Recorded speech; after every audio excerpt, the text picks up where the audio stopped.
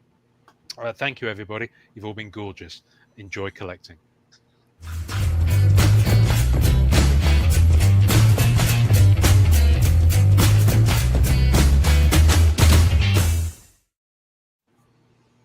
I'm actually trying.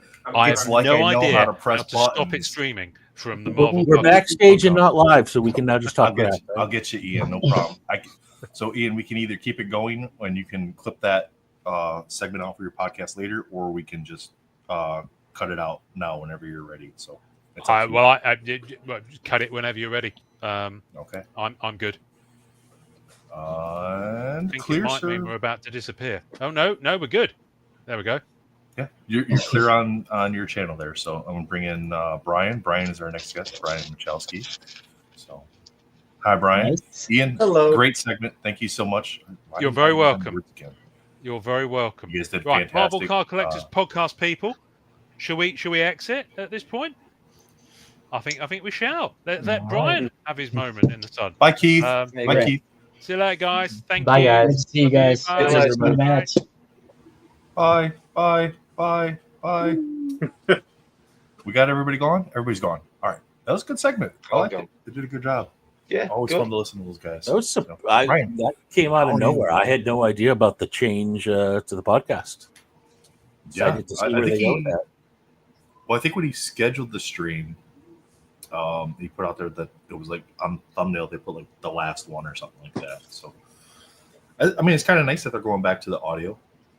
So, because I know for him I it was a think so. hassle to like they did the video, they've been doing live streams recently, and then he just got so far behind on the audio stuff. I think that it was just like okay, the audio was the primary aspect of the show. So then putting that back out there, I'd like to see him do something where they do like the audio just gets released and then maybe like Jake said, you upload the video portion afterwards. So that way it's one thing you have to upload afterwards and that's it. Yeah. Yeah, I do see his point too, though. Like when we're on camera, if I see myself, I catch myself sort of self-correcting.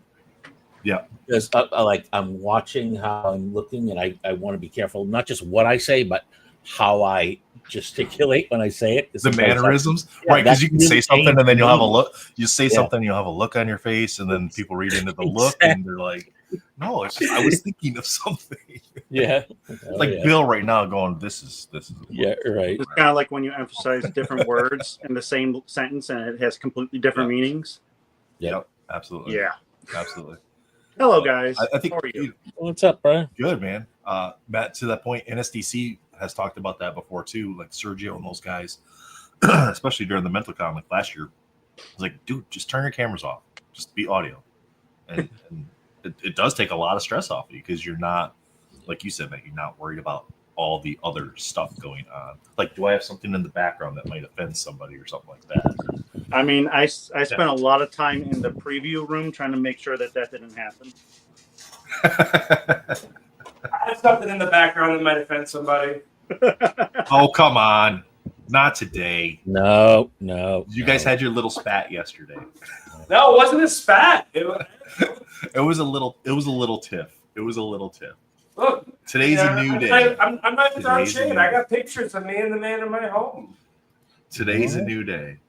All right, Brian, how's it going? What are we drawing over there, Brian? Oh, I'm working on some. Currently, I don't have the luxury to stop working. No, I got about 1, 2, 3, 4 sets sitting on the burner right now, and I'm working on a current set. So we can't see. Got it. I mean, I taped it up specifically. Yep. But, Okay. It's so just not going to be like last year, right, Bill? Where I was trying to get the inside scoop. There, you can see. I taped it up. Nice. Very nice. John Jones. Yep. The little Martian Manhunter. So if you can't tell, that would be a DC set. Thank you. Nathan cannot tell. I was clarifying for the audience here. Thanks, Bill. I didn't see you corrected me. Invincible in DC. And it's been a fun little transition here, doing some more DC stuff too. Because I am a Marvel boy through and through. So working on DC stuff brings me back to I grew up with the death of Superman. That was what I grew up with. So my DC was Doomsday. That whole arc. Yeah. I had every single story that I would watch the newsstands to see which cover had Doomsday on it and start collecting them all so I could put the whole story together. Because I remember that was one of those story arcs that covered every single DC character. And I loved it. Like, I never read Blue Beetle, but sure as hell I got the Blue Beetle issue that had Doomsday in it because that was my thing. And this is my second DC set I'm working on. The first one was definitely geared towards one specific character. It was the one that I worked on with John, Marvel Inc. Him and we were going back and forth, kind of helping to keep each other focused and going and motivated because there was a lot on that set. I think I did like 68 cards on that set. And for Upper Deck, that's a lot. Upper Deck sets are usually 20 or 30 per artist. So when they do that, they're giving a lot. I did a lot of the 3 panels, 4 panels. I did some 6 panels in there. Lots of achievements. I think I know what set you're talking about. Thanks, Hermit. So have you had to do anybody so far that you had no idea who they were? Thus far, no, because I still am a nerd through, again, all the way. I'm a full nerd. Sure. Not partial, not half-assing this. If I don't know, I'm researching. And there's only one character that I came across recently. I believe she was DC. Let me see if I can do this real quick without showing everybody. Yeah, no, and I only bring it up because not just like obscure characters, but there's also new characters, and like we were looking at the top, Wesley opened in Topps Chrome, and they had Cadet Marvel, and I hadn't heard of Cadet Marvel, and I did find her. She's a character. Apparently she's an older character. I never knew she existed.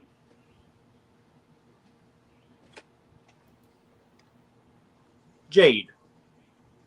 Okay. One of the Green Lanterns or Green Lantern Corps-esque. Yeah. Oh, that's cool. She's old. She was around in 92. Interesting. But I never knew she existed. Not even one. Couple questions from chat. Derp says, if you can't answer, no worries. But can you do DC Zombies for stuff or sets? I can confirm that DC Zombies are not approved for any of the sets I've worked on. And then, so that also means that any AP will not be approved, because if the character is not on their list, they will not, under any circumstances, approve it. Period. So that kind of rolls into this next question. Armando asked pros and cons for working for both companies. And so with the DC, so you worked with Upper Deck on the Marvel stuff, and now you're working with Upper Deck on the DC stuff. Yeah. Is it more stringent with the DC stuff than it is with the Marvel stuff? Or so how do they compare? So I'll answer the question in two parts. One, from my personal standpoint and what I've experienced with working with both companies, and then on the actual workload. So to answer that question, the first thing would be dealing with the companies. Topps Fanatics, which now is Star Wars and Marvel and Disney, they are a well-oiled machine. Communication is fast, information. I was so shocked by how fast I got my blanks. The day I signed my contract, the next day by noon, those blanks were at my house. Wow. Like, wow. And I wish I was joking at that, but I signed the contract the next day before noon. The delivery truck pulls up. I'm like, no, that can't be. That nope. Nice big package, super wrapped meatloaf container here of blanks, and next day arrived. And they did something really cool. Every set you ever get with Topps, they give you this fun little pen that writes on just about anything, because signing the back of the cards has always been an issue for artists, because if you sign with a certain type of marker, it smears off. If you sign with another one, it bleeds or comes through. So they found that this particular marker works the best on them. So now when you get a set from them, they automatically send you this pen specifically to sign it. That's fantastic. So the attention to detail and the efficiency of Fanatics is amazing. I love them, and I really enjoyed working with them. They're less personal, so less personal touch, but things get done faster. DC is kind of like, I guess I can attribute to like a mom and pop style setup. They're personal. You'll get your money when they get to you. Don't worry about it. They're good for it. They're easy to work with, but don't expect a lot of feedback. Don't expect a lot of contact. They pretty much, they give it to you, and then they're like, "Get it to us whenever. We'll get you your money whenever." You know. Brian, to clarify, is that Upper Deck DC or the Cryptozoic DC? Upper Deck. Okay. I've not done anything with Cryptozoic. Right now, I've worked with Saturday Morning Cards. I've worked with Upper Deck. I've worked with Fanatics, and Richard Parks. I've done a couple sets for him. So I haven't done any Cryptozoic yet. So, Brian, I'm curious.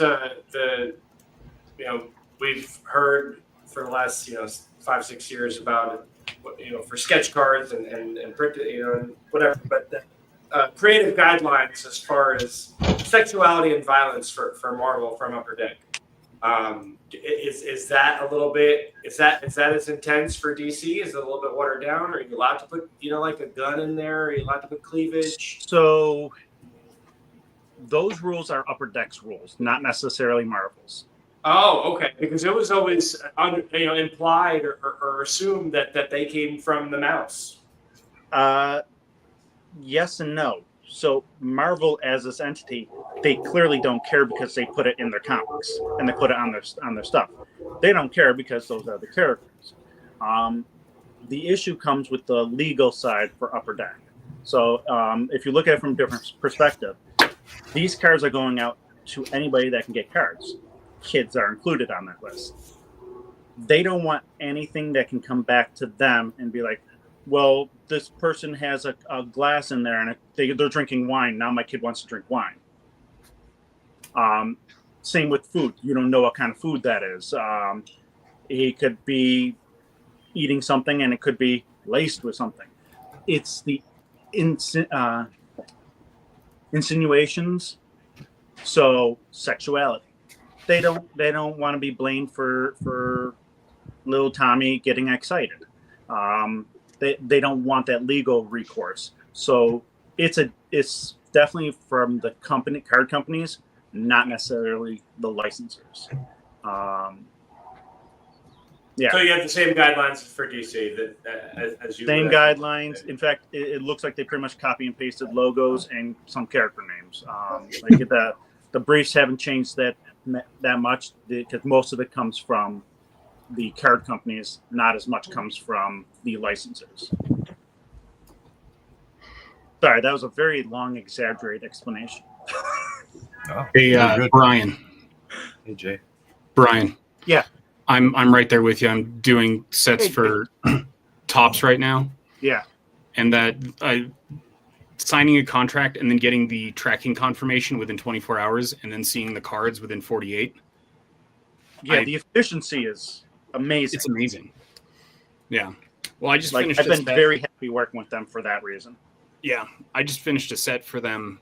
About 4 weeks early because I had time because I had the cards. Because you had everything on time, so you could actually get it done. Yeah. Yeah, and I've already gotten my approvals and my invoice, and I should be seeing payment in about 2 weeks. Yes, and that's another thing too. Payment is used 30 days from when you submit in licensor approval. You get paid. No questions, no waiting, no chasing after them. It's direct deposited. I look at my bank account every once in a while and I'm like, oh, look, I got money. Cool. Like that's the efficiency that is fun to work with. Yeah. Because it's less that I have to do on my own. Because I mean, between the sets I'm working on, my ADHD, I'm not going to remember to check in with you. Well, that's right. Part of the reason I stopped working with Upper Deck is because I didn't get paid in time. So when I checked back in with them, they told me my cards that were approved were no longer approved upon a second review. So I haven't worked with Upper Deck since then. And not that I wouldn't mind getting onto some DC stuff. I would love it. I think I'm blacklisted with them.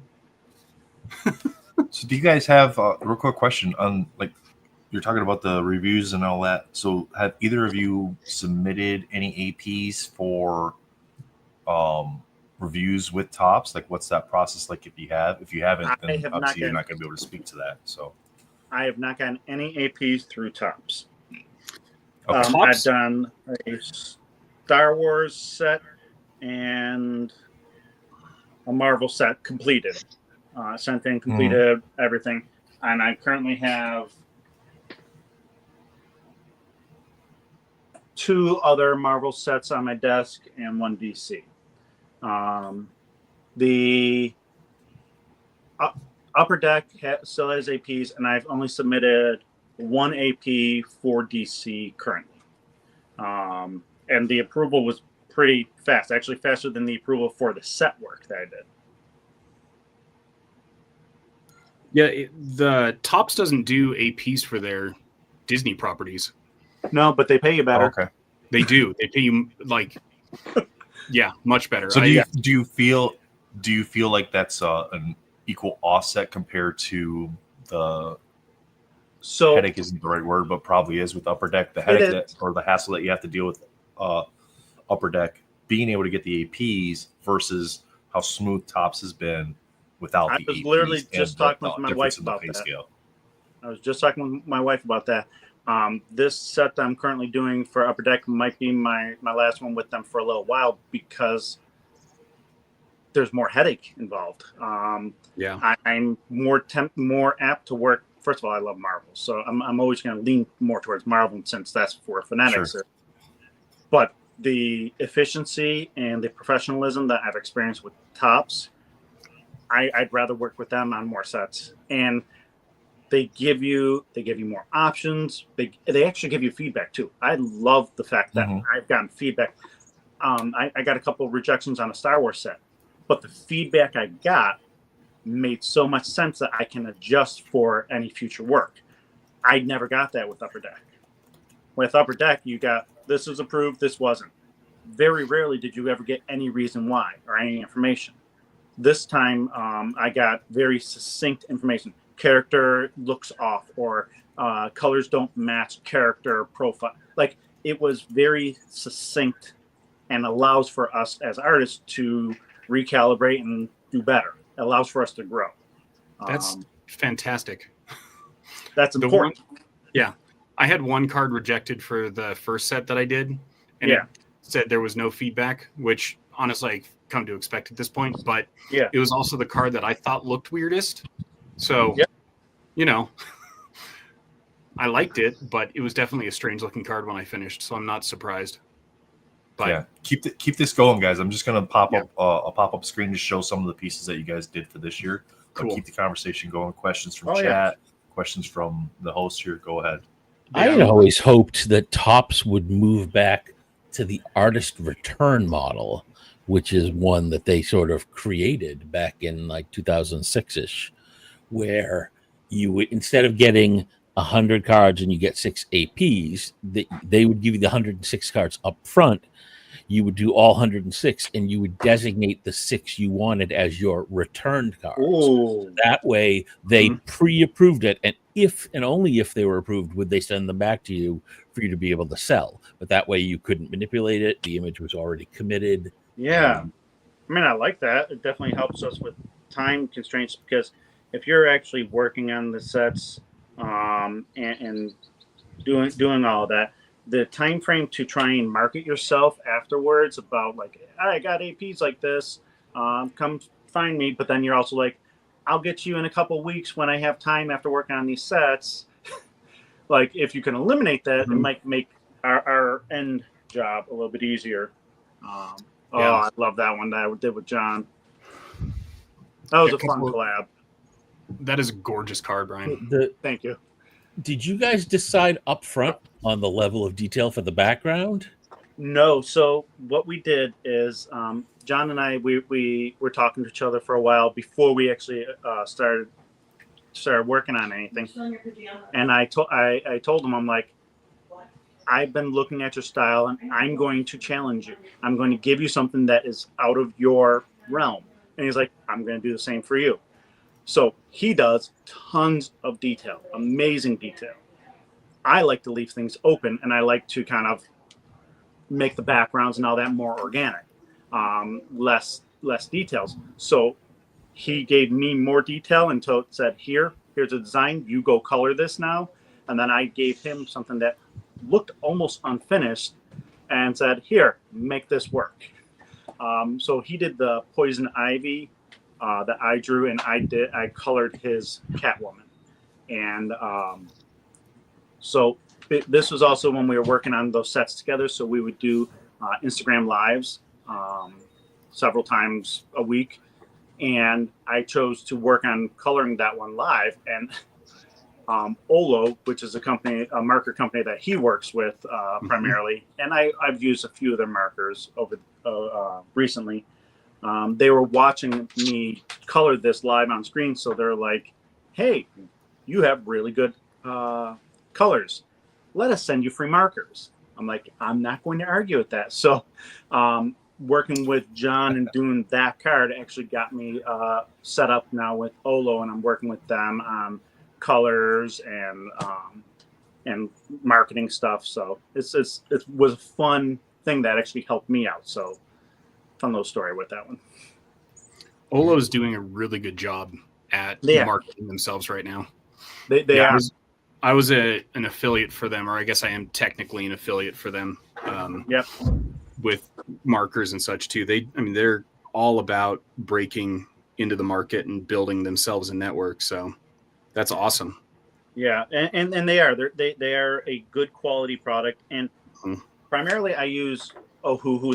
That's what I've been using for a lot of my license work, and I'm happy with them, and I like the vibrant colors, but I really do like the system that that Olo has, because it sometimes takes the guesswork out when I'm doing color.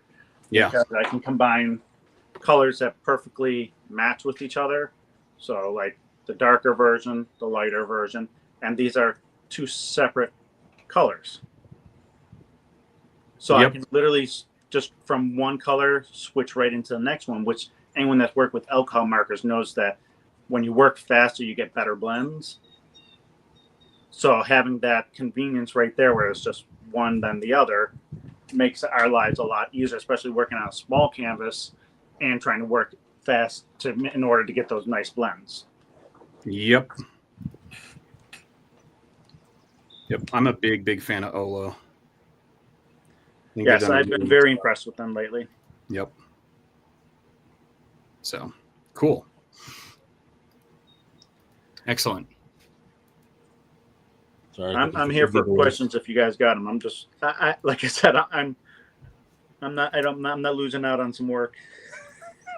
Yeah, me too. I don't blame you. I mean, if they're getting you guys hooked up like that, I mean, it makes the most sense to keep pushing out what you can push out. Yep. Oh, yeah. I'm doing some too while we're at it. I've got a question. So, to both of you, really. So, it must. I've always thought with Upper Deck, when you don't know if anything's going to get approved, and you don't know if and when that you're going to get paid for the artwork that you've done, surely that must affect the actual artwork itself. So, at least with Fanatics, you know you're going to get paid instantly, so you must feel a bit more freedom and a bit more enjoyment, and it must translate into the cards, surely. It does.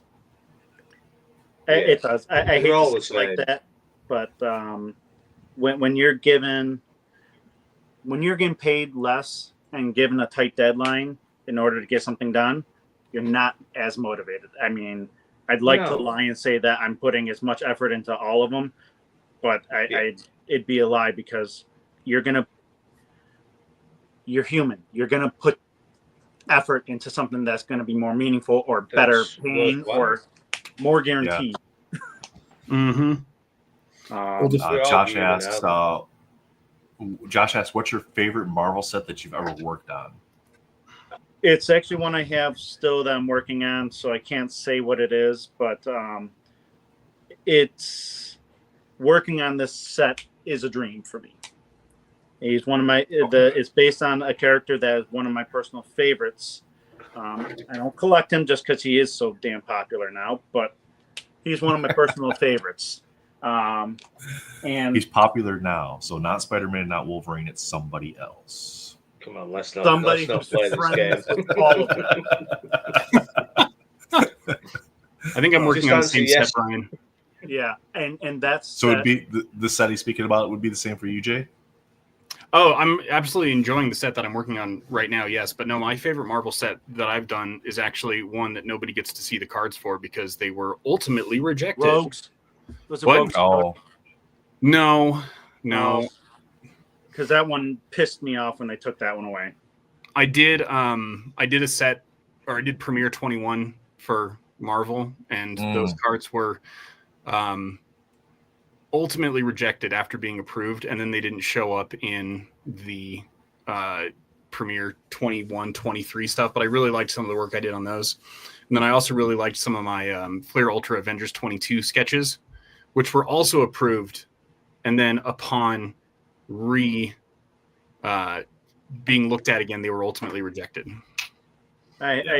We got chat's guessing on your character, Brian. We had a Deadpool guess here.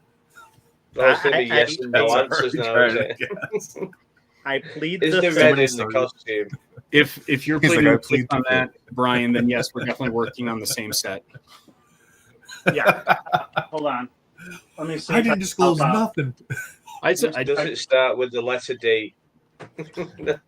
I'm sorry, Surprised Tops. You Jack's better not not. done These guys So I in just trouble. want to show They you didn't this. spill the This beans. is just a fun card I wanted to show you guys. Has nothing to do with what we're It's talking a fun about. card. It's just a a great fun looking card. card. That's a Exactly. wonderful Yeah, card. completely not related at all. No, we haven't mentioned it. Josh said the same thing happened to Dre. I think he's talking about what you were talking about, Jay, where like he had a whole batch of cards got rejected or got approved and then got rejected. So That's heartbreaking. Well, I fought back on him on that as well and got paid for it at the very least. So yeah.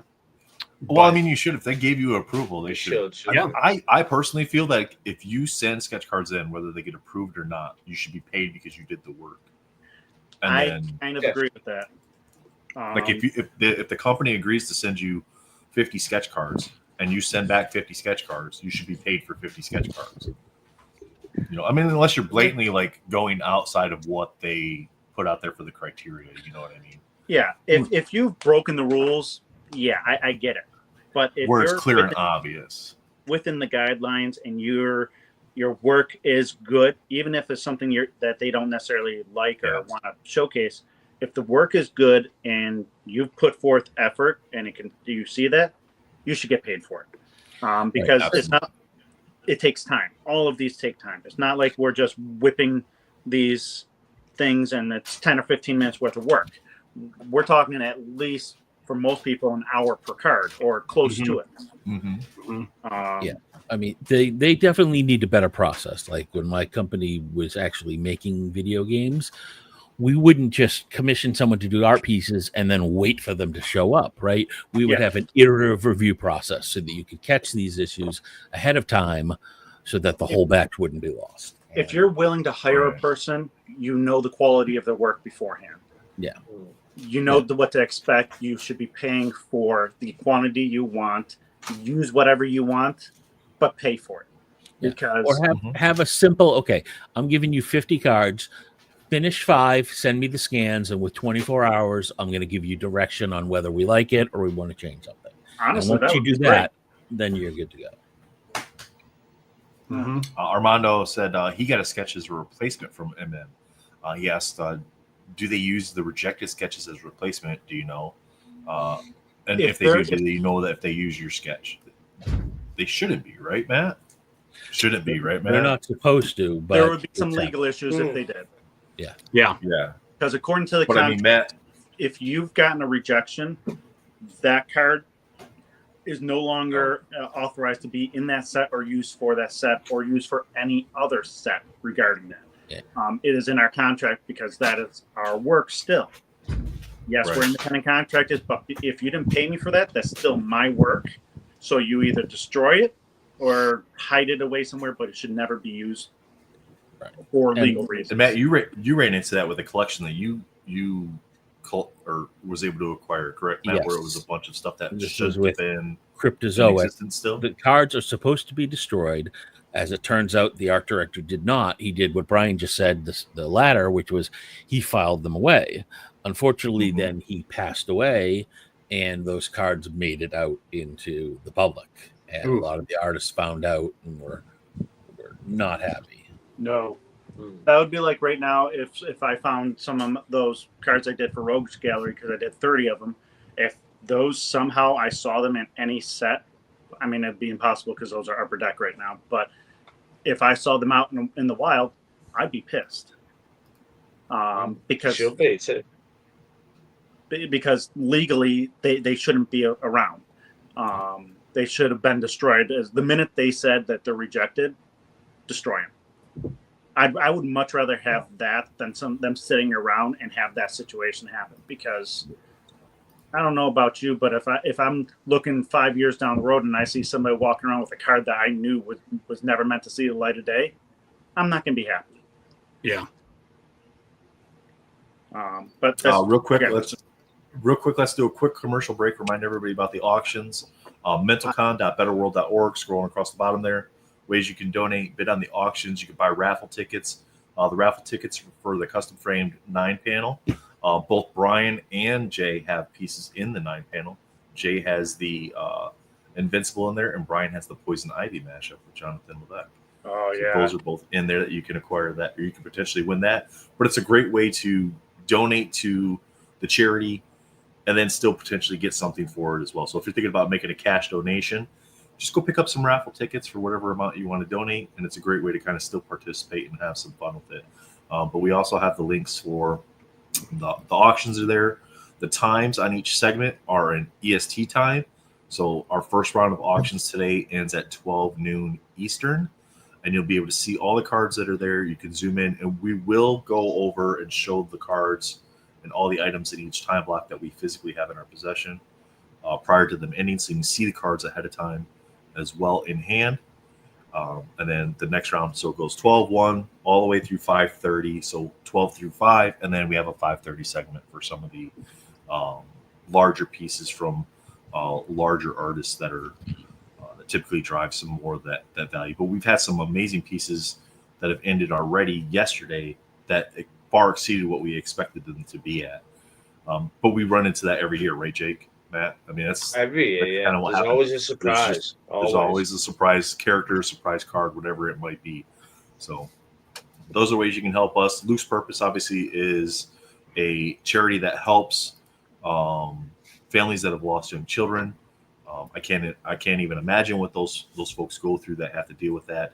Ashley and her husband created Luke's Purpose after they lost their son after a surgical complication for something that should have been relatively minor, simple, or words that don't describe it, because that's not the right phrasing, but I just can't think of the right word for it, but less complicated of a procedure, something that should have been pretty routine. But there was a complication and they lost their son. So they created a charity to continue on his legacy and his enjoyment. He was a huge Spider-Man fan. They helped the families with funeral expenses, medical bills, counseling, sibling counseling, anything that the family needs to kind of make their moving forward a little easier for them. So amazing charity to be able to help out this year, to highlight. And thanks for Tim Cologne for putting us on to that charity as well. So, what has been the highest ended auction so far? Oh, that's a great question. Just thinking about that. And I will let you know. I feel like Nathan should say, and now a word from our sponsor, right? So what Ian was talking about in the last segment, they dropped in the private chat. I said 5-ish minutes, gents. When he was like, I feel like I'm at the Oscars, the Golden Globes, they're playing the out music. Got the outro. Well, we need to do it. Yeah. We need to do it. We've had too much of a mess in the past, haven't we, when people don't want to leave the stream? Sometimes it can, because they want to hang out, they want to be a part of it, and that's fantastic. But it's like, then we end up having guests that are scheduled that don't get to do their segment, right? Like Josh is a prime example. First year, and this isn't a critique of Josh, but Josh was on, and it wasn't a negative. He just didn't get to tell his story until hours later because of the massive number of people that were hanging out. So he hung out until he had an opportunity to tell his story, which is great to be able to hear that. And I'm glad he stayed on. But it was like you have like a mass number of people hanging out, and then you try to roll into other segments, and then other conversations start. So we want to make sure that the people that are scheduled have the opportunity to come on during their time blocks to tell their stories, talk about what it is they want to talk about, host the segments that they want to host. So like with Ian had his podcast at 9 to 10, we wanted to make sure that we stuck to that. Let me get you bigger here, Brian. There you go. Nice. There you go. Nice. See, Brian just knocks these out because he did this. He's done the sketch card wars piece. People have seen him do that, and it's like 15 minutes in, he's got it in the bubble mailer. It's already ready to go. He's done 2 by the end of the 30. So he's like, I'll just pick another character. But Keith, I'm gonna do some research for Keith here and see if I can get him the answer to what the highest auction so far has been. So I remember the first sketch card wars I did. It was the ET one, and I finished before everyone else. And I'm sitting there. I'm like, what do I do now? So I did Frisket. I grabbed my little marker. I have like a little airbrush that turns my markers into airbrush mode. I do a funky background. And then I put it inside a mag case and put my little label over top of it. And I have a nice finished card literally ready to ship off.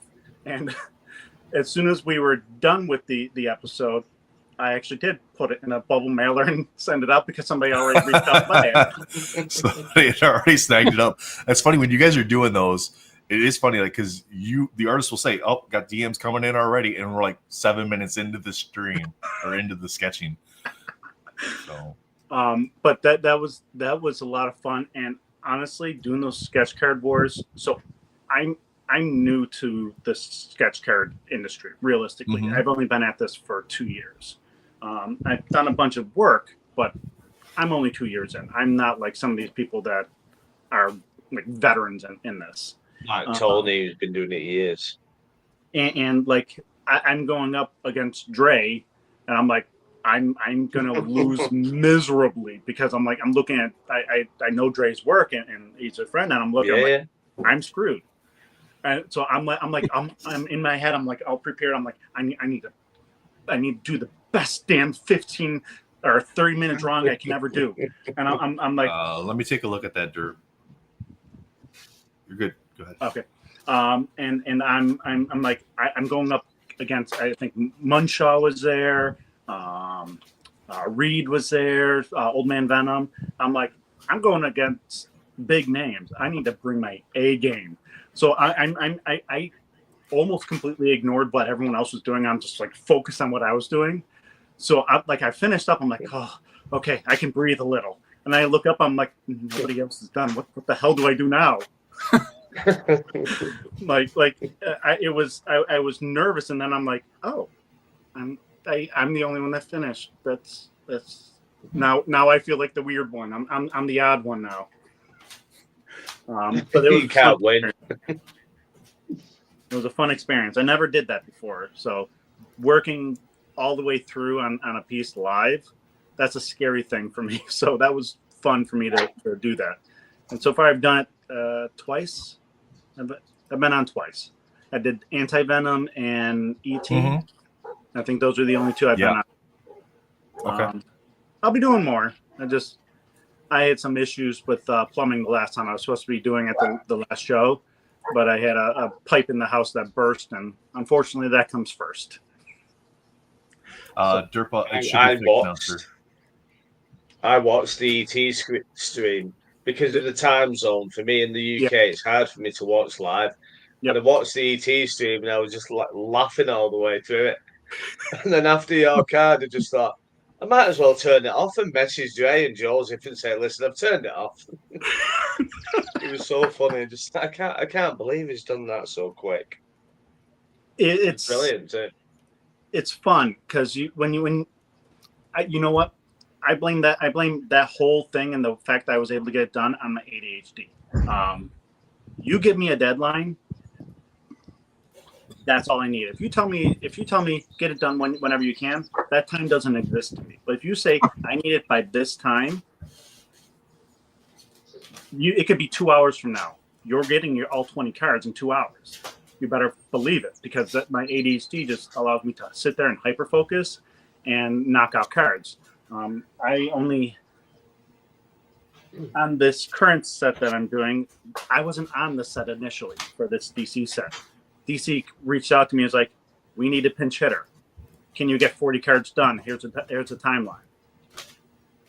I'm like, you give me a deadline that I can work with. I'm like, yeah, I'll get them done. And the upper deck, the contact I have there, he knows that if you send me cards, I'm not going to miss a deadline. I've yet to miss a deadline. I will not miss a deadline. I work usually at night, so if I have a deadline, I'm working through the night. I worked till like 1:30 last night to get more of these cards done. But yeah. Can I ask you a question, Brian? Yeah. So with your ADHD. Yeah. I mean, I'm terrible. I run my own business, only a small business, but I run my own business and this, that, the other. And even invoices or anything like that, if I have to do a quote for a job or even like the comic books for kids website I recently just finished. I'm the same. If something is like, well, you need to do this within this month, I'm like waking up 3 o'clock in the morning thinking, oh shit, I've not done this. And then between that 3 and 6, It's just like it's amazing how much work zoom in and done. And, yeah, and actually, like people find it hard to understand all the. How can you not do that when I give you 4 weeks notice? Whereas in your case, it'd be better saying to you, it's coming in June, and then the day before, just saying, listen, you've got the day. So I have. I'm not going to show you here because I have the names of the sets listed, but I have a little thing on my desk here that has the actual due date and then a due date I give myself. The due date I give myself is a lot sooner because if I don't it sounds terrible the way I'm going to say it, but if I don't have the anxiety of this looming date ahead of me, I don't have the will to work. Yeah. So it's that impending doom of that due date that drives me. And it's not the healthiest way to do it, but it makes sense for my brain. Well, I think that's just smart to do in general, though, Matt, because I'm sorry, Brian, because if you leave your deadline as the day you have to ship cards, then that procrastination is just nice thumbs up for that. But I do that too. Yeah, I do that same thing. I give myself a week or two in advance to get things done, because just in case something happens. Oh yeah. But I haven't had anything happen yet, but I know exactly what you mean. Yeah. So, but I just sit down, and especially with Topps right now, I'm able to say, okay, I have 50 cards to do for the set that I'm working on. I have 8 weeks to do these cards rather than, a week and a half like Upper Deck gave me. So I just plan out 10 cards a week. I'll have them done 3 weeks early. And in case something happens, then you have time to work on them. Some wiggle room. Yeah. Yep. So I'm actually dealing right now with Upper Deck. The set that I'm doing the pinch hitting on, I was supposed to have 3.5, almost 4 weeks to get them done. By the time I check in with Upper Deck to remind them to send them to me, I now have 2 weeks to do the same job. Yeah. It's like, you want me to be a pinch hitter? Yes, I can do that. But if you don't give me the time to do that, I'm also not a miracle worker. Yeah. Well, it's one of those things that I wish we could then, as artists, go, listen, you said I was going to have 3 to 4 weeks. Now I have 2. Bump up that pay. Come on. Yeah. Because, and none of them do that, which is annoying. Yeah, but they should. They absolutely should. Well, I'm already, like I said, but my thing with Upper Deck is it's not easy to work with them right now from the artist's point of view. Yeah. They're not the easiest to work with. I like working with them, but they're not the easy ones to work with. And when I'm looking to get paid because I use this to supplement my income, you kind of want to know when to expect payment. It's kind of like I did a job and I'm waiting for, I built a house and I'm still waiting for them to pay me for it, but they've already moved in. You just don't do that. Yeah. Well, and the worst part about it too, from an artist standpoint, is there's always going to be somebody else who wants to do it and get screwed over by them.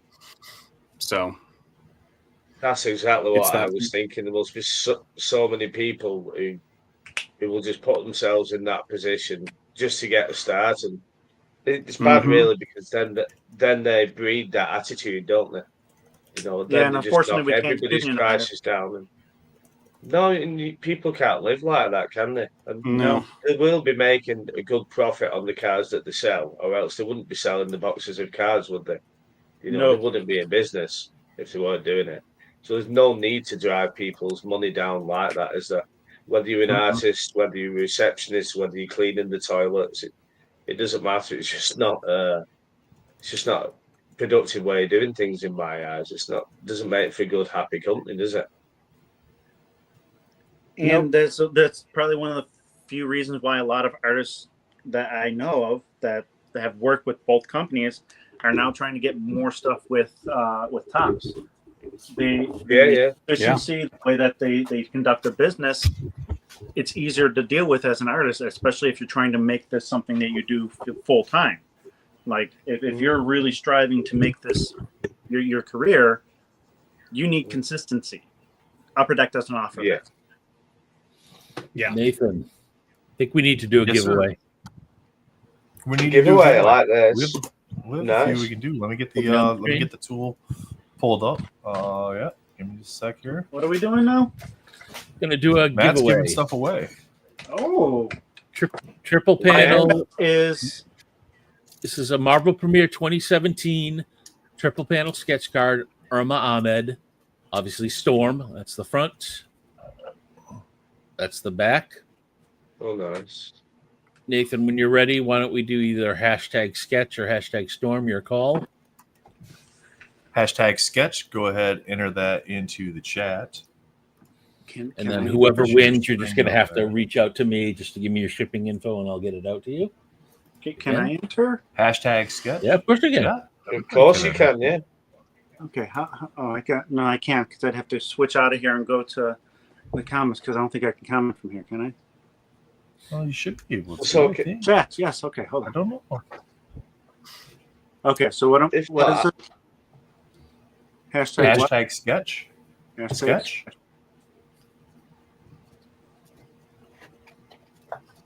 All right. Now, what's the over/under on the number of times that Armando wins the giveaway today? Let's not speak of it. If we don't speak of it, it might not happen. He went 4 for 5 yesterday, so I'm going to put the over/under at 2. Is he allowed to enter? Yes, he's allowed to. Unfortunately, yes. Because he's really graceful when he does. Brian, you only were able to put it in the. Yeah, Brian, you'd have to. Well, here's the thing. Let's say we get to 20. Let's say we get to 20 entries. The odds against him winning again on paper are 1 in 160,000. Okay, so he'll win again. So if he wins again, there's Yeah. something 100% broken. Okay, I wanted to show this. Keith asked the question earlier. Jay, same thing. I think you have to actually go over to YouTube to be able to put the comment in. I'm trying to. We'll keep it going for you guys. No worries. So even if you have to bounce out to do that to come back in, go ahead and do that so that way you can get entered. I gotta show this for. So Keith asked the question earlier. What's the highest auction we've had so far? So far, the current leading highest auction is the custom 3-panel Fred Ian sketch, where you get to pick the character of choice front and back, and then they'll do the work. It gets delivered towards the end of summer once they're able to finish that up. But the highest auction from yesterday was this one here that Mr. Matt Fuller won. The king. Joe Marbolda and the mashup 4-panel. I thought about bidding on. Well, I did bid on it, and then I thought there's just no point. So that's the highest auction from yesterday. So there were a couple that went Manolos, much lower than that too. Still up? No, there was a few that were right around that. That one was the highest one from yesterday. But yeah, Pete, that one's so nice. When Matt messaged me last night, because I don't go in and I don't look to see who won or anything like that, because there's no point in doing that, right? Because the auctions aren't completely done for the day. I don't need to sort them until we actually get to the end of the stream. But when Matt's like, "Hey, I won that. Can you send me high-res scans so I can post it?" I was like, "You dick." It's like, why you got to do that to me? There we go. I entered. All right, so awesome. Jay, were you able to get entered? Yeah, I'm good. Brian's there. Okay, wonderful. Everybody's there. Where I gotta go? To pull out my work phone. This screen. Yeah, why don't we give it like another 30 seconds? Yep. Show Matt. Show the sketch again. There we go. And Matt, who's the artist on that one again? Irma Ahmed. She goes by Amo as well. AIMO. Okay. She has been around since 2011-ish. Sketch cards. Okay. Wonderful. Actually, was she there in 2008? She might have been around even back then. Wow. I'll have to look that up. But yeah, great sketch artist. Actually, yeah, she definitely was, because I have some of her work in Topps Lord of the Rings 2008. So she's been around 17 years at least doing sketch cards. Oh yeah, that actually just reminds me. I've done a few entertainment sets for Upper Deck. I'm still waiting for payment. Donnie, you just got in there, Donnie, because I was just going to spin it. All I right. don't do countdowns. If you want in for the drawing, just get in for the drawing. There we go. Good luck, everybody. Jomar, how are you, sir? Except We for were just Armando. showing off your blue and gold team. Wow. Wow. I've won. Oh. I've Rigged. won.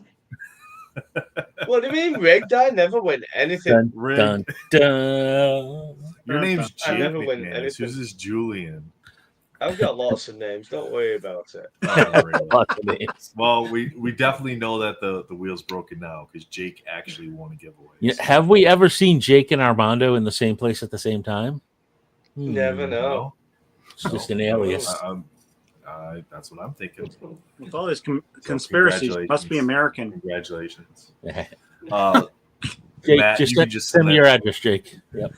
Matt, just send it to me. Yeah, I'll send no it to problem. him with his stuff. Damn it! I mean, I give might it to give my it wife. away I mean, later on. You want me to send it to you, Nate? Okay. I don't know. You got to ask him. He's Do in you have charge of stuff what going to happens him? with his stuff. I always have stuff that goes to him. It usually piles up before it gets sent to him. So That okay, Jake? Yeah, no rushes. Of course it's Raj. down. Yeah. No. well, it'll save you on Hey. shipping, and I got to Yeah. ship a package to him anyway, so then it works out. Got it. Oh, hi Raj. Hi. Hi Raj. Hi. It's not letting me put it in landscape mode. Hi Raj. Hi. Everybody do the lean. You're a with bit Raj. sideways. Can Oh, do there that. we go. That hurts my neck, Raj. I can't do that. What's going on? Rigged, exactly, Raj. Rigged. See, Raj even put it in private chat. Rigged. There's no way Jake can win. So, I think Come on, I Armando deserve needs to win to. something. Armando, Sometime. you need to file a dispute with the powers that be and just be like, look, that's not fair. I didn't win. No, to be honest with you, I've won 3 things in my life. One on Josh's stream, a card that cost me $45 to get to me.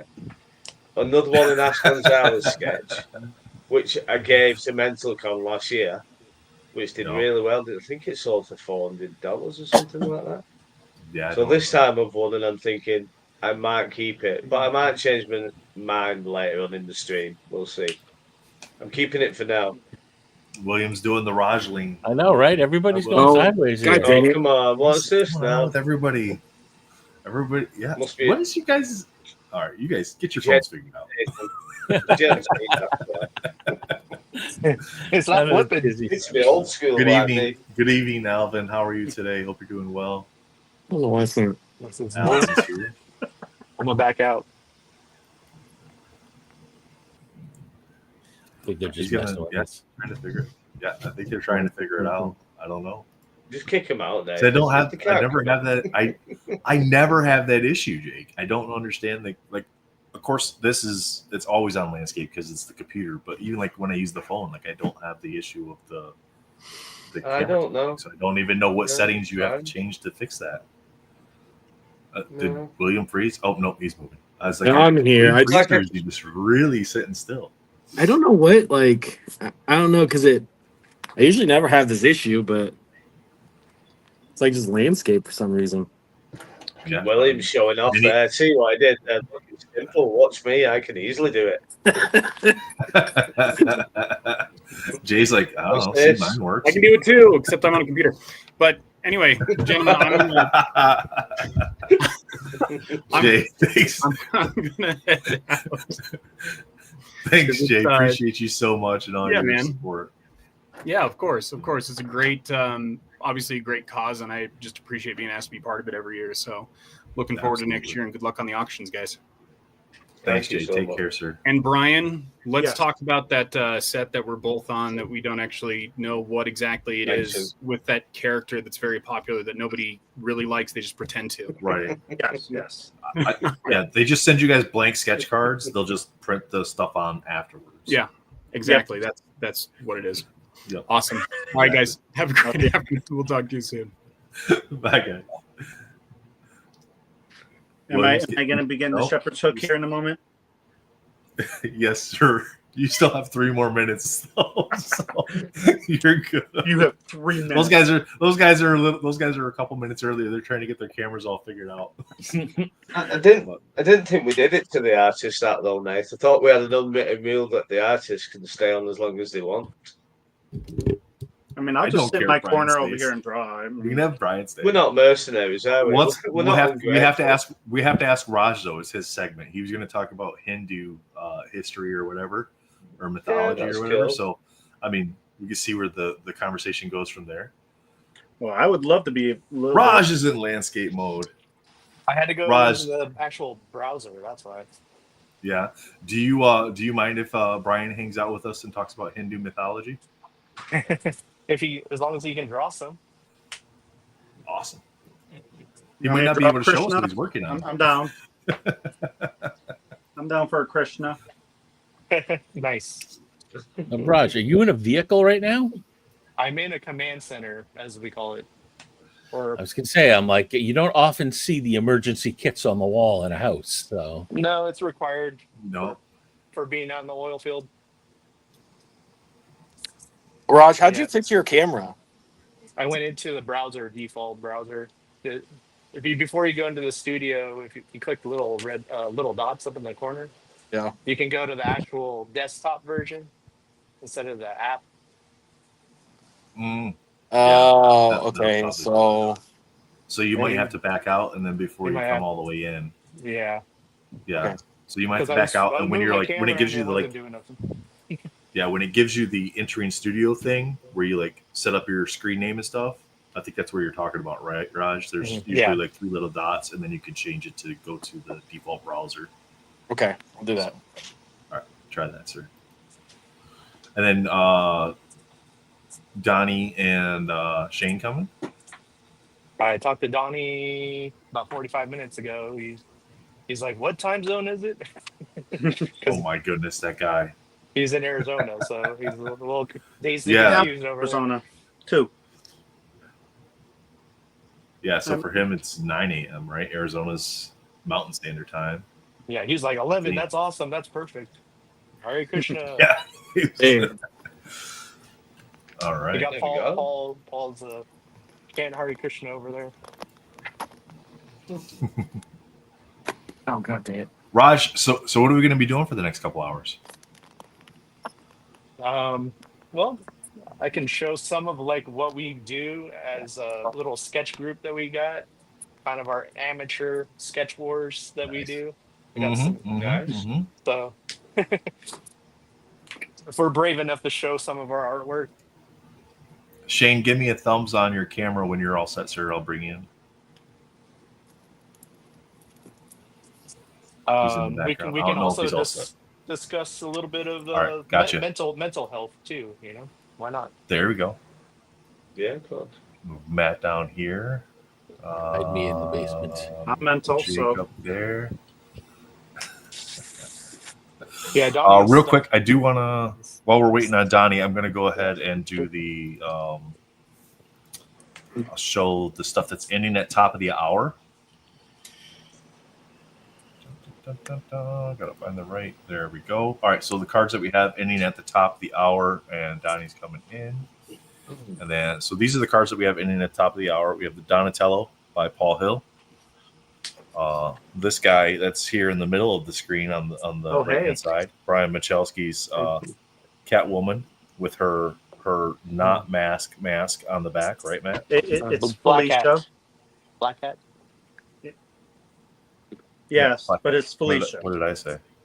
Catwoman. Felicia. Catwoman. It's all right. Oh my goodness! See, I've been on a DC kick lately. Just one of those cat ladies. Yeah.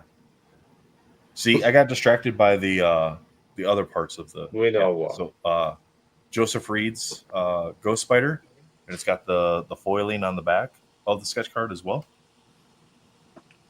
Tim Clone's Poison Ivy. Nice. And these are standard size. Johnny Bravo's Venom. Venom by Mike LaPeruta. These all end at noon, so make sure you get over there Get your bids in before noon. Amanda Zemke donated a PSA 8 Tops Living WWE Maurice. We've got a Starfire by Joe Marbolda. Then J. Peter Ranitz did this one here for us.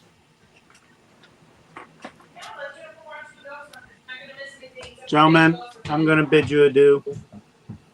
Hi, Brian. Thank you very much for having me. us. Thank you so much. Thanks so much for your donations and your help with the art this year. Of course. Thank you for having me again. It's always a pleasure, guys. Yep. Absolutely, sir. Take care. Cheers, mate. We got See you later. Thing by Gabriel Stockton with Dr. Doom on the back. That's cool. And then another donation from Amanda, 1994 Skybox Master Series DC Comics Edition. Very 6 cool. packs, 36 cards, or 36 packs, 6 cards per pack. So those are all the auctions that are ending at noon. If you're not interested in doing any of the auctions, there's always the opportunity to buy raffle tickets for the 9-piece 5x7s. So definitely head over, donate, support Luke's Purpose and MentalCon with us. Those are the good old days when you get a lot of cards, 36 packs. Mm-hmm. Yeah, big You know, boxes. 2 base sets, basically. Oh, see, Donnie and Shane have that same issue, but I think Yeah. There I think Donnie has. Donnie, I'm going to mute you real quick and just to see if it is yours. I think it is Donnie's. I think Donnie's definitely got feedback. Well, let me know if I got any feedback as well, because I have an air conditioning unit right behind me. It just started. So, Donnie, you're getting feedback loop. So the audio is coming through and then going back into your speaker. So I don't know if you'll need headset or not if you don't have them on. You got earbuds? I can put them on. Yeah, so what's happening is the audio is coming out of your computer and then going right back through your speaker. So it's creating like a feedback loop of the audio that you're hearing out of your computer. So you'll probably have to do earbuds or a headset. And then when you're all connected with that, just give me a thumbs up and I'll unmute you there. Shane's all set. Shane's showing off already. What are you showing off, Shane? So this week we spun the wheel and we got create your own character, and this is the character he came up with. Ah, very cool. Just some random person he made. All right, let's. All right, how's that sound, Donnie? I don't think we're getting any feedback. Luke, can you hear us? Okay, I can hear you guys. Your camera's Okay, wonderful. 90 degrees. Yeah, your camera's there. You go. Okay. Yep. Change it so not to stay like this. I think it's Good morning, though. How's everyone doing? Let's go. Good, man. We're doing great. That's good. Let's get this guy over here, Jake Pop. Jake, do you need me to add you back in, or are you taking a break? Go like this if you're taking a break. Give me a thumbs up if you need back in. Thumbs up. No. Okay. All right. He's going to take a break. Got it. All right. Jake's taking a break real quick, and then he'll be back. So, all right, Raj. It's all you, sir. It's I'm my here show. to move buttons. Hey, Raj. It's your 2 hours. You're a liaison. I'm the liaison. Oh, okay. Well, welcome to MentalCon 2025. Cool people. In the chat. Nice. Yeah, Donnie's the elusive of the group today. Just fair warning, I'm currently at work while we're doing this. So if something happens, I might have to hit the road real quick. Who are you designating then to take your lead? Pick your favorite of the remaining 3. I gotta pick one of my best friends. Who talks the most? William. William. That's crazy. Between William and Donnie, they can both talk. I'm the least talkative one of all of them. That's funny. Yeah, no kidding. William, I just paused you. I just muting a couple of these real quick just to see where we're still having a feedback coming through. So Might still be Donnie. That would make sense if it's Donnie, because then Doom's comment would stick that he's the elusive of this group. Yeah, I think it's Donnie's. Yeah. Yes, yeah. It's funny. We do streams all the time, and I never have problems. But as soon as I come on a live stream, that's when the problems happen. It's crazy though, because Raj, you've been on a few live streams. You know that it's like as soon as you get on the camera, it's like it doesn't matter what you had set up before, even if it worked on the previous one. It just for whatever reason it doesn't seem to work right. The next I don't time think you I've go on your had stream. one smooth stream yet. There's always something going on. Yeah, Internet, no kidding. my potato Wi-Fi, as Drake called it. Your potato wife? No Wi-Fi. You just I use rub potatoes together to get Yeah, some sometimes- electricity over here. Sometimes he has to get like a hamster or something like that, like a hamster wheel, and it starts. He has to rev up. No, I have to go outside and get on the bike to run the generator. You know? It's like using the potato. It's like the high school or middle school project where you use the potato to power the light bulb. No. Yep, like a science experiment. Yeah. So yeah, funny story. Yesterday, my air conditioner unit for this unit went out, and it's like summertime in Texas, and they had to bring out a portable unit, which is behind me right here. That's why I said might have some feedback from that.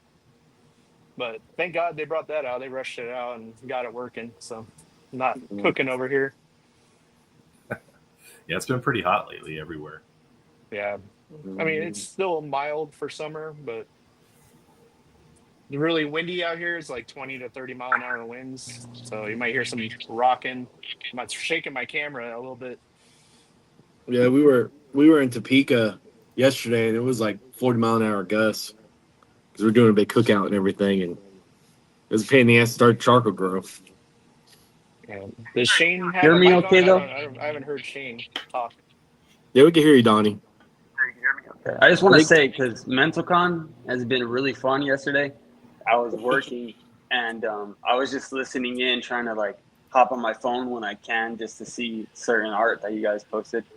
But man, there's a lot of great artists this year. Like I know last year as well, but just overall the art I've been seeing and like keep an eye on, baiting on, and it's been really exciting. So, and especially me getting into the arts side of things this year, I get to like there's certain things you take appreciation to, and that you probably wouldn't have, checked out before, but seeing different processes, how they use lighting and shading and stuff, like there's a lot of great artists for sure.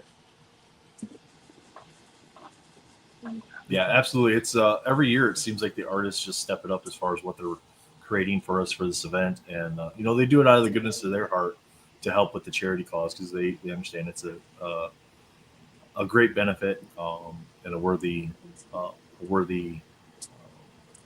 issue to address and try to help address. And we can't be more thankful for everything that they do for us.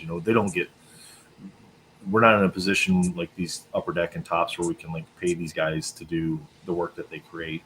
So the fact that they are able to create these pieces for us and then come on the stream, give their time, gentlemen like you guys coming on, giving your time to run a segment to help us raise awareness, to help us raise some money for charity.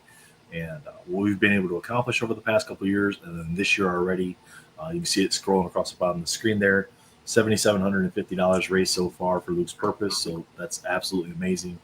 I know that we can easily get that number up even more. If chat just shares the stream, shares the auction site, all that stuff's linked in the descriptions below. And you can see it right there, metalcon.betterworld.org. But you guys started doing a little sketch group thing. Now, was this started after Sketch Cards War started, and like that kind of inspired you to do what you're doing with this? Exactly. Yep. Yeah. Okay. Yeah, it's actually Donnie and Shane that came up with the idea. So if they want to talk about it a little bit. Yeah. So like me and Shane, like all of us, honestly, Raj, us three were kind of like getting into drawing, just to have fun with it.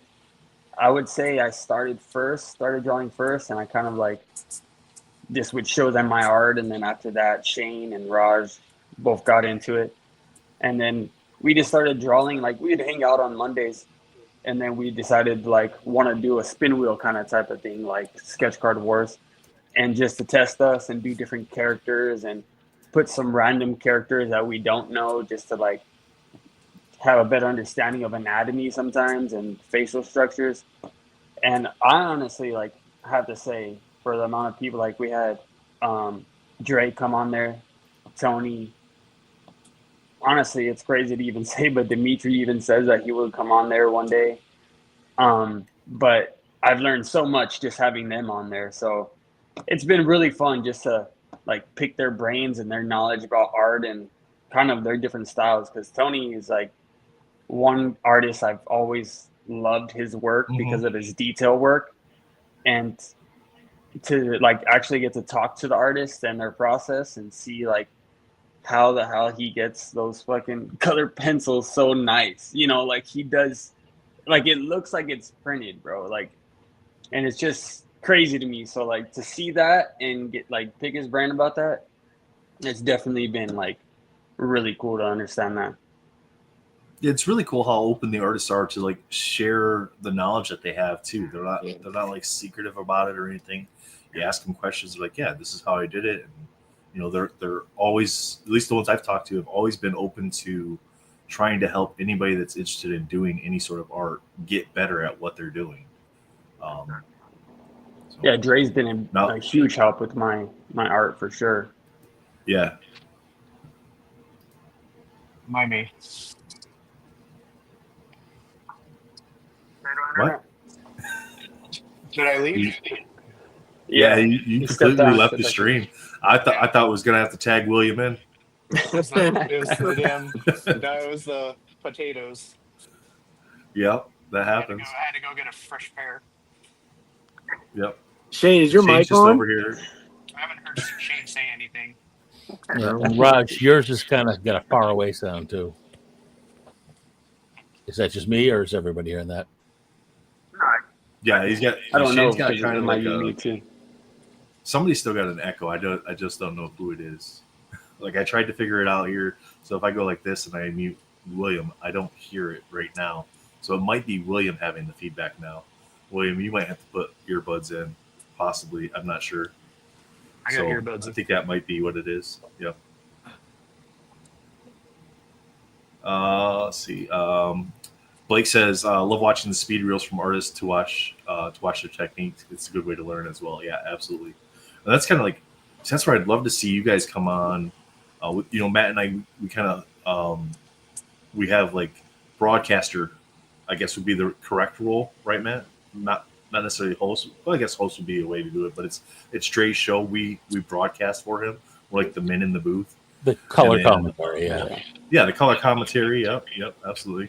And then, you know, so then it'd be great to see you guys come on a show, maybe the four of you, and try your hand at the 30-minute thing, just to see where you can get to in the 30-minute time frame and how far you've progressed. Because I know you guys have said before that you checked where you're at like 30 minutes, right? Donnie, I think you've sent me some stuff like, hey, this is where I got in 30 minutes on this piece. And then Donnie definitely has. Where you finished at. I haven't. Donnie has the ability to do it. He's completely fine. Like he overthinks himself too much. So. We have to do a trial run with ourselves. Just put a clock on ourselves 1 week because we usually draw on Mondays and on the Discord and definitely. Now Drake keeps trying to get me and Matt. Drake keeps trying to get me and Matt to draw too, but God help us. Hey, I think I could beat Brian. I think I could beat Brian Michalski, honestly. Like my stick figure, we could start 2 minutes tops. With drawing with us, you know, just to hang out. It's no big deal. There's no pressure. Yeah, because this took me was it like 2 or 3 weeks to do? Okay. So now for the 2 or 3 week time frame, is that because you like sit there and you meticulously go after little things that you want to see? And I think that's where the artists run into that too, right, Matt? Where it's like each person is their own critic on it. Sometimes you can overthink it too. You can exactly. Yeah. So this was like the first one I did. Oh yeah, the Hellboy. Yep. Yeah. This like the proportion was all messed up, and so that's why I switched it to doing it again, and that's how it turned out. And I had help from Donnie and Raj. Shane may be having an issue with his audio because he keeps popping in and out. I think he's trying to talk, but like we're not hearing what he's saying. Maybe. Oh, probably. So. Yeah. Even Bubs has been doing it on her own. Like I think Shane sends her the wheel spin, and then on her own time, like what you guys end up. She'll draw and then post pictures there of you it go. on her site. So all are welcome. Nice. You know, to come hang out with us, and if you like to draw. Now, where do you guys primarily do the like? Do you draw live with each other, or do you just like on camera? Comic Card Hives. Discord. That's the collectors, character collectors. The Discord. character collectors Discord. Yeah. Okay. Yep. So, do you guys do it on camera when you're sketching? Like you show your sketch as you're progressing through it. Yep. Then? Just like you do with the stream. Just like Shane was earlier with the camera flipped around. Yeah. I can show you some of the different pieces we did over the time. All right. Do we have Shane? We have camera from Shane. Do we have audio from Shane? Hello? We had audio earlier. Yep. Oh, there he is. There he is. Gosh, I've been in here talking to myself for like an hour. Yeah, Blake He's like, why won't these guys acknowledge me? So one week we did Star Wars. There you go. So that's my scout trooper from Star Wars. Okay. We did G.I. Joe one week. That's my Flint and Snake Eyes. Okay. Very cool. Ninja Turtles non-turtle characters. We do random things on our wheel. This is Mondo Gecko I drew. Okay. Transformers. Yeah. Starscream. And then I know Matt's Hellboy. been trying to put some variety into the wheel for Sketch Card Wars too. So these are my Hellboy characters. So. Awesome. Just on my own time, I have my own little sketchbook that I do just Wolverines. Mm-hmm. A lot of them aren't original, but I'll like find a piece that I like and I'll draw it myself. You know, just put it in there. So we got this one's all original. Oh, absolutely. That one I just came up with my own head. It's some homage to the issue 1. Jim Lee. Another Jim Lee.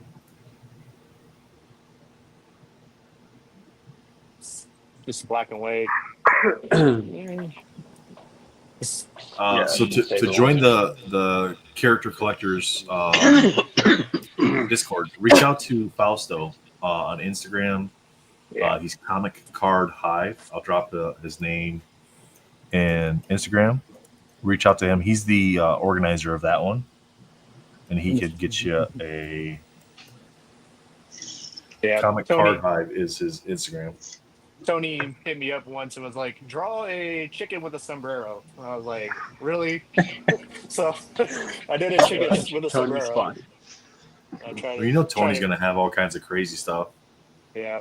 So this is just some doodles that I've been working on. Oh, that one must have got rejected by Upper Deck, yes? I didn't submit. I haven't submitted any of this. These are all work in progress pieces. Mm-hmm. Hey, It's Nathan? just trying to get comfortable. Yes. I would love to do a giveaway today. A sketch commission on our Wolverine Claws Out cardstock. That's Roger's cardstock. Okay. So can you set that up on the wheel so that I sure can. whoever wins, they can just put in the comments, who they'd like to see a commission of, and then I'll get started on it while we're chatting here. Excellent. Cool. Thanks, Shane. Yeah, man. I'm not promising. this, I'm just What promising. do you have a hashtag? Shane, do you have a hashtag you'd like to use? Do hashtag. Jeez, I don't have anything. MentalCon. How about that? All right, let's do that. Hashtag MentalCon in the chat. I'll drop it in the chat. Pop it up on screen. And you said whoever wins will drop it in chat what character they would like on the card? Yeah. Okay. Wonderful. Thanks for doing that. That's awesome of you guys. Hashtag MentalCon. That'll get you entered for a character of choice on the claws out blank there. Oh, so is this going to be a Shane special, or are we gonna send this around and it's going to be a collab piece? Oh, good idea. Good idea.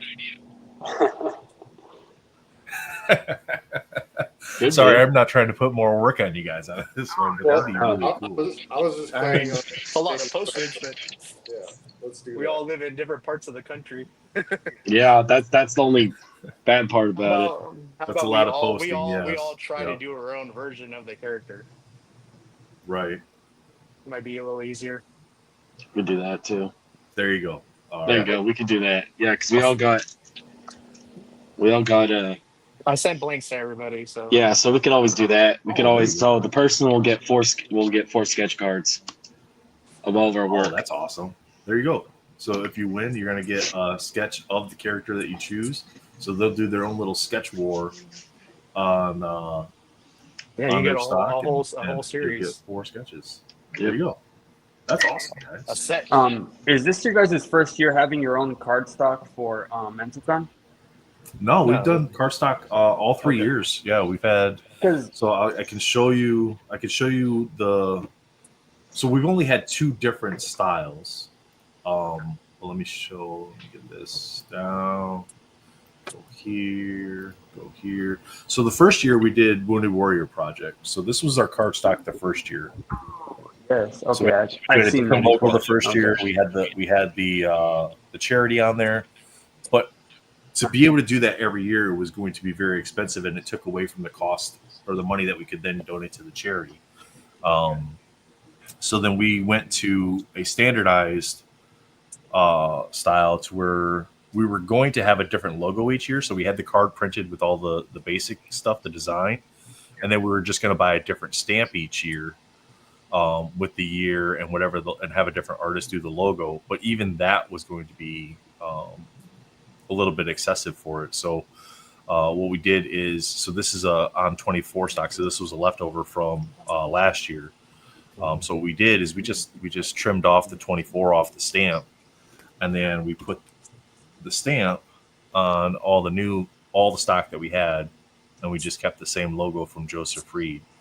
So then Nice. that was the evolution of the stocks. But we got all of the stock through a company called Iconics. And so it just depends like what thickness and stuff you get as to Same with our stock. the quality of it. Yeah.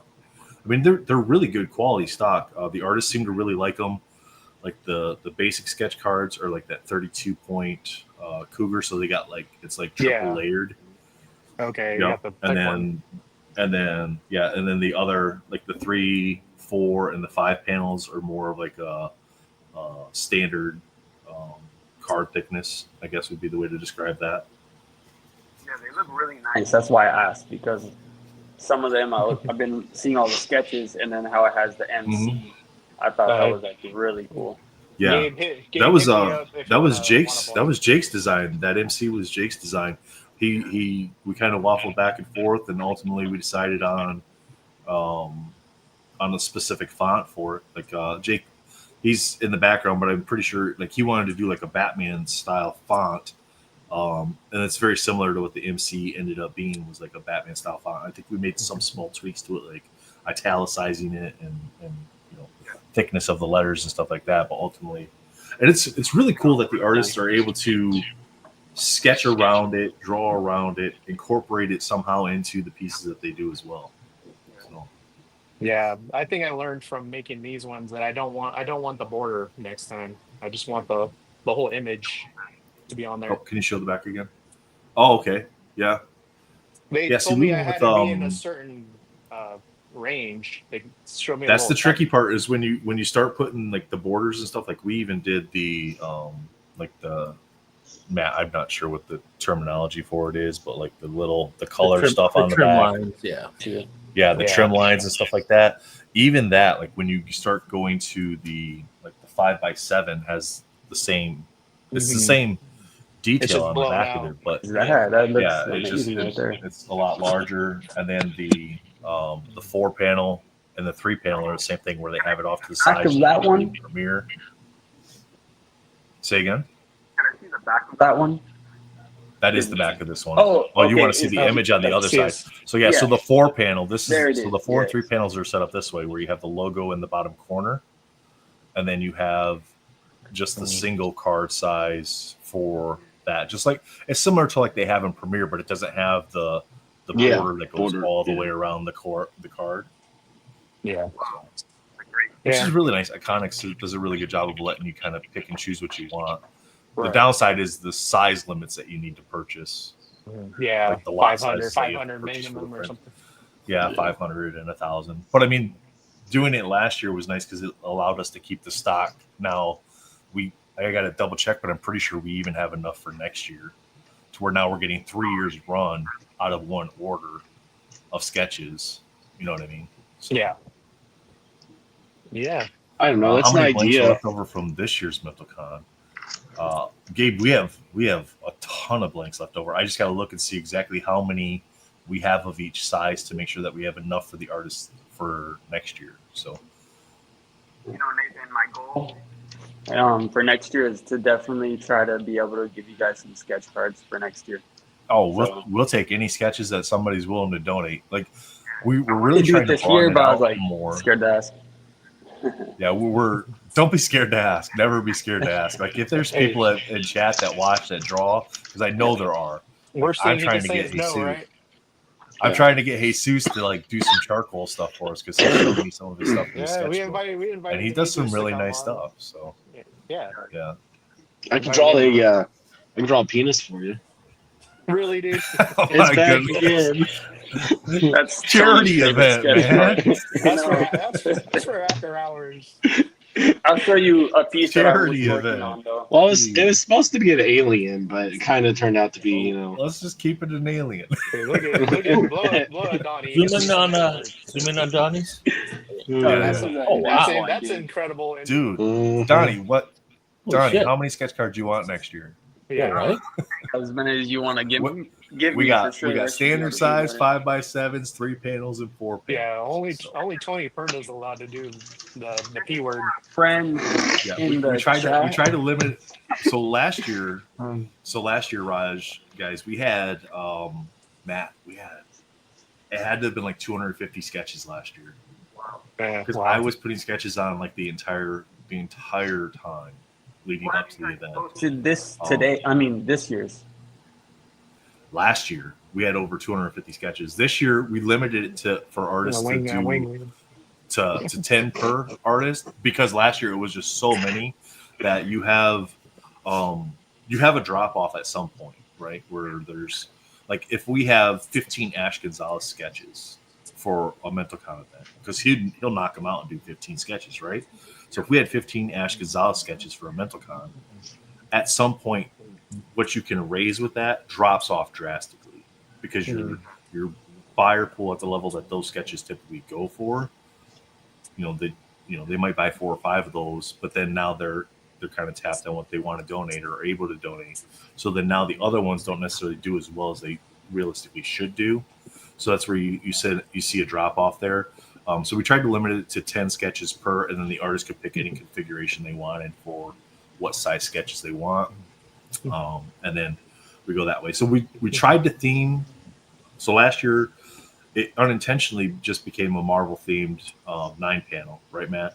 And then this year the intent was for it to be 9 DC characters. We ended up with the Invincible in there, mostly because I didn't know it was not DC. I didn't realize it was Image. And then nobody that I talked to and showed the images to told me that it wasn't DC. So I was like, I was relying on all my comic book nerd friends, and they just left me hanging. We won't throw names out there. Put the list out. Yeah. But yeah, I mean, we try to somewhat keep it themed, just because I think that makes the most sense. Whereas if you just had like all kinds of random things in the frame, I think it becomes a little bit less. But again, you guys know this as well as anybody, like the genres really do kind of drive things as well.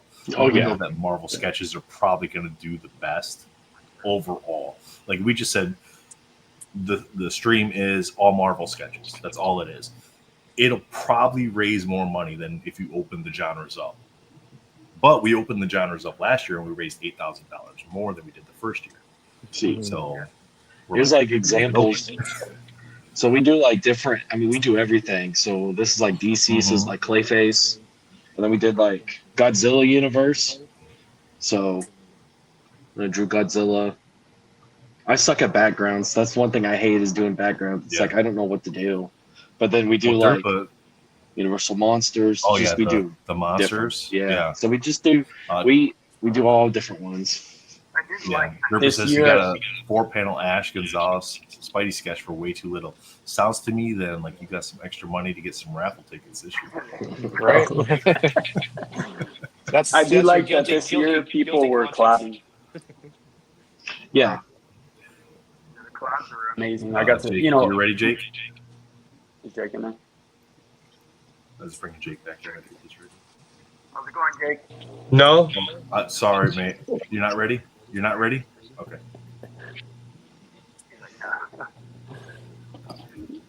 Oh, he was just saying that. Okay. I got to check messages. Got it. All right, Jake. Thank you. All right, Shane, giveaway. Let me get the screen back up. Hashtag MentalCon, guys. These gentlemen are giving away 4 sketches, character of choice. So not 4 different characters. You'll pick one character. They do a similar thing to like we do on Sketch Card Wars. All 4 of them are going to draw their version of the character for you. So you'll receive 4 different sketch cards. Hashtag MentalCon to get entered for that. Really awesome of them. Yeah. You got it, Jakey. That's awesome, Shane. Good idea. Pete says he got outbid on the one he really wanted yesterday. Pete, sounds like you have some spare money to get some raffle tickets. There's other pieces to it. bid on too. Oh yeah, there's plenty of pieces other to bid pieces on. you can bid on, other ways that you can help donate. And just to put it out there, Pete.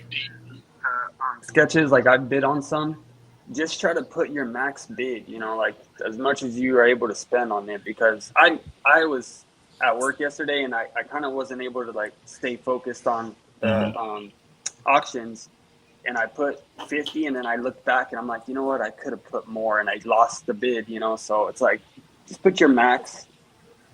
It's going to a good cause.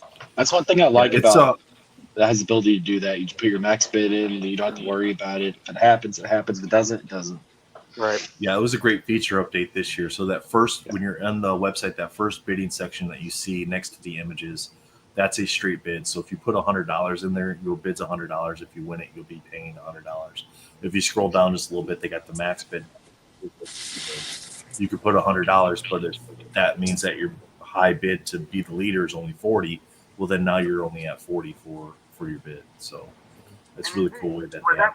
And to try to keep all, like, I like how it kept all the sketch cards that you guys put at auction last year. So like, is that like you're going to be your catalog? Just is that what like you kind of plan that? That's your catalog. So anything you ever bid on there, it's like your catalog within your account to be able to see what I bid on in the past, what I potentially won in the past, what I'm bidding on now, and then you can filter that down as well, like we showed earlier, where you can select the ones that are currently open for bidding. So, yeah, I mean, so last year we had everything end at the end of the stream, and I mean we still did really good as far as raising the funds. But I think this year having it split up, and Matt might agree here, having it split up to the hour time blocks where you're not having to go through everything every single time you show it. You can go, this is what's coming up this hour. This is what's coming up this hour. It makes it a little less tedious with showing the site to everybody. So. Yeah, I lost all of my bids last year because I was working nights. No, I lost all my bids yesterday. So that dang Matt Fuller. Somebody needs to block that guy. Hey Matt, are you collecting DC sketch cards, Matt? Like, who's your I am a little, but hold on. I'm calling the ambulance for Nathan. Oh my goodness! I was about to put him on hold too. Oh my goodness! I pick up just ones I like. You know, I picked up one from Tim. I picked up a few MentalCon ones. My biggest, when I was reading growing up, Teen Titans, the Jericho story, that was my big book that I really loved, and all the Perez. So they're sort of my main ones. But I mean, I still read Batman, Hush, Long Halloween, all those. Some of those are some of my favorite ones. So I'm very selective though, because I know my OCD. It's right. It's not my name as a joke. It's real, and I don't want to go all in on DC. So I'm very selective. Collectible Andy, he must have been talking about the different bids. He goes, "You said that about 2 minutes after I just outbid myself on several items. I should have paid attention to the different max bid field." So sorry. Jake wants back in. Oh well, it's for a good cause. Jake wants back in. Is that what he? No, I told you to message in the private chat. I'm not letting you in until you message in the private chat. Huh? Bubs, welcome to your first MentalCon. Welcome back. Welcome to your first MentalCon, Bubs. We'd love to have you on a guest that sometime in the future, maybe even on a Hobby Hangout episode with Jesus and myself. So that'd be really fun. And if you're down to draw, hit up Dre or Matt or myself, and we can get you set up to be on a Sketch Card Wars too. So I know that's a little intimidating for some people, Donnie, to come on and sketch live for people. I told Dre, I'm going to do it for sure, and I was going to do the 9.9, but I'm really trying to get Graydon to go on me for the first time. So I'm like over here bugging Graydon, like, come on, Graydon, let's go. So I'm going to go on there, but I also want to get Graydon on there as well. Because Graydon does amazing work. We can't even get him to draw with us. Yeah, that's true. That's true. Hey, that's why we need to get him one Doom, time. Don't you worry. I'm going to send you blanks now. I like that. I'm sending you blanks. Yeah. Yeah, we've been asking this for 3 years. We all need to see. We need, I just love seeing everybody's work, regardless of what their skill level is. I don't like seeing my own work, but I like seeing everybody else's work. So. Yeah, we've seen some pretty not so lackluster sketches in some of these sets. So give it a try. You never know. Yeah. Shane, what do you think? We ready to draw this one? Miller sketch. Yeah, let's do it. Can you hear me? All right, let's do it. Here we go. Yep, we can hear you. You're good, sir. Right on. That's why I was checking with you to see if we lost your microphone again, but nope, you're good. All right, here we go. Good luck, chat. Remember, you're going to get 4 sketches, one from each of these 4 gentlemen. Give it to me. We need 2. You'll pick the character. Aww. Blake, nice. Oh, we know who he's going to pick. Go Spider. Did you see, Nathan? Did you see Gabriel's comment in chat? No. I might have. I saw some. Gabriel's. I'm pushing. I'm a button pusher. He said add him to the list. To the Have list I dreamt that? for. I was super slammed yesterday with teaching summer kid cartoon, drawing, and painting cartoon. I have to go watch yesterday's replay. Who won the MentalCon frame? Gabe, that ends today. You can buy raffle tickets up till 5:30 p.m. Eastern, and then the drawing will be at 5:45 p.m. Eastern. I'll put the comment back in for Gabe. Okay. This yeah, is Blake, can you can just hit us up on Instagram what you want on your blanks. If you want something different on each one, just hit us up individually. Thought you'd seen it, boys. Sorry, that's amazing. No, I missed it. Let me. That's what I mean. You can't be perfect all the time. You know, I don't try to be. Even idiots like me with some use once a day. Hi, Tony. All right. So, Gabe, just confirm for me that this is not just Jake's comment, that this is actually your comment, that you wanted to make that 5 people drawing the character of choice, if my understanding of that is correct. So you can confirm that for me in the chat. That'd be great. Gwenum. He wants I copied and pasted it, so. Okay, you do Gwenum. Okay. Oh. That's going to be challenging. I can draw Spider-Gwen or Venom. It'll be interesting. You just put it together. You got it. You draw the spider woman. You draw the ghost spider, and the Spider Woman, whatever it is, the Gwen, and then just draw over top of it the Venom. Yeah, and just don't all of Venom over top, and you're all set. So easy. So there you go, Blake. You're going to get four sketches from these guys: Raj, Shane, Donnie, and William, and then Gabriel Stockton as well. I guess we don't need to spin the wheel this week, Shane. Yeah, no. So Blake, if you want to reach out to me, send me your shipping information, and then that way, I mean, you guys, Blake's probably connected with you guys. Okay, so you have it. So if you want to get it to me or to Gabriel, it's Gabriel Stockton Fine Art, and I can send you the information, Raj, for Gabriel, so that way you can get the information to Gabe as well. So okay, yeah, I'll get that. No, Tony. William already showed one of his aliens for you earlier. No. We're good. Let me show this piece that Tony. Let me show this piece that Dre. Oh my goodness! All right, let's take a look at what Donnie's got going. Nice gambit there. I just have to say, Dre has been a huge influence on my art, and he's been such a huge help, man. And like, I don't know if he showed you. He was talking about this. So this is a piece he's helping me on, and this is a piece that I drew. I sent it to him. He printed it out, and then we painted it together. And yeah, he showed us. I was just having but this is mine. Yeah, and he had his too. And he asked, he's like, "Do you want the one that we worked on?" I was like, "Is that a question?" Like, yeah, I want it. So I ended up getting that one off of him, and then working on like this Venom here. So like he's just been a huge help. He's helped me out with every single one of these. Dude, pieces. these look great, Don. Yeah, I know. These are all acrylic. He undersold it over all these are delivers. acrylic. Yeah, he does. Very nice. I know Tim likes working with the acrylics too. Gabe says the Gambit is dope.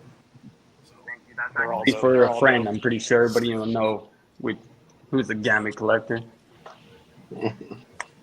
There's a bunch of them out there. Do you know what is really cool? You know, when you were talking about the logo earlier, sorry to go back to it. Mm-hmm. But, No, you're good. The MentalCon logo, Gabriel's Gamorrean Guard, the standard size. Can you flick that on, Nate? Is that possible? Yeah. Let me do a little better here. Let me just give me half a second to find the card, and I'll show the card. Yeah, that'd be better. Yeah. Because then people can see the details and stuff like that. This ends at 1 o'clock, so there's not too much time. Right here.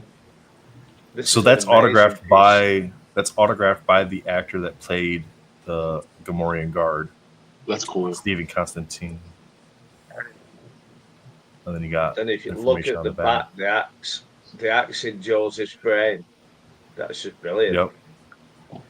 Right there. That's a really, really cool use of the logo, isn't it? I love it. Little quote from the actor as well. Yeah. Gabriel did some favorite artists pieces. You guys added Tim's work. Amazing. Yeah, Tim's work is awesome. Holy cow. Amazing artist, man. Really good. Gabe says, "What kind of donuts do I have to give Trey for him to school me hard?" I don't know if he has a sweet tooth. I don't think he does.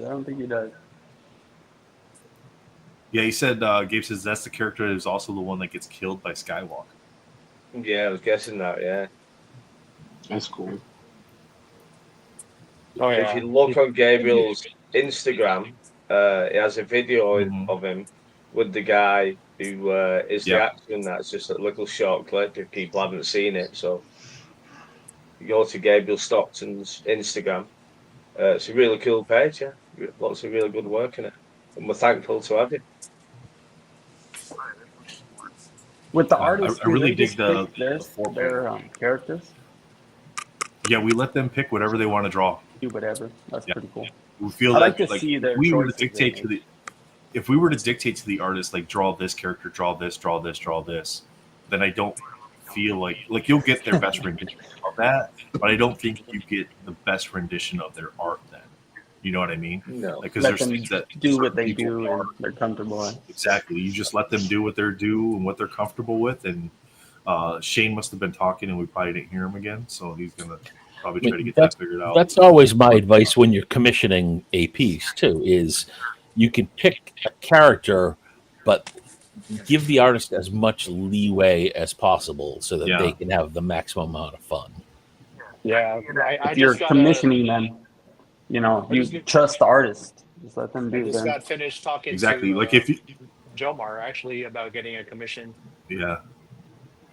I mean, if you're willing to pay money to an artist and you want to hire them for a commission, you like their work enough that you should be able to just say, I want this character maybe in this setting, in this outfit, and then just let them do it. Right. Yeah. You know what I mean?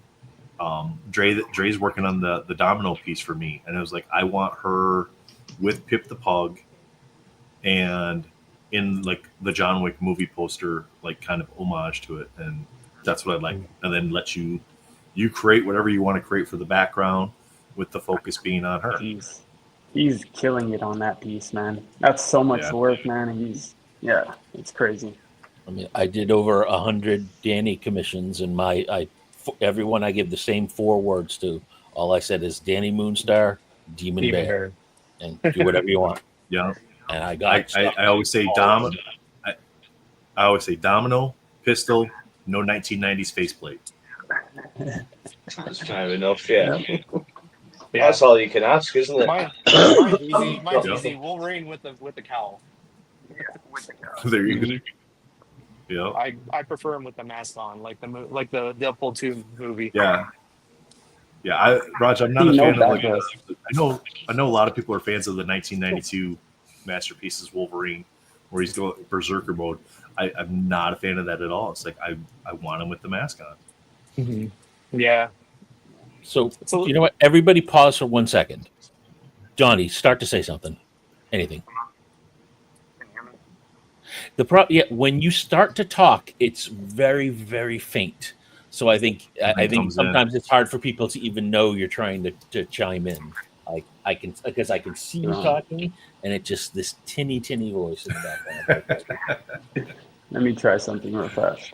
See there, I can hear you. Right there, it was perfect. So I can't figure out why. It seems like it's at the beginning of when you talk, and then at some point it's like the mic catches up. Maybe. Do you have noise cancellation mode on your earbuds?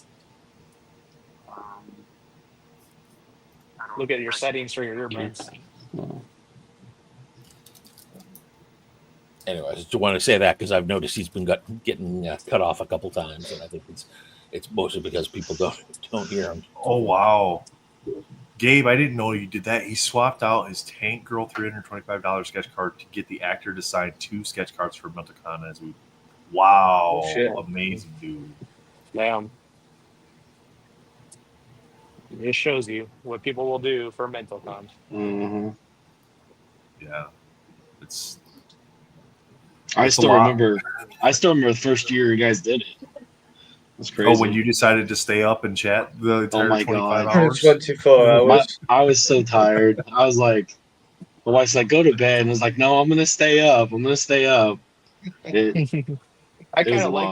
like the late hours because I was working nights. So it's something for me to listen to while I was working. And that's the thing. I was working overnight. So, I was working overnight when it was happening. So it was like, it kept me all my mind busy.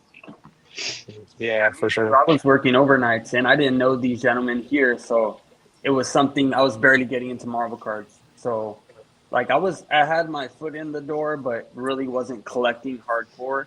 And then once I like met Graydon and Raj, now it was just like all the way in, you know.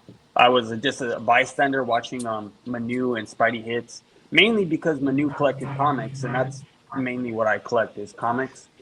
And seeing DC come to Upper Deck and all that, now I'm definitely more intrigued on the DC part because Batman's my favorite character. But it's crazy to see that you guys did that 24 hours like straight. Like I was on there the whole time because I worked overnights, but I'm a night owl, so I get like 5 hours of sleep and I'm ready to go for the whole day. So waking up and going to sleep to the stream was just crazy to me. We were getting worried about you, Donnie, because you were kind of MIA for the last 4 months until DC Annual showed up on EPAC. Yeah, you came out of the woodwork, started hanging out with us again.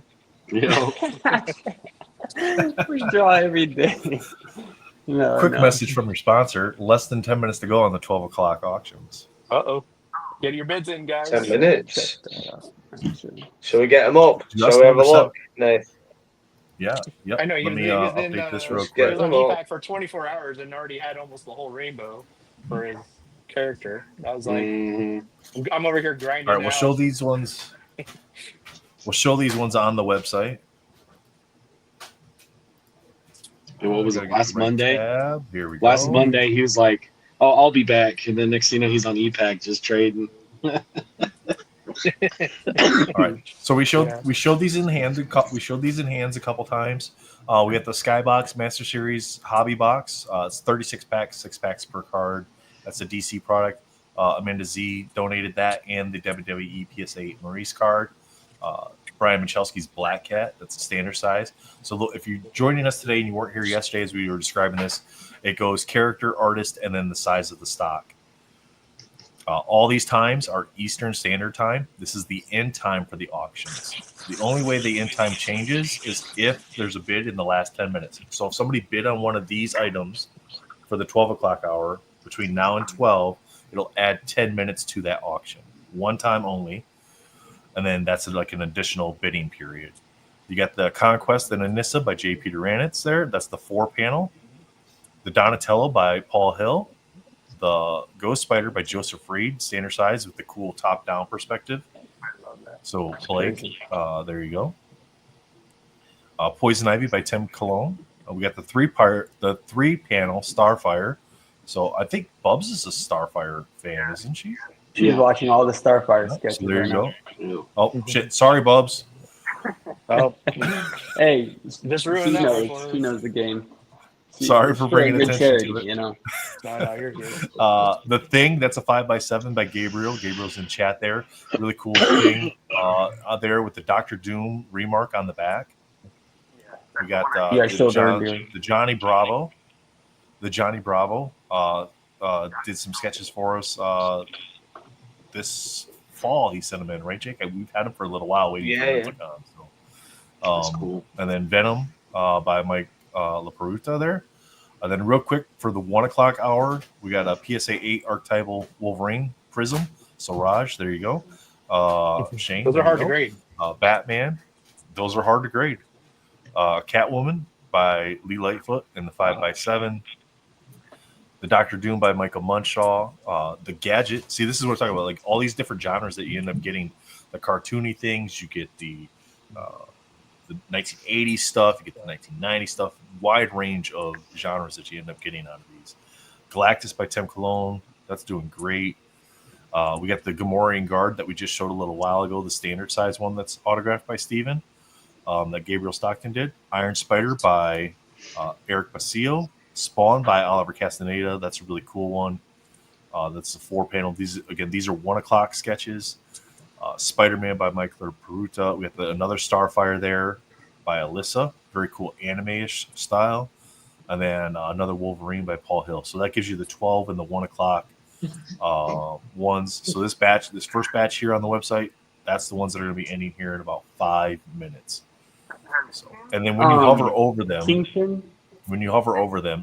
if it's blank like this and it just says bid, that means bidding is still open. So after 12 o'clock, if it still shows that means somebody bid in the last 10 minutes and it's still available.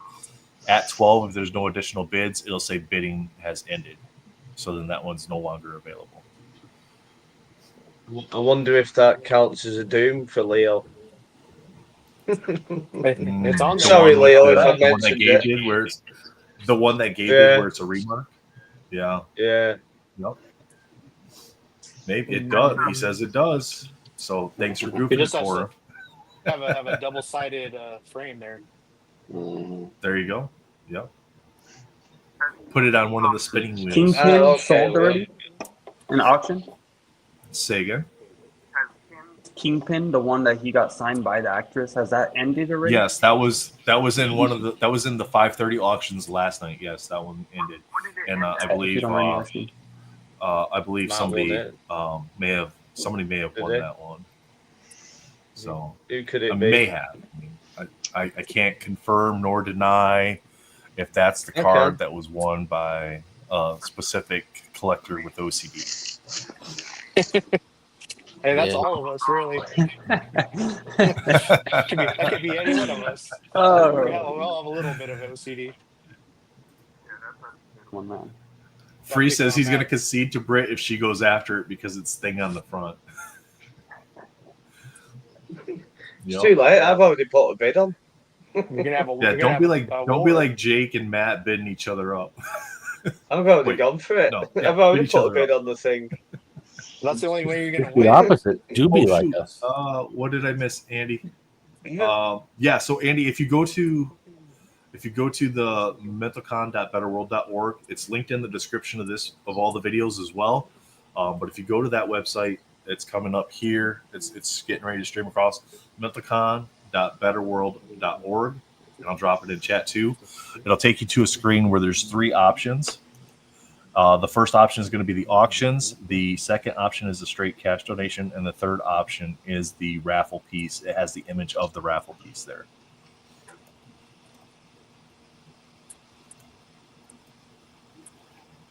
See, Brit's admitting to bidding on thing. I've told everyone what I'm bidding on. I'll tell you all now. I'm bidding on every one of Gabriel's cards, just so you know. Because I think they're amazing. I'm going to bid on every one. Let me fix it. There, Hopefully I get one of them. Only 2 T's. The AT is really cool. Now it's fixed. Yeah. Yeah, really cool. There you go. Andy's bought 10 tickets. It's well worth buying the tickets. Awesome. The tickets Thanks, are Andy. a steal. Yeah, I mean, if you're gonna make a donation, which we greatly appreciate, it's a great way to kind of like, hey, I've only got $5 I could donate. Cool, go buy a raffle ticket. Hey. Cost you $5. So what do they say in poker? Chip in a chair, right? Yep, chip in a chair. Blackjack, same thing. Need a chip in a chair.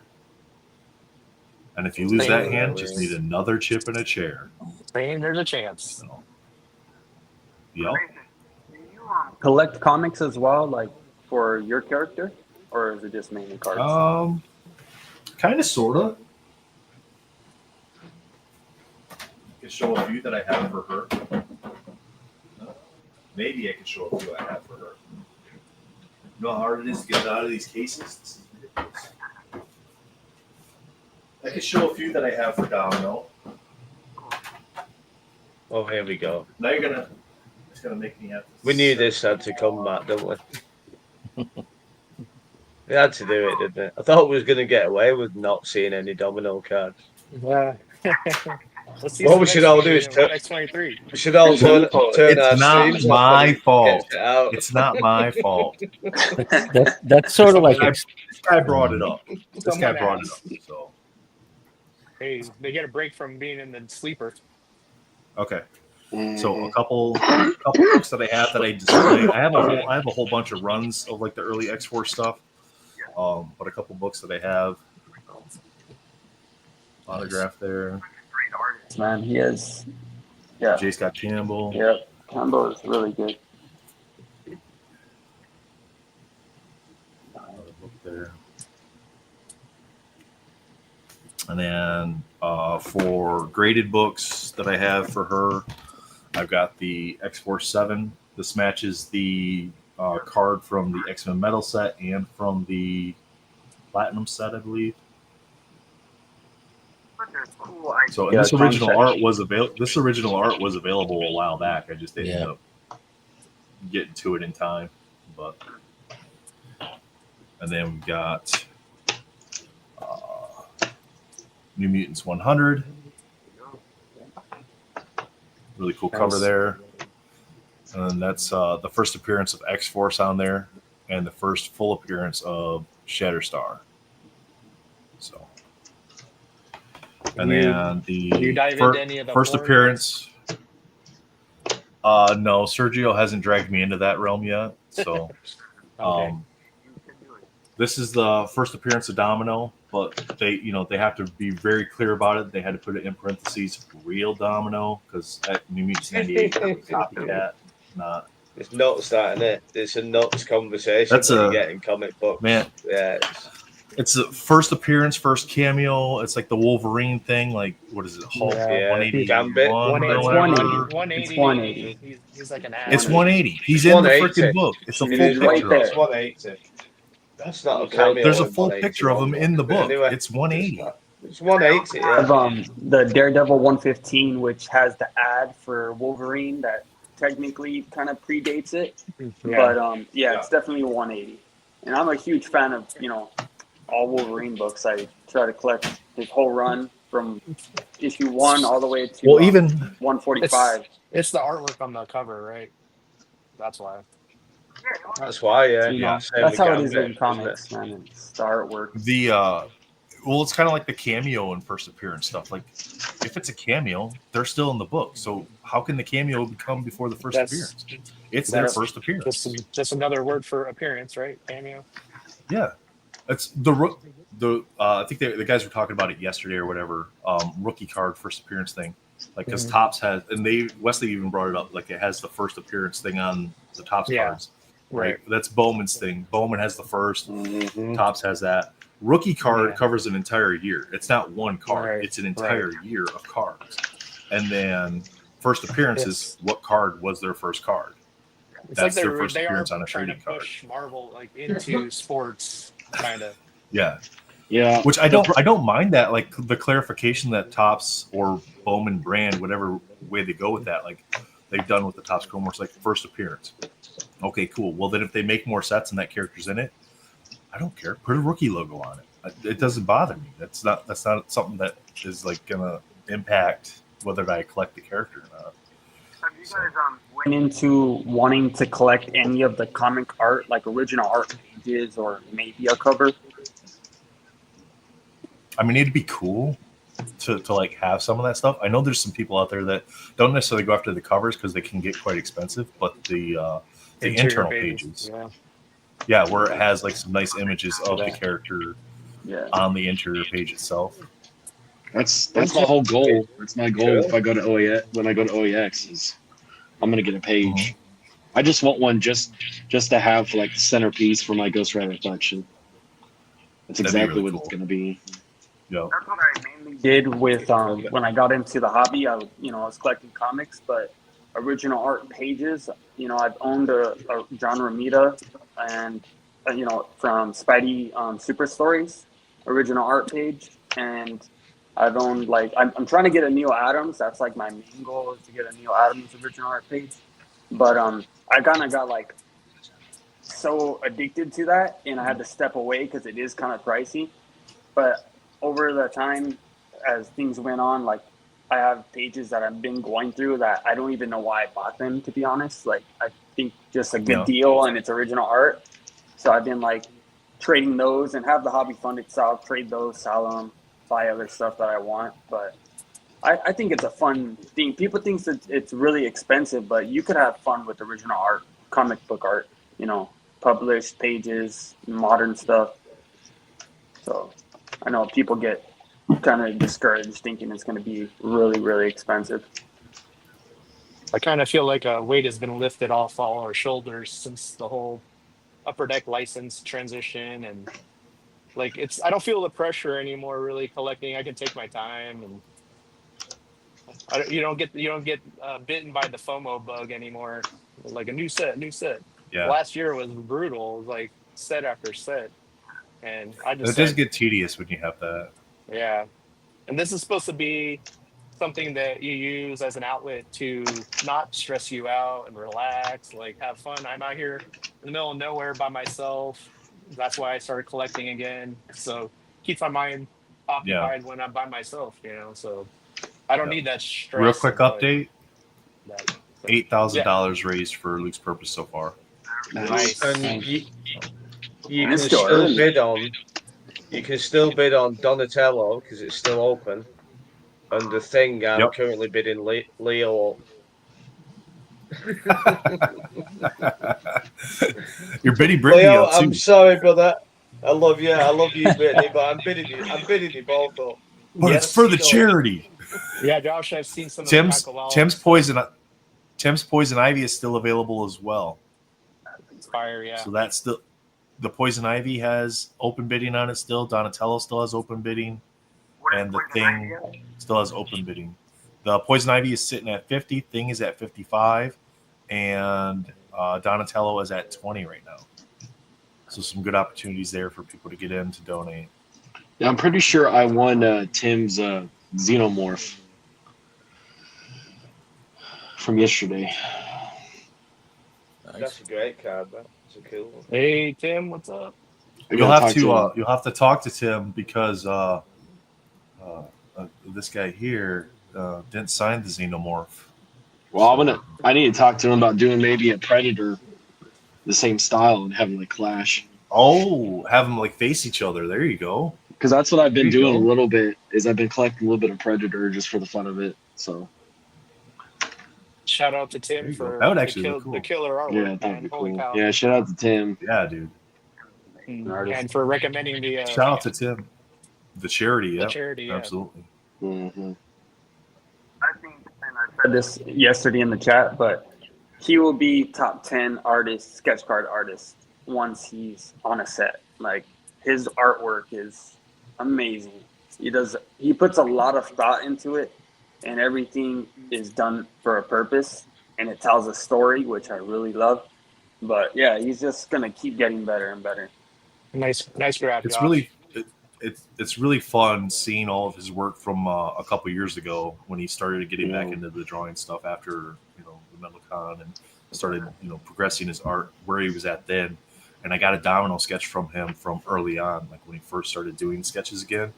And he's always like, I need that back. I need it back. Because he's gotten so much better than where he was. I'm like, no, you just got to do it before and after. That's all you got to do. Exactly. Now I got to get another one. That's simple. Right? That's how it works. I'm the same way as Tim, though. I get scared to send out a piece that I finished because I'm like, no, I could add more. And then as you start, going through with Dre and learning things on YouTube, you're like, no, I know what I could fix now. I know how to fix that mistake I had, And you just never send I'm over here just trying to force myself to send it out. It's done. Don't overthink it. So right.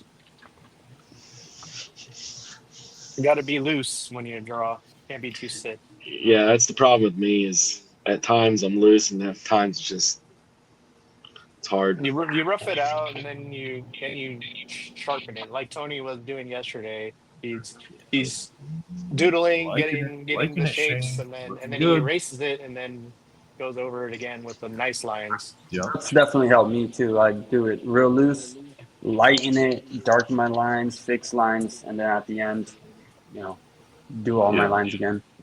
And honestly, for me, I started to draw. I mean, these guys, added me to our little group chat, and I just enjoy doing it. I enjoy hanging out. Layface. That looks so professional. I know. Well, but just having fun. Yeah. It's honestly what it comes down to. Shane's working on that. Shane's working on that Gwenum down there, and it's got just looking at it just briefly. I'm like, first thing that popped in my head is, man, that's got some Dimitri vibes to it. Yeah, let's see. I'm not sure if that. I don't know if that's what he was going with there, drawing influence from that style. But because he's a really big fan of him too. Yeah, I think we all get inspiration by Dimitri sometimes. Oh, see, he got shy and he ran away. We did. I have his book too. Last week we did Spider-Verse, and this is my take. You guys did they did all the anti-venoms that one week, so I had to start doing my own. Yeah, that was the week Dimitri came on, and they re-added the symbiotes to the wheel for him. Yeah, I like that color combination. It was fun. It's fun to draw.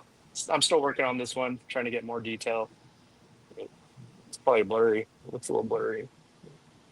What was the gentleman's name that did the Battle Beast cover? He came on Sketch Card Wars. Do you remember his name, Nathan?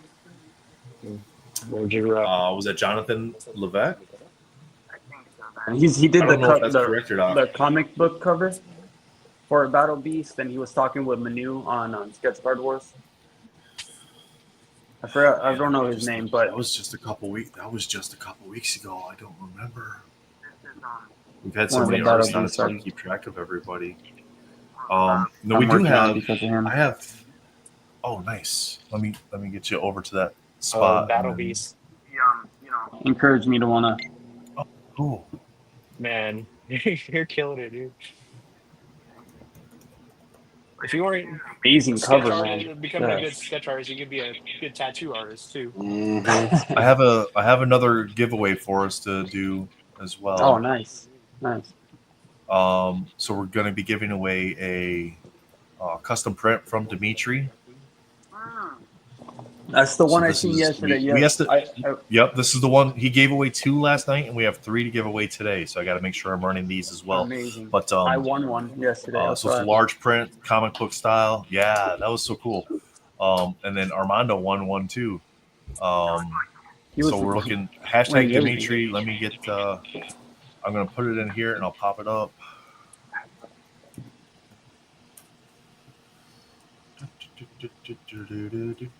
There you go. Don't forget the S at the end. I forgot the S yesterday, so don't forget the S at the end. Yeah. We're going to be giving away one of these, and then throughout the stream, we'll give away the other 2. So don't forget the S at the end. Yeah. Dripper, got to re-enter. Don't forget the S. Derpa with there autocorrect. You got it. Yep. Hey, it'll happen to you. There you go. How do you win the poster? Buy more tickets? Yeah, exactly. Yeah, buy more tickets. That's how. If you buy tickets, you get entered for a poster as well. Yes. That's such a great poster, man. Does it say the size? Is it 11 by 17 or is it a little bit smaller? That's what we were guessing, just based on how he was holding it and the proportions. He didn't give me an exact dimensions on it, so it's probably right around that 10 by 11 wide. Poster size 16 to 17. Yeah, small poster size. That'd be my guess on it. Pretty cool. Nathan, these beds, the extra 10 minutes. Mm-hmm. It keeps going, if you bid. Yeah. Is that still doing it? Yeah. It's 2 minutes left. I really hope him and Ferna work out a deal to make a set. That'd be awesome. I'm all in on that set if they do that. Okay, I thought it was a one-time only thing extension, but no, it keeps going up. They're just I kept bidding on the thing. Donatello, so they've got it bidding up. It's just gone up to 40 now. Donatello by Paul Hill. So they've got it set up essentially then where sniping is not beneficial for you because it's just going to extend the time. Yeah, that's brilliant. So, it just goes in. I mean, from a charity perspective, that makes perfect sense, right? Yeah, it's like a live auction. Let's go. Bid until nobody bids. Yeah. So if anyone wants a thing, bid 60, it's yours. If not, it's mine. It's got a minute left. He's letting transparency. And I'm happy either way. I'm perfectly happy either way. But if somebody wants it more than me, bid 60 and it's yours. $1 more. Oh, you have to bid $5 more. Oh, okay, fine. Well, I thought someone was bidding. Yeah, I think 3 the way it's set up, you have to bid in like $5 increments unless you bid more than you can bid $7 more than the previous person. So then let's say it's at 20, you bid 7, so now it's 27. So then the next person would have to be at 32. So the minimum increase is $5 is how it's set up. I'm watching it. Don't give up free. Free says he concedes to his uncle. 12. You said I can have it. 9 seconds. If it goes over 100, it's $10. 4. If it's over 100, it's $10. Oh wow! No, I've won it. It's mine. So Josh says if it goes over $100, the increments are $10. No, you don't have to bid on anything to win the giveaways. I wonder if there's another step up above that. Then if 100 goes up to $10 increments, I would imagine like $250 or $300 or wherever it goes up to like $20 or $25 increments. Usually that's how sites like that work. I never paid any attention to it. I used to just look at them and go, "This is what I have to bid to bid." Okay, cool. I bid that much. Think of me every time you see the back of your thing.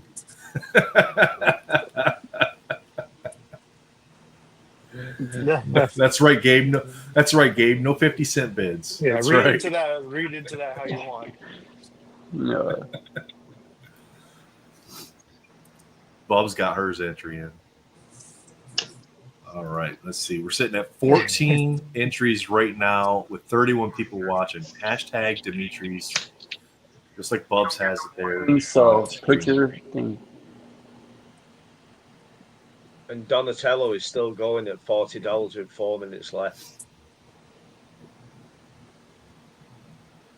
And that isn't me. I'm not bidding on that. Josh, find something and bid $200 on it and tell us what the increments are. There you go. That's the best way to find out. I mean, I guess I could technically look at some of the ones that end at like 530. Those have really high bids on them. Yeah, Right. they will, yeah. So the Sienkiewicz is sitting at 200. That's $10 at 200 at least. Let's see. The Fred and Ian giveaway finally broke 250. It broke 250. Yeah. Nice. Oh, okay. That, I mean, I would imagine that sees a pretty They're big waiting. increase. They're Right? waiting. I think they're waiting. So yeah, at least up the. It's currently at 285. So even at that price, it's still 295 would be the next bid on that if I was just do a flat bid. So then that's still a $10 increment. So yeah, maybe it doesn't go up again after that. I'm not sure. That's not a setting for us. Gate or Jake, are we done with? I think all the bidding is done. 12 o'clock. Done. It's like Nope. like eBay. Donatello. eBay Donatello's still going. It's still going. Nice. Donatello's We still like to going. see. It's sitting at $40 right now for the Donatello. I hear, If I I don't hear you win there, one but of those, I need Dimitri's to sell me one. There you I go. missed that on the Wolverine one last week. All right. Only 14 people want the Dimitri print. Get your He's liking everybody, the make live. sure you put an Hey, X that on just the end of that increases the video. odds for those. That just increases the odds for those that entered. Oh, Armando got his entry in right at the end. Oof. Just in time, sir. That's He's the like, hack I right won there. one last night. I'm going to win another. I'm going to win another. Someone put a hashtag in after. Oh, Paul. Armando. Paul, I'm going to have to put you on timeout for that. Donatello's the best turtle. What are we talking about? Like, Oh man, you're Best gonna start ever. a turtle war. If you don't like Raph, it's just Look, it's game number over. 1 is Raph. Number 2 is Mikey. Number 3 is Yep. Leo. Number 4 is Splinter. Number 5 is Shredder. Number 6 is. See, Donnie's not even on that top 5 list. Oh man. Put Bebop and Nice to Rocksteady in Splinter there. beat Put 'em. Donnie way down. I think as a kid, I went through a phase like I rotated which one was my favorite. I think for me, it's Right now, because he's using a stick, and everybody else has got cool weapons. Dude, bow staff skills are awesome. I'm sure they are. You can literally just walk around in public with it, and not get hassled. Yeah. All right, Josh, I'll pull yours up there just 1 second. Let me do the giveaway here. All right, and here we go. Good luck, everybody. Izzy! Izzy, Look at that. congrats. Izzy, Congrats. Congrats, Izzy. GG's. When I was a kid, my dad was a repo tow truck driver, and after a certain amount of time, they get to keep what's in the trunks at the junkyard or wherever the wrecking yard. And Oh, really? one time he got to keep a really cool bow staff that he found. It's pretty funny.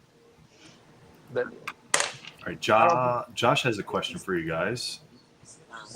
He says, Topps Chrome, what do you honestly think for $600 a box? Definitely should be close to annual or beginnings product price. $200 is. Just don't like the hype. You guys have thoughts on the Topps Chrome product? I already have my. I already have my thoughts are, yeah. I'm not out there. You know, doing with sports and everything. I'm not a fan. It's because all they're going to do is they're going to chrome you out everything they can. They're going to chrome. And I'm just, for that price, I don't think it should be 600. I think it should be at least 200, 250 at the most. At least be around Congrats, where Izzy. platinum was, I think. Because my thing is, if those are 600, and if they're going to do like Masterworks or something like that, you're talking about almost $800 to $1,000 a box. Well, I think that's what their goal is, because that's where Like- the masterpiece wound up. But I mean, honestly, like that's how Topps baseball products are. Like Chrome products are about that price, so it's no Yeah, different. you're definitely not going to have any more kids collecting. If And that's way the we wanna issue. go. Yeah, and that's the issue is how There's a whole Topps. bunch of middle-aged men. Need more kids in the hobby. I don't know. I'm not a Brittany, fan. Brittany makes a good point here. Same artwork found in Finding Unicorn for $300 less. I will say that too because everything that Kakawao and Finding Unicorn does, it seems like it's coming to the States because and then they use it. And I wouldn't be surprised that we Mhm. don't get another set that's going to look like the Aura set that they just made, Kakawao, that's going to be similar to it. And it's like they need to get away from that and make their own thing because, you know, same thing with the Iron Man image. They used the same one from Finding Unicorn. They had that Venom that they used. They've had that on plenty of other cards. But for me, I'm kind of just sticking with, for Marvel, it's Upper Deck where it ended back. And then where Upper Deck started, Batman's my favorite character. So I'm going to start, you know, that's going to be my start of my collection is Upper Deck all the way up. And I'm going to go after Batgirl. And then I'm just hoping they do comic cuts, and then I'll be all the way in with, you know, multiple characters on the comic cut part. Away from Topps. Yeah, unfortunately. But I got other stuff to collect. I got stickers and gum and anything you can think of, so I'm good. Yeah, each one of us collects just a little bit differently, I think. William's all in, he's going for guitar picks and anything with Ghost Rider on it, keychains. I'm trying to go backwards, more like vintage stuff, you know, foreign cards. I'm really gone down the rabbit hole for foreign cards. So. What about you, Johnny? What have you been doing? I'm going backwards too. I've been doing a lot of the foreign cards, but also like they had like a Wheaties trading cards for Batman. I'm keeping an eye on a couple auctions on eBay for those. They're like PSA 10 and PSA 9s, which I've never seen that great from a 1966 trading card, you know. So keeping an eye on those, and then working on my 1966 Topps Batman set. I probably need like 24 cards to have a whole set, and just getting certain cards from that set graded, and pretty much that's it. Like trying to finish that set. Are those hard to come by since they're so old? It's the grade, of course. Like with anything with comics, like they're hard to, they're everywhere, but it's the condition is what makes the price difference, you know. And to complete my set, I could go buy all the cards I need on eBay right now, but that's not what I'm trying to do. I try to like find it on the wild or like trade for it or something like that. But if like the 66 set, there's the UK print, the Canada print, Argentina print, and then they have the Fan Club Bazooka bubblegum, which is a little bit smaller than the actual trading cards. And so you have 5 different, you know, ways to collect that, and I'm trying to do a rainbow of those certain cards, you know. So it's like the original rainbow there, 66. Yeah, no, it really is. It really is. I love that set, man. Hopefully get a Adam West signed, you know, an auto on one of those cards. And I know they get buybacks for those. Yeah, there's a specific card I can only find it's in German, but I can't find the American version for some reason. I know that there is an American version. I don't know what kind of print run they did for that one. It's the Topps Trumps cards. They're a little bit longer. Yeah. Yes, Yeah. I've seen those. Yep. They did the same thing for DC too. Yeah. Right. Thing. I always like finding those unique items that are, even if they're not trading card size, if they're within a backer board of a comic and smaller, I collect it. If it's anything bigger than that, I don't. So if it could fit in a comic book backer and board, I could just put it in my comic book run, or if it fits, in my binder, it goes in the binder, So there it is. Yeah. Yeah, I got a Swedish version of it. Nice. Yeah, they did a DC. I just found a couple Deathstroke cards, so that's who I'm going to collect from DC is Deathstroke. 4-man's Deadpool. Yep. And he I says found a couple cards from Peru, of all places. Yeah. I picked up a Peru Batgirl card, Stephanie Brown. Yeah. Really cool. It's got the Archer art on it. Nice. Hey, what made you choose that one, Nathan? Why that Batgirl? Really? You're gonna make him say it out loud. I mean, it's why do we pick female characters most of the time? Because they look nice. Yeah, I just like Barbara Gordon, and then it's funny because Barbara Gordon is technically not the first Batgirl; it's actually Kane. But as far as the Batgirl name, she came first, and she appeared in like 3 comics, and then after that, we got Barbara Gordon Batgirl, which became an actual character that we saw frequently. But it's cool to see the backstory because I didn't know about the one you were collecting. And so she started as Spoiler. Wow. Yeah, she started as Spoiler. She's the daughter of one of the villains. I don't remember which villain exactly. But then she was actually Robin real quick. She was like the 4th Robin for Batman. Okay. And then she got the Batgirl persona. And then now she's part of that Batgirls group now, I guess, with Cassandra Cain. So. Yeah, that's pretty cool. No, that's really cool. Yeah. And you're almost done with your collecting for her on the annual? For annual? Yeah, I just need like the hardest ones to get, play the obviously, like if I'm trying to go completion level like I do with Domino, the plates, crystal clear, and the purple. So yeah, I definitely need the hologram. I got the crystal clear. I just need a hologram, and for some reason, nobody wants to trade their gold sparkles. I don't know what the color wheel. Yeah. No, I got the color wheel. It's the gold one that they. Linarity, the gold. Linarity, whatever. The Linarity, the out of 88 Linarity. Yeah. I saw. And then I just want. You just gotta keep your eye out for them. Yeah, I've been trying to. One on Facebook for like $10. I've been trying to find Aquaman cards, but it's just some of like the harder ones, like the hologram, the Linarity, and then like the color wheel sparkle is what I'm trying to go after now. It's just hard to find. You just need a whole bunch of base for the color wheel. What is that? 50 base? Is that what that is? Yeah, 55 base cards. Yeah, that's crazy. That's who I'm collecting. GCY's Aquaman.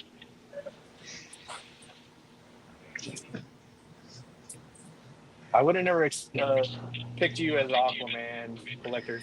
Other than you look like him, Well, I don't know. I switched it up because I love the supernatural, but I wanted to switch it up something differently, and so I want to do like a character that like he's like inspirational kind of, and he like protects the dolphins. Yeah, well, he like protects his people and all that stuff. So I'm like, why not do like a hero? Total opposite. You got the anti-hero and then the hero. Exactly. Yeah, that's kind of how I do it. Well, that's what collecting's about. You gotta have balance. What do we do, Jake? What do we do? Something unique. Oh, the hero and anti-hero. Like you're the hero and I'm the anti-hero. Oh, you're the anti-hero. I wouldn't go that far. We collect each other. Well, at least you're not the villain. I'm just gonna dig this out while you was on about Tim before. Oh wow! Is that one of Tim's pieces? I mean, Nightcrawler. Gucci. Wow. What the? Wow. Is that watercolor or acrylic? It looks like acrylic. Don't ask me. Looks like acrylic because it. Nice. Wow. Hey, Jason. Yeah, no bleeds, so probably acrylic. Yeah, exactly. I think it is textured, isn't that? Yeah, Jason, they did it. Jason said he's glad to hear some DC Annual talk. I think they did a fantastic job picking cards and art and the design of the set itself. Like I didn't care much for the last DC or the Marvel Annual set, the last one. I think it was too much of a design change. Like I don't mind, like for myself personally, I don't mind small design changes year over year, you know. But that was a really drastic change from the previous set to the last set for Marvel Annual, and they released like two or three of them in the last year and a half. So that was a little tedious too. I think Blake wants to donate some stuff. Can I donate something for the stream for the cause? Maybe a couple things, or may not have some good stuff. If you would like to donate, Blake, yeah, just send me a message, some pictures, and I'll see what I can do to get them up on the website. Or if you want to do them as giveaways or whatever, just let me know how you want us to do them. We can do them as giveaways, or we can do them as auctions, whatever you want to do. Why is it handsome guys can make handsome comic art? That's why I'm not an artist, Gabe. I don't know what the trick is. That's why we can't paint, isn't it? Exactly, yeah. That's why we leave it to guys like Shane here to draw for us. Mm-hmm. Oh, we got the legend on soon. I mean, look at those hands. I mean, he easily could have been a model. He's a hand model. It won't be Leo. Leo's got the nicest hands. Tree Comics has got the best hands in the community. And he knows sign language. Yeah, absolutely, Blake. If you got a picture, that way I can show what it is, and then we can do that.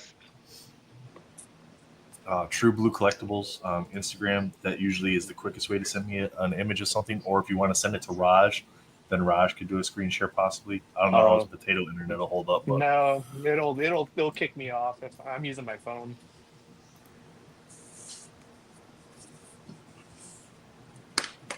I can barely respond to a text message over here. Oh no! That's what happened earlier. I got booted out because my wife wanted me to send her the link Timmy. to the stream. I forgot to send her the link. Was she watching at home?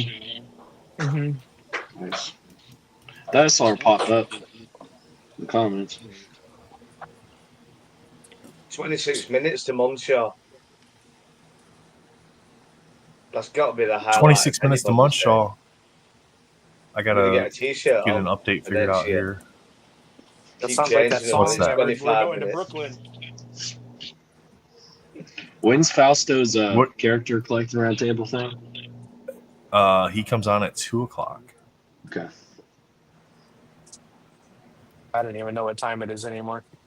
I know he said something this morning about it, but I just didn't.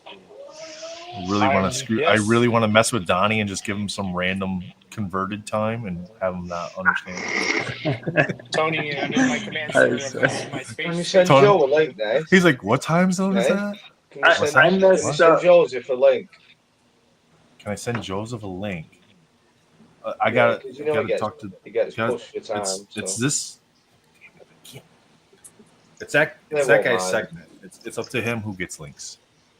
They won't mind. I just push buttons. I'll make the decision. You're the conductor. I just push buttons. All right. Jakey. I gotta get you buttons, Jakey. Yeah, I don't know why I've not got anything. I don't know. It's quite handy because I can just make excuses saying I've no control.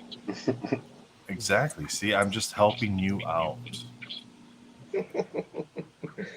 That makes me sound like a battered husband. I'm just helping you out, son. It's for your own good. It's just, I don't know whether Joseph's time's limited or not. What was Well, we your got Michael earliest- coming on at 1. Michael probably wouldn't mind if he was there. Yeah, that's what I'm thinking. We can hang on. What do you say, Donnie? Nathan's and Retroverse, what was your guys' earliest memory of collecting when you were a kid, or like not even collecting, like getting a comic, or there was a certain toy that like kind of got you into it? Oh, me straight away, Star Wars. Okay. Yeah, Star Wars. The first, was it 5 figures or 8 figures? I can't remember. It was either 5 or 8 figures. And I know I think it is a 5 in back. the US, yeah, and in the USA, in the UK we didn't do it, but in the USA, you first just bought a card, didn't you? Because Kenner didn't have the figures ready, so the parents just bought a card that said, "This is the first 5 figures," and then they got the figures maybe a year later or something. But that was definitely my first thing. I still remember walking past the toy shops and seeing the X-Wing fighter and getting my first Darth Vader and stuff like that. Oh, that was huge for me, Star Wars. Yeah, It still is. I wish, It's still. I wish I never got rid of mine. The Darth all Vader and the did. Luke with the little lightsaber inside of the arm that you slid up. Yeah. Oh yes. Yeah. Oh, Yeah, I got we all a thought couple that. figures. I mean, my earliest memory of like toys, collecting toys, not really collecting toys, but just $1 having a million. larger amount was the old 1980s G.I. Joe figures, like the really small ones. Yes. And you get like the little vehicles and everything for them. Those are the best, man. But as far as when I first started collecting would have been right around 1990. I had like 4 paper routes. I was 10 years old, and we had this little tiny shop that was by us, and you go in there, spend your paper route money, and they had packs of cards behind the counter. So I'd buy basketball packs, and of course Michael Jordan was the big thing. So anytime, and I'd build. Even then, I was building sets. I'd go get binders with pages and build the set. You know, it wasn't about what the individual card was. But my first experience with Marvel or DC or any of that was I found out they sold boxes of cards, and then I found a shop in town that sold boxes of cards, and I went in there, and in their glass displays, they had the 1994 Maximum Carnage vintage where he's hanging upside down from the ceiling with the fire dripping off the skull. I have a PSA 10 of that. That's my all-time favorite card, even above any of my Domino cards. Like if I had to get rid of everything in my collection, I would keep that card. Nice. Because it was my first ever experience with Marvel cards. It got me excited about them and comic books and stuff. So But you always been into Marvel. Like Marvel's always been your kind of. I mean, it's first just. thing, like, I mean, not so much I think DC. not everybody, but I think a majority of the people that are in the comic book stuff, I think a lot of them, like if you actually had an actual statistical number, and this is my guess, is that majority are probably more Marvel than DC, especially with the way the world is now where everything's so movie and TV show related. Marvel's just so easy to get into, sit down and watch. It's a lot of action-based stuff, whereas DC, it has action, but it's definitely more focused on the individual storylines and building the characters out, as opposed to here's 3 hours of action. And I always sometimes it's hard to get into to watch. Yeah, I always look at it where DC is more cosmic based. It's more like God based, stuff like that. And Marvel's more like, I mean, of a human-esque point. Because, I mean, like mutants, for example, mutants, all they are just evolved humans. So I think that's, I think that's another, genre to that aspect too. You could see, but that's where I would kind of differentiate a little bit in that opinion, in that I always looked at DC. Yes, you have the gods like Superman and stuff like that, high-level beings, but most of the characters that are in DC in that world, it's like they're just people that have money and equipment and fighting skills, right? Whereas even in Marvel, you have their mutants, but they have powers, as opposed to they're a person that just has a certain set of skills, right? To then do something with those skills, as opposed to, oh, I can go like this, and now I've wiped out half of the, You know, Batman's always been my favorite character, and growing up, I had older cousins that I got all their hand-me-downs, like their shirts, clothes, toys, all of that. So I was able to get their dad would buy them everything, and they're about like 6 years older than me, so they passed down all their GI Joes, all their Batman, the Batmobiles, Transformers. It was actually mainly what was that? Can't think of the other one, but like I got all their toys, and Batman was like big back then. The '89 movie was huge, and they would always tell me like, "This is the best. Batman's the best. Batman's like." So in my mind, like wanting to kind of be like them, I always thought Batman was the best, you know, like.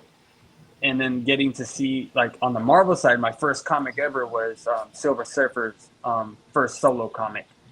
And so, like, having that book and then going to DC, I never had DC comics, but I had DC toys like crazy and some cards, but Marvel comics, that was the majority of what I grew up with. But now it's the opposite. I have tons of Marvel cards, and I have all DC comics, Wolverine comics as well. But all right, we've got seven. Keep going. I could relate because I grew up. I didn't make that. My mom was single parent. And we were latchkey kids, and we'd just go to the comic book store and try to scrounge up some change to buy a pack here and there.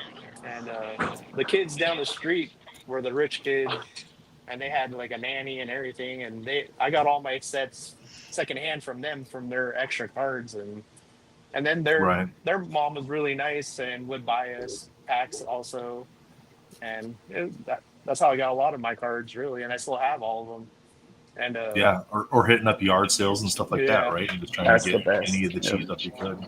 And then for Christmas one year, I finally got a whole box to myself to open, and it was 92 Masterpiece. I was like floored to open that all to myself, a whole box. It was just awesome, an awesome feeling as a kid, and spoiled me for the rest of my life. So that's all right. That's my auctions coming up, ending in 16 minutes. We've got the PSA 8 Wolverine Prism, the archetypal from 1992 Wolverine, the then till now set.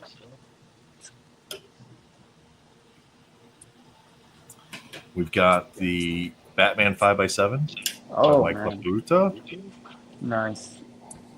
Got a little remark on the back there too. We've got the Catwoman 5x7 by Lee Lightfoot.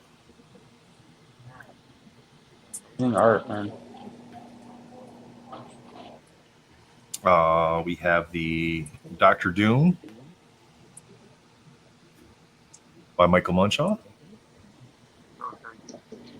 He'll be coming on at the 1 o'clock hour. We got a little game we're going to play with him.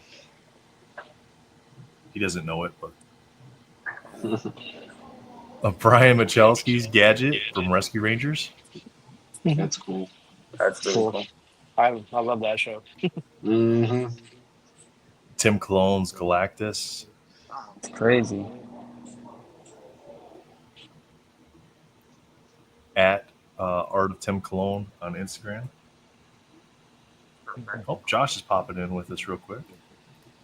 Hey, Josh, what's going on, man? What's up? We got the Gamorrean Guard, autographed by the actor. Luke Skywalker killed him in Return of the Jedi. And of course, you got the axe going into the Mentalcon brain there. So, a really cool piece by Gabriel Stockton. We have Iron Spider by Eric Basile.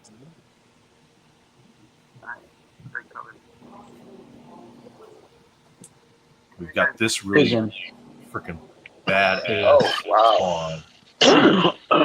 Love this is a 4-panel. This is a 4-panel by Oliver Castaneda, Viscertos. And then you have... Oh, and then you have Gunslinger? Wow. Gunslinger on the back. Yep.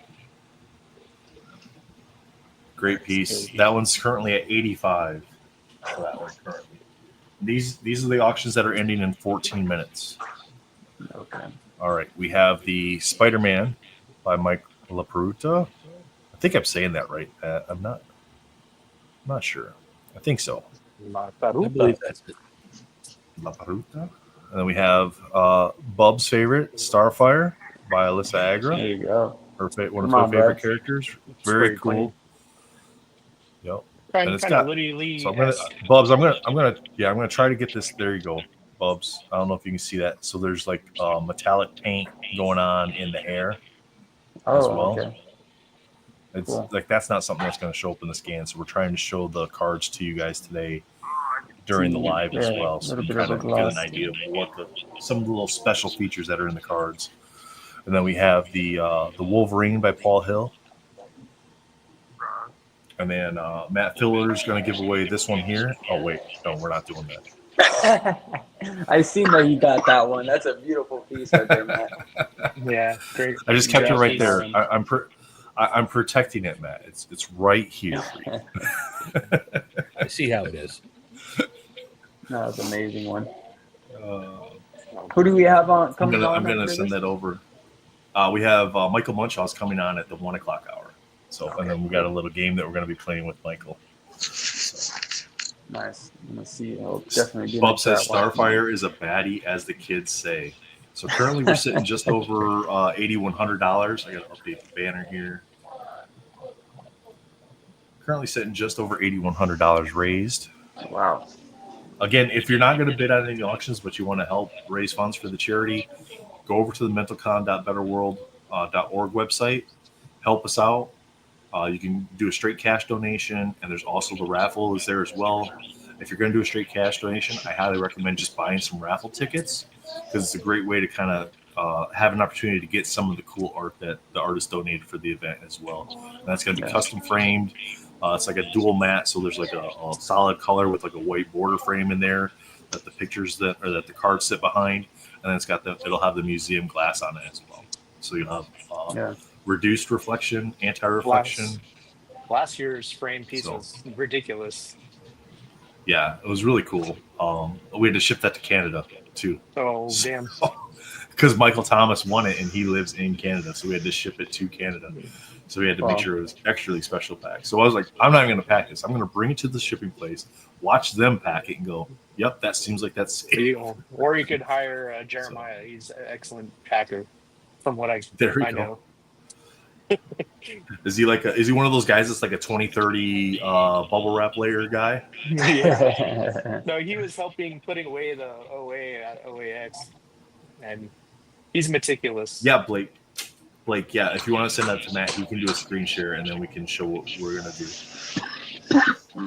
Oh, and Blake, could you I think I have him. I could look him up on Instagram too. Just shoot me a DM just so I could get some ideas off you for your sketch. All right, so we'll have throughout the rest of the day. We'll also have 2 Dimitri Patelis prints that we're going to be giving away. We have 2 of those left to give away. All kinds of great auctions coming up. 2 o'clock hour. We can show that real quick to show what's coming up in the next hour as far as what will be available. So we have the 1991 DC Cosmic Cards. That's a hobby box as well. Another thick box. Holograms in that one. We got the Punchline by Mike LaPeruta. That's Joker's other girlfriend. Is that right? Punchline? I think so. Gwenpool by Brian Michalski. Got a cool little boom on the back there. One of my favorite cards this year, Tim Clone's Wolverine. Just absolutely killed it. Tim killed it on that one. Yeah, he did. I was up there with Dre. Don't tell him that. Do not tell Tim that. Oh, I'm just kidding. I'm just kidding. I'm just kidding. Okay, we got Hog Girl by Alyssa Agra. No, he does. Tim's doing a fantastic job. Carnage by Joseph Reed, and that's got the foiling on the back there as well. Nice. Batman Beyond by Paul Hill. Yes, that's a great one. Really cool piece. It's a really nice one. And then this one's really cool. Gabriel Stockton did this one. It's a Roman soldier, and then on the back he wrote, "As I meditated or prayed on Luke's purpose, this came to my mind and spirit." Nice. So it's That's kind of written cool. around the edge of the card. You got the little trident thing going through the brain there. That's cool. Damn, that's cool. Roman fighter. Should have wrote it in Latin. Yeah, would have been fun to try to read that. But that's Well, a great piece. I know We didn't take Latin in high school. this is. I did not. I took French in high school. I did not take Latin in high Yeah, school. me too. We got from Amanda Z. Oh, nice. That's a 2024 promo. DC preview Superman PSA I 10. take Spanish. 10. That's a PSA 10. Wow. That's a PSA 10. Yep. Nice. We have this one here. I'm gonna have to look the names up because Jay went and did a lot of the image stuff. Invincible. All right, so we have Invincible, the Mauler yeah. twins and Titan. So we got the Mauler twins on the front there, Titan on the back. Really great piece. Yes. He did a great job with the Yes. characters, with the design of the card, the coloring. That's really cool. Did we lose Josh? Josh is back. All right, Josh is back up. Okay. We got the Catwoman by Lee Lightfoot. So you got one Catwoman ending this hour, and you got another Catwoman ending next hour. I love that piece. So yeah, great piece by Lee. And then this one, Gabe. I'm going to show the back first. Oh, nice. So here's the back there. Artist messy painting. And then the Spider Punk on the front. Wow. Damn. I'm gonna try to get this to be okay. So now you can start to see some of that brushwork on there. Wow. A little bit of it. That looks nice. It's so hard to get right here, these buttons. So there's extra paint right here around the buttons that raises it up. So like if you're like reading it, like you're reading like a Braille book or something like that, it's like there's buttons there. So I mean, I can't really. It's so hard to show on the camera, but man, it's so good. I would think Derp would be all over that one. You can see it. You can see it a little bit right there. And so the black that's right there at the bottom of the buttons right here, that's extra paint on there, raising that up. And then even across all the strings, everything all across here, it's layered with the acrylic, so it's just like it's so textured and three-dimensional. That is amazing. Those are the 2 o'clock pieces. So 5 minutes left on the 1 o'clock pieces, a little over an hour left on the 2 o'clock pieces. So right over there, get some bids in. I've got that giveaway ready if you want to present it. Mm-hmm.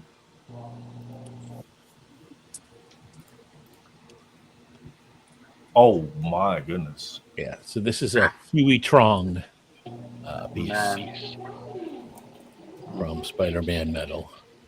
Oh, nice. I won one. I won something.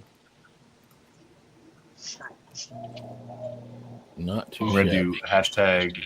hashtag Blake.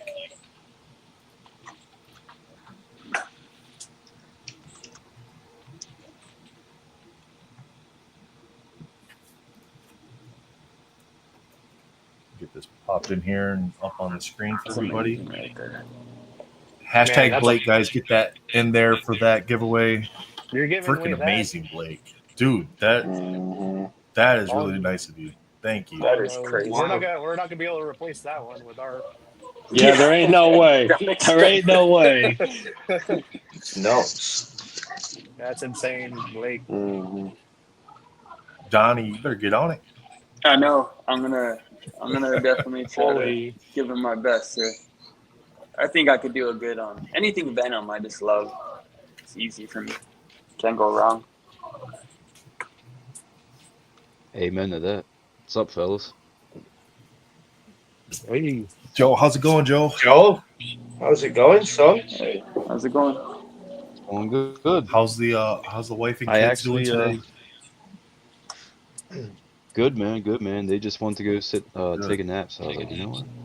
The only time I really got. So it's awesome. It's like it was meant to be because I got a couple of symbiotic giveaways myself that I was going to do. Holy crap! But we'll get back to that in a minute. It was meant to be because Munshaw's coming on.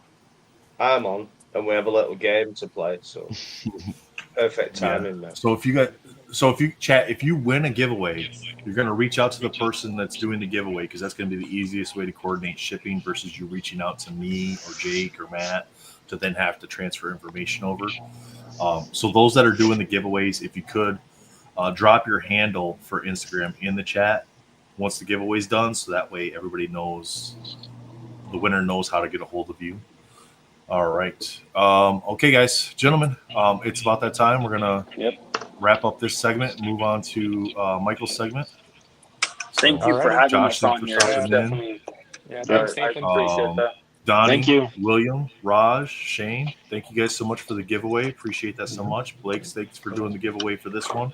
We'll get this one running here real quick. We got 30 watching, only 18 entries. Hashtag Blake, guys. Get in there, guys. It's a beautiful piece. Thanks, Blake, for contributing to that. And thanks, Nathan. Sport cause. I'll be in the auction. Cheers, guys. Thank you, guys. All right. Cheers, Jake. Thanks, fellas. Take Cheers. care. Have a great night. All right, bye, guys. That soon passed. That was nice. All right, I'm bringing in Michael here. Mr. Munshaw, how are you this morning? I'm doing fine. It's How are you afternoon guys? now. Yeah, it is. Oh, I did not. Oh man, I screwed. I did not dress for the occasion. I think you look just fine. I was gonna go buy a T-shirt with the tie and everything on the thing. I swear I was going to, and I completely forgot. Oh my goodness! So, Jakey's back. Jakey, where'd you go? Can't tell you. Nathan, tell me when you're ready, and I'll Can't hide tell this me? so you can do the wheel. Okay, yeah, go ahead, and then I'll get this shared up, Matt. All right. Share screen giveaway tool. Here we go, and add that back in. Wonderful. There we go.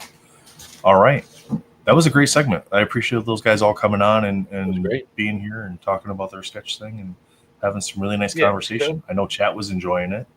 There was a lot of engagement there, so that's great. 20 entries. We got 36 people watching. Hashtag Blake for an absolutely amazing Gwen. Spider Gwen. Gwenum? Yeah. Spider Gwen, Gwen. yeah. Yeah. Gwenum. Gwen. Like Huey Trunk. Carnage does. Gwenum. Really good. I entered. If I win, I'm going to see if someone will take it by donating to charity. Oh, there you go. There you go. All right. Let's see here. All right. We'll give this a few more seconds and then, Josh. Hey, Josh. Hey, what's up? I got kicked out. I don't know what happened. Oh, we were moving on to the next segment. Well, I'm just part of a couple segments. That'd be fine. Say again? Huge fan of Michael Munshaw. So Oh, okay. say hi to Michael. Everyone is. We all So are. it's like saying you're a fan of water, you know? Oh my god! Ridiculous. Or cider. I like my second daily that. dose of cereal. I like Michael Munshaw. Well, not everybody's paid. All right, chat. attention, so paid a few. Get your hashtag Blakes in there. I don't do countdowns here. We don't do countdowns. We just draw it. So last minute waiters will miss out on the opportunity to win that wonderful sketch. Hey, look, it's the Flasher. Jake, what are you doing, Jake? I know. Where do you keep going, mate? I don't know. It's Jake. I don't know what he's doing. You keep disappearing. I don't think he knows either. No, that's the problem. All right, here we go. Good luck.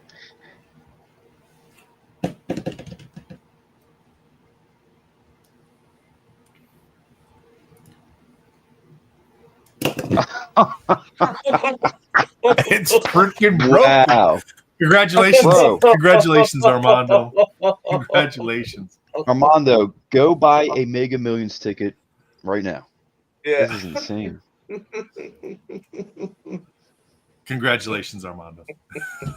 Wow. Come What else on. to say on that? Brilliant. Oh my goodness. I mean, what do you say to that? Just like, well done. That's all You you can say say, isn't with it? 1 in That's, 160,000 odds of that happening that something is broken. Yeah. And that at some point he has to be excluded. And I'm sorry to say that, but Yeah, there is something. Armando, unfortunately, inherently no more wrong. giveaways for Armando for the stream. The Congrats, statistics man. just don't work. Jake. They just don't. I think Jake has internet issues because he keeps dropping out. He must. I wonder if he closed the door in his office. That's a very good possibility. And that But blocks the signal. I need him And when he because closes the door, he loses internet. That's how that works out there. he built a game. He built a game to play, and we need him because he has the game. I A don't game? have the game. He has the game. I don't have the game. What game? Oh, man. We're gonna play. We're gonna play strip poker, and Yeah. unfortunately, you were the most close, so you're probably going to win. So, Jake, I need you to pull the game up before you. Did you close your office door? Armando, there's Blake's Insta for you to to reach out. Posted it for you. Kind of. I disappeared again. Yeah. Did you close your office Sorry. door? No. No. I think your internet's wonky, mate. Because that's the only thing I could think of. But do you have the game for us? Yeah, I know what it was, but I don't want to tell you why I kept going off. Oh, okay. That's fine. That's all I'm saying. Is it all right if I have no idea what's going on right now? Yeah, it's fine because nobody. I have no clue what's going on right now. Nobody has any idea what is All right, going so on. I'm just going to except for say me. hi to Joseph. How you doing, buddy? Good to see you. What's up, bro? Josh, Likewise. been a while. How are you been? How's it going? Good. Matt and Nate, I see you every 2 or 3 weeks. How are you gentlemen doing? Yeah. Hanging in there today? And Yes, then, sir. of course, my Doing buddy great. in the UK. Miss you, buddy. I miss you, mate. Yeah. Oh, and then he leaves. That was perfect. Leaving on that note. Oh my goodness. And he's back. One of these times, I'm just not going to let you back in. You realize that, right? I got him. Oh my goodness. Joe, you going to let him in? I click him to let him in. Joe lets him out. Yeah, I clicked at the same time. I forgot that I could do all this stuff. Okay. So Right, I'll, it's try, all right. I'll try and help out. Okay, you I know good now, I'll- Jakey? I was bidding on the Gamma Guard, and I kept refreshing it and refreshing it and refreshing it. Mm. And I kept knocking So you you're lot off. refreshing the page, and yeah. So if you just open up a completely different window for the auctions, then you don't screw up the I stream. know. I know, but I was too excited to keep refreshing the page. It was See, this is like- why he doesn't have admin power, because he would do what Josh does and accidentally end the stream. I haven't done that I for like remember that, 3 yeah. years. Anyway, we better get on with this quick, Oh. just in case. Mm-hmm. Yeah, I've actually done something. I'm proud of myself that I managed to do something. Let's get it on. Oh, I can't. You're controlling it. Come on, mate. You got it. All right. Again, I'm on. Can you see me? Yes, you're displayed properly. Michael, can you see it, or I do we see, have to... I guess. Yeah, I see a screen. Okay, so what Jake has developed here, and Jake, you can clarify it here for me. I'm just going to speak in English so people can understand it a little bit. So these are different tier levels, and we've seen this done before with sets of cards and images from those sets. So S tier is like this weird millennial, Gen Z, Super. Gen Alpha ranking system. Like I always thought specialist or A something? meant the best, but yeah, S is It's a video game yeah. thing, yeah. Yeah, so it's Yeah. like the highest tier you can have or whatever, and then you would work down A, B, C, D, E, F being no E, but F being like failure. And Jake Right, wants us to rank the movies that have been out. That would be a that are So then we would give them a grade of S, A, B, C, D, or F. Yep. Yes. Correct. Like where you would place it in your rankings. We argue over it, basically. Gotcha. There's no arguments. It's been a waste of time. It's just an open discussion between friends. That's all. Exactly. It's not And Michael. we're clearly not going to disagree. Friendships We're not have gonna ended over disagree. less. Yeah. Right. Let's get going because That's it, Dre. If Michael says he's never coming back on the Sketch Card Wars, we're so sorry. It's not our fault. It's just Which Superman is that? Is that the second one? The first one. The first one. Superman the The movie? pictures might be wrong. Most of the movies. the one are with first one. So the the one with first Reeves. one, that's definitely an A. I'd go A just because of its importance. I don't think it holds up well at all, though. No. And I'm not even talking effects, just the storyline, acting, and story. Yeah. Gene Hackman hater. Well, happy with A because that might move. I think it will move, but you happy with A for now? For now, I think once you see a few more in A, you might Are revisit we it. allowed only a couple in I agree. A's and a couple in B's? Is that like what you're saying? I think at some point Well, you we're have gonna to change do that where it. you have to spread them out. Yeah. Because in that theory, drives about more half. conversation. Because if you just go everything's B and up, well then It won't you've got to happen. put something No. in F. You've got to put something in F, right? No, there's some terrible I'm- movies listed in here as I'm looking at these That- icons. So Is that the Edward Norton Hulk? Yeah. I don't even know what that is. What is that? Yeah, it's hard to see. Edward Edward Norton. Norton Hulk. I thought that was That would good. have been. That would have been the first Marvel movie. That's right? regular Hulk. Eric Oh, the first Hulk. No, the first Hulk. Sorry, the first was the first one. Oh. By Edward Norton. No, Yeah, the one without Edward Norton. Put that at the bottom. Yeah. Yeah. I think that's a complete fail. Right, this one, I might upset some people. I'm going. They're so small, we can't tell which one it is. Thank you. Jake, can you zoom your Spider-Man. screen in? I'm like, wait, which? Can you zoom your browser in, Jake? A little bit less. A little bit less. All right. Yeah. Enough. All right. Oh. So is that the first Spider-Man? Yeah, Sam- they're all Sam the first Raimi? film as such. That's Seabiscuit as Spider-Man. What's his name? D What seems was a his little name? low for that. I can't even remember his name. Is it Garfield Tobey Maguire. or Maguire? Derpa said that seems a one's little D low due to for Nickelback. You could move that up. Do we think? Yeah. No? Josh is like, no way. Bob says, "Nah, you can't put Spider-Man as D tier." We Yeah, can. What does the I'm chat just saying say? what chat said. C, I at would put least a Spider-Man. C, I put average, Spider-Man right? in F every time. I'd put Spider-Man in F every time. Oh no, we can't. That's be why like I'm that. not voting. Oh gosh. That's you why I'm didn't not think voting. that you didn't think Tobey Maguire made a decent Peter Parker. That he was a No, believable Peter Parker. It was just it was too over the top, wasn't it? Yeah, it's It's kind just of like like y'all's too roles with weak and- Seabiscuit and all that. Yeah, Yep. yeah. You ever seen Fear and Loathing in Las Vegas? He's got a little cameo in there. That's it. I've still never seen that yet. I don't know why I've Oh. never seen it. You are missing out. It's amazing, isn't it? Mhm. We're happy with Spider-Man indeed. That's I think seems so for harsh. now. That's harsh. Ooh, Do you want to move it up to C for now? Let's put Yeah, C yes. for now then. Okay. C. All right. A. The first Batman, and I'm Gotta be going. A, even S.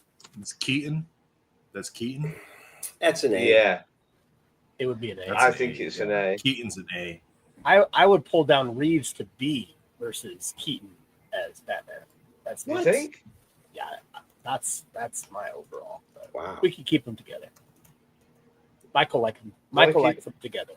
I'll tell you I'm what. fine. We'll put Oh, Batman. now we have to rate the A's in a row. No, we'll just move them as we go along. I would go that far. Like if you had time in the segment to like get all the movies up there and then organize them in order in each tier. because then you find Yeah, no yourself problem. actually moving movies from tier to another. Yeah, well, I'm Did going. you just drop to that and see delete it. just because? Deleted it. He just deleted that. What are you doing? What is Not wrong even with you? close, mate. Not even. Oh my god! Will you put that in F, please? Thank you. What, the first X-Men movie in No, F? Yeah, that definitely was would They be just terrible. weren't. They just weren't good. It was Yeah. terrible. No. They weren't good. Throw it with Spider-Man then in C, since we can't agree on S and There's F. Just no put it in That's C. You fair. think? No way. That's Yeah. See, we bad can't. as Spider-Man. You're allowing I people didn't are like the allowing first biases X-Men. in here now. It wasn't a good movie. What? Do you not think? B. B. Exactly. Yeah. Exactly, Bubs. Bubs is X-Men is right. pretty Yeah. corny, Yeah. but it's a classic. Oh. Yep. Oh, well, it's going Yeah. before That's why. Spider-Man. That's why it needs to be higher. It's a classic. You can love the characters and love that it's a classic movie Well, yeah. and it led I thought we X-Men were basing into this on the the movie actual world, movie. but it's not. The movie itself was not good. Yeah, Jake. What kind of factors do we have in this? Because there is a lot of levels with these movies. That's what makes it Iron so much Man. fun is that there's so many different. Is that the very first one? Is this one? Yeah, the first one. S. And I an was S. That's A. S. S. S. That's not S. Iron Man But started what it did it all. It started it all. Post- People didn't post- believe in it. People didn't believe in Downey. They didn't believe in none of that, and then it set off a whole change. That's And it's a good movie. And it's a classic. Oh. I don't know if it's a classic. Plus it's not visually. a classic, is it?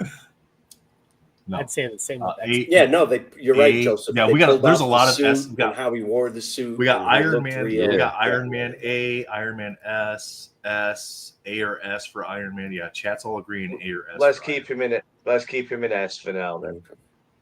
Also, Alright, Mike Eddie Ghost Rider. Grinnell. Oh, that's an He, F. he designed the suit. Ghost Rider. I'm going D because I think Nicolas Cage is the worst actor in the world. Then why did you make it What a do we D think? when it should be an F? Good point. There we go. Yeah. F. Yeah. We're That agreed hurts on that. 'cause I Yeah. like Ghost Yeah, Rider. that was easy because it was a terrible movie. Yeah, Catwoman.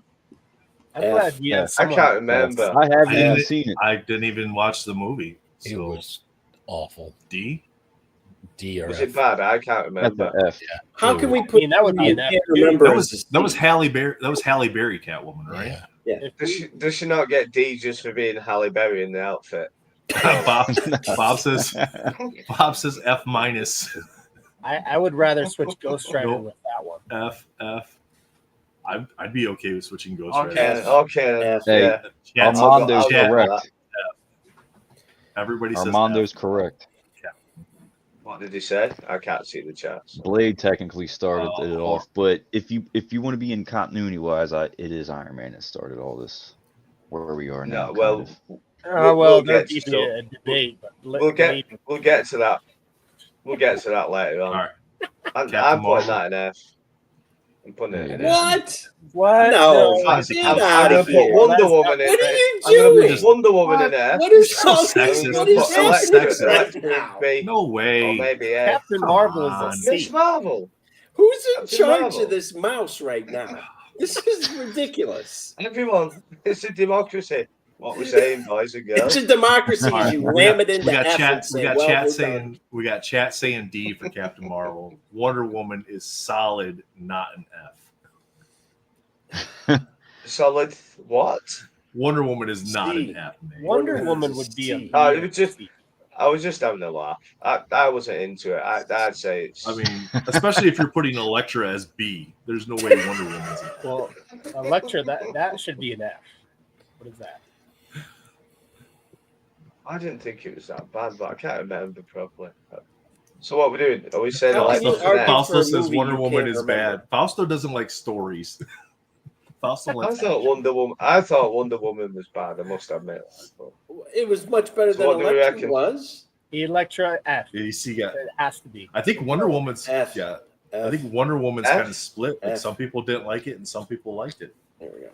What does chat say? Wonder Woman's split. You got Wonder Woman is bad, Elektra is an F. Wonder Woman is great for the first one. Wonder Woman B, Elektra F, Ghost Rider F, Elektra F. Well, we Okay, swapped we'll leave that. Armando. We swapped Ghost Rider and Catwoman. So we put Catwoman as an F and put Ghost Rider as a D. What about Constantine?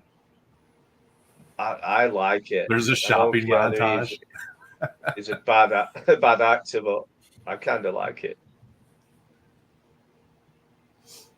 Constantine's cheesy, but it has one of the best character entrances ever. Like, I think when you meet Lucifer, that's just an amazing scene. I mean, it's above those. Yeah, I'd put it at B myself. Is it? Yeah, we're happy with B. Mm-hmm. Oh, we could. Right, I put Sin City in, but I really can't remember. But I remember really, really enjoying it, and I've not seen it for years. But Oh, come on, Fausto. You can't be think mad that's about S. Wonder Woman and Maybe want to come B. 43 minutes early for your segment because you want to speak your mind about Wonder Woman. There's a chat for that. What are we doing here? Hey, how's it going? Okay, you guys, everyone needs to calm down. Okay, there's some trash going on here, and it needs to be fixed. Okay? I don't want to hear this crap. Okay. Oh, He's like out of the chair and leaning into the camera. Jumping up and down. we're not going to play this game. No. We'll do this and happen. I can't do this. I can't sit by here and watch you guys make terrible mistakes. So let's start again. Hey, Fausto, come on. What are we looking at now? Start over. We're starting over. I don't even know Sin what City. movie Well, we're Jake's just throwing stuff. Sin in letters. City. No. Sin City. I can't Why remember, with the but mouse I is a remember problem? loving it. Okay, The Sin one with City's the also mouse is the trash. problem. It's No The one with next- mouse the is next problem. one- a D. D or an F. The next one is S all day. Which one's Crow? that? Crow? Yeah. The I'll Crow be is an so F. upset. S. The Crow Yeah, is a good movie. Jake. I qualify it Just keep more No, than no, a but D. There you go. That's a There travesty. it is. That is like, okay, we're Yep. just voiding this entire game by Yeah, doing we're just that. doing biases. Like, what was Yeah. the whole prompt of this again? There Like, isn't. It's just a bit of Jake fun. I don't know, I'm wanted just to- here. argue. Jake wanted to create arguing.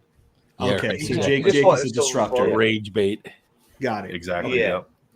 All right. Matt Possibly says the we're here best to I'm end going to comic cause us relationship. to talk about mental health. Okay. It was possibly the best comic book ever written, What in is? my eyes. The Crow. But we're not rating comic books. We're rating Yeah, we're movies. rating the movie. No, as far I as know movies, we're not. it's one of my all-time favorites. I know we're not, but I didn't think the translation was that bad from movie to comic. And we are just rating the movies. It's a brilliant movie. I mean, if you're an emo kid,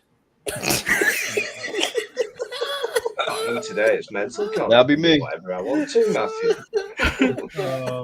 You're an emo kid. I gotta admit, I love The Crow because It can't rain all the time. It's awesome. Oh God, did you really throw that quote out there? God bless you, man. That is good stuff right there. That's the quote to put out there too. That's so funny. Okay, Joker's an F. Joaquin Phoenix's F. Joker. F. I haven't seen Joker. Good, you've survived. the Your left- eyes why are are wide you open. running? Wait, Why is are that you the running? This? singing You one? haven't seen like half of them. Is that the singing Joker one? No, that's the No, it's the first The first one? non-scene Joker one. Joaquin Phoenix. I personally love the It's first one. funny that you got that surprise because he's dancing on a staircase. Yeah, it's garbage. So next one. City is not above X-Men either, so you need to move that. Oh, What's I above haven't X-Men? seen it. Sin City is not above X-Men. I agree. Bring it down. What? Sin agree. City at the time, that was groundbreaking. The way we'll that adjust they did later. it, We got to what get they through the was. ones that are there. Come on, Jake, Fausto. get You through the know ones that are there. Don't And even. then Rodriguez is so annoying. S. He's such It's a not- S. Logan is an Logan. S. Who put that as a D? Yeah. Okay, who wants a problem? Agreed. No, No, he's I- he's I- he's Logan dragging. was He's the very dragging. first rated He's R freaking movie. So Doesn't make it good. Marvel. Okay, Logan is S. It could- Good. As long as Logan is S. I'm yeah, happy. Logan is probably one of the best Awesome. movies that Marvel has One ever of the- done. I'm gonna be super Yeah. annoying through all this. So Nathan, you Fox, can totally whatever. kick me out whenever you want. So just so that's out Oh, we there. like that. You're Blade You're in here, fine. right? Look, I'm just here to push buttons. This is Michael Munshaw's I've let- I've- segment. I Are don't know you how the we let one it get to cons- this. Yes. I've Michael left let the it get best this films one. to the end. I give Which one's a Deadpool B? an B or A, an I F? think. B or an A What for does me. everyone else say? All right. So this is, I guess someone just said this is my segment. So this is my 2-minute Mhm. story. Yes, So sir.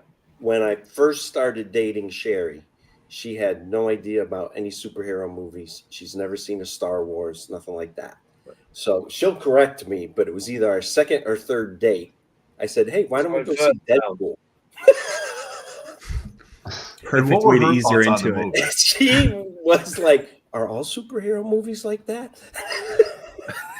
Just been like boldface, yes. They are now. Deadpool Did she belongs like to the A or movie? X. Yeah, she enjoyed it. She loves Deadpool. She loves on the. Then it's First an one A. was very Then good. it's an A. The first one was good. I think it's an A. Yep. It's an A. I'm happy with A. I think so. It's above Superman.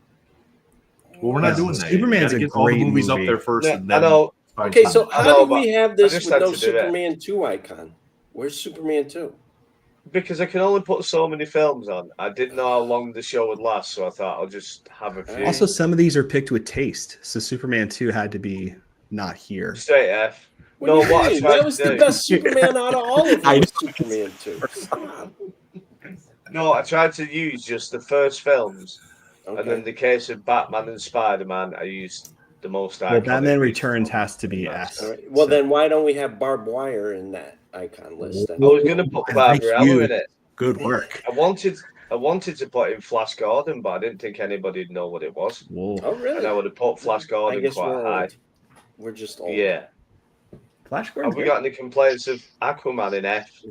So No. Aquaman's better than Captain Marvel, though. So what are you going to do about that? D then? Are we saying They're D? the I'll take- same. Oh, Ghost I Rider didn't being a like D it. is really harsh. I get Oh, it. I jeez. respect it.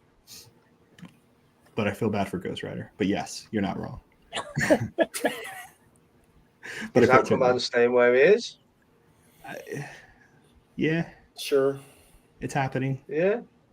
Well, this is happening. Yep, Which one's that that's one? happening. Is that First Rise or the Fantastic first Fantastic. one? The first First one. one? Yeah, that's where it belongs. It's supposed to be. Captain America supposed to as be. Johnny Storm. That's a We'll good let job. Fausto do that one. No. Higher. This is- higher. You can't Higher. see Higher. it, but it's the Turtles movie. Yeah, a little higher. Turtles. would And be there an you A go, or- baby. or That's a it. A or I S. think it's up there. Ice, baby. 100%. Let's do this. I have no disagreements with that. It's That better than scene with Superman. Ralph being all depressed and April helping him We'll out do and that. talking to Leo, Donnie working on the car. That was good shit. Right, Avengers, the first Avengers. A or B. A. Anyone else? A. Hey, I would who's say hovering over C? Who's this guy? Who's this invisible hand we have to live with? Like, what is The- this? Drunk guy over in the UK. Oh, there it is. Why is Sin City still up there? Because it was a good movie. It needs to go down. No. It's a D. No. Do we think? No. Is it? Let's, We'll let's get back vote to right that. now for Sin City. I think Faustus agree with me that I'd agree with you. Sin City is good in the concept. Like, there's a It's few just stories not- that are interesting, but it should doesn't. be B and above though. Oh, Suicide Squad to definitely be an F. I've not seen it, so I have no thoughts. Could go Suicide as a Squad's an D F. or It's an F. C. That's a terrible movie. That's Like, an F. legit terrible. That's a terrible movie. Has the weasel in it. How can a movie Yeah. be bad with Case the weasel? proven. Thank you. I really appreciate the help. That's I right. like Fantastic Four better than that. So yeah, there we go. Yeah, that's that done. That's done. Hellboy. I think B. I liked Hellboy. I thought it was all right. B would I make just it. liked it. It was fun. Eh. B doesn't upset me for Hellboy. I still think X-Men should You, be. you all have a voice. Watchmen. now. That's You all have a voice. Use it. I There think was a this law. is S or A. Okay, well, I Watchmen will or say this. A. What puts Watchmen in the B category, and hear me out, is the A? scene in the helicopter. Is that lovemaking scene in the helicopter. When you rewatch Watchmen, there's a little bit of a, they really did this? And it's a very awkward, like 10, 12 minute moment in the movie. And it kind of moves the mystical S that it should have into the A-B range. I'm just going to put it out there. That's just my opinion. So let me ask you this: does the book have any variance in these votes? Because if the book does, the book for Watchmen was so amazing. We're rating movies. We're The rating book is movies. very No, we're different. just no, The movie. we're just rating the movies. Yeah.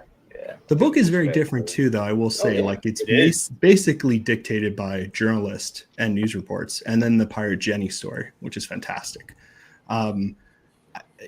Yeah, I don't know. I don't know, man. There's some things in Watchmen I'm just like, I love hearing Rorschach scream when Manhattan's about to do his thing at the end of the movie, and it just devastation. And then So- some moments I'm like, ah. Would S be compared to life changing? Let's put it there just for A is good. for now. I'm happy with it. for the helicopter scene. Yeah. For the helicopter scene. That's going too high. That's already way too high. Still too high. Get down to a D. Still too high. 300 is No. This is Sparta. Yeah. Yeah. At least a C or a D. Thank you. King Leonidas and his 300 men. It's a C or a D. Is it? It's a C. Yeah. I'm We gonna can have put it to concede. Wonder Woman. And It was- there we go. Oh no. Sin City was definitely better than 300. Sin City is 100% better than 300. Agreed. That is correct. It's a democracy. It won't Can be I- a democracy. can I answer No. Can I answer No, this one? yeah. Is there like a trash folder for you can just delete this completely off? That would be- Oh, I entirely? can't believe Joseph is. Wow, Thank you. Joe was Fan. like, That was good stuff, Joe. This symbiote is guy was terrible. like, I yeah, agree. no. Hey, chat. I'm gonna need y'all to forget that this was even part of this segment. Just blank this out. I agree. Seriously, can you get it off the screen for me? Oh my God, you're my hero. No. Hell yeah. I can't. Oh, I don't know. Michael, I you like still how think Jake it should hijacked be- your segment? I know, huh? It's higher than Aquaman. Come on. what we're saying for Spider Verse? I liked it. Higher. Dude, I that's think Which it's is a B or the A. first one or Yeah, the B. second one? It's the first one. Is it the right? first? He already the first said one? these are the first ones of the franchises. I fell Yeah. asleep during it, so put it in D. You fell asleep through the first Spider-Man. No. It was the same thing like 5 times. It was like the same. What, movie, Miles like 5 Morales? times within the Oh no, movie. that was a smart because way it to was just Miles' tell that story, story. Gwen's story, whoever's No. story, whoever else's That was- story. That It was the same story. No. I was bitten by a radioactive spider. Yeah, we know. No. You missed the cadence. The cadence and the interesting, like, get hits. No. Yeah. The second one was I don't wanna- great. The second one D. was great. Second one was First I worse. fell asleep. Oh, D. It It's at was least a worse. B. That's fine. That B. that At tracks. least a B. B. Give me a B. At least a B. Mm. And it's better than Hellboy. It's certainly better than the Avengers. Anyway, Agreed. we'll get back to That was good stuff. Avengers Endgame. Eh. Endgame is a good movie. It's all right. It finished. A. Everybody liked it. The only problem, I liked it because it finished the Avengers as well, which was nice. Well, thing it's to the do. end, It's like, so hopefully it finish did. Yeah, well, in theory. I'm happy I'd be with that, kind of eh? Any debatable on being complaints? S just because of the crescendo that it took. We can go back to that. Right, and I've only Don't got do one that. stance. What on is that? this. Blade. That's Blade, baby. needs to be all the way up. I have got All the one way up. stance. No, on it this can't. movie. It's not S. Come on. It's not S. I'm That's close too- to that's that and too- the crow. No, Well, get out of I'm here. appreciative Actually, that Blade needs to be saved Marvel, an A. but it is the movie itself was not that good. Agreed. It's an A or B. I think A Yeah, or let's B. do Oh, A no. or B. A or B. A or B. I'll give you A. I'm not having B. We can't have B. Can we move Nah, Batman Blade up in B. to S? Because I'm sorry, but Okay. original Question for Batman. the chat. Question for chat then. I'm interested in everybody's answers, so I'll shut up because I've been talking for too much. No, Batman you're not. Fine. or Batman Returns? Which one's the superior movie? Batman. It has to be Well, we have- because of Joker. It has to Yeah. be. We have got Yeah. the Dark To the Knight. top. We've got the Dark Knight. Batman as the Returns was final great. Batman film. To the tippy top. I think Dark Knight is amazing. Start Dark of Knight the would be a B. trilogy. Just You know what though? B. Dark Knight's amazing, but Dark It's Knight's not above regular amazing. Batman. Dark Knight's amazing because of the scenes with Joker and Two-Face. Everything else is super boring. Yeah. The Tumblr. B. Yeah. The Ra's al Ghul story. They tried it at Chase least. scene. Like what A are or they? B. ALB. We'll compliment each other. How many more you got to place, Jake? A for sure. Only one that's going in. Is that the last one? Is that the last one? Spider-Man. That one where all three of them came back to annoy the world. To annoy the world. That's my hero. To annoy the Now that you world. have everyone That's up, the best. let's go ahead and put it in the right order.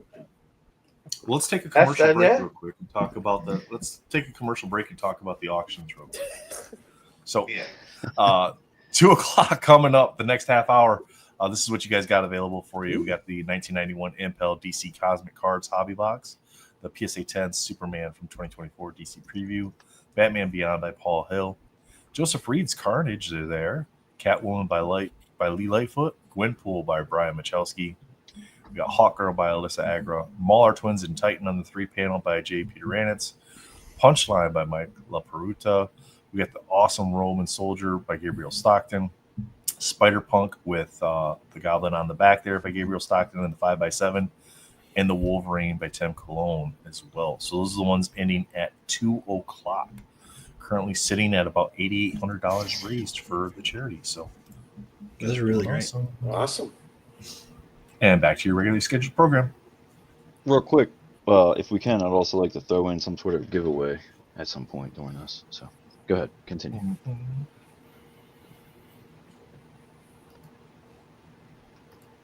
Oh, or not. Jake's still out. Oh, Jake stepped out. Okay, Jake, okay, awesome. Jake's movie taste is garbage. We need to talk to him. Okay, this is an intervention. Let's orchestrate. So when he comes back, we have like our views and stuff. Like, did you enter this thinking that Jake was going to have a good viewpoint on movies? How dare you put? No, of course not. Okay, well then. Okay, the guy that wants to do the giveaway left. The guy that runs the show. I know. Left. Right, I want to do a giveaway, but I'm leaving. So. Well, I didn't realize.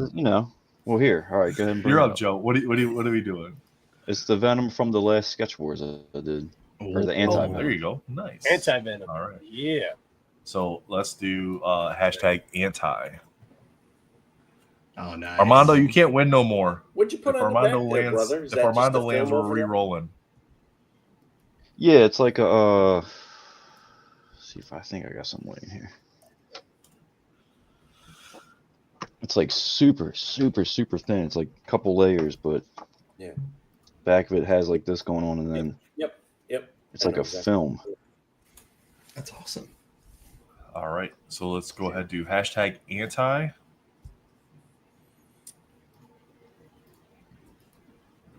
Oh, Then, hey, I just see. like you were saying earlier. I thought I saw somewhere in the comments, Tony said something about Dolly Parton.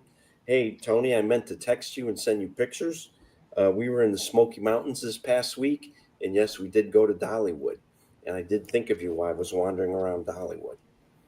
As one does for Tony. As one does always, where Tony Perna should For be. Tony Perna.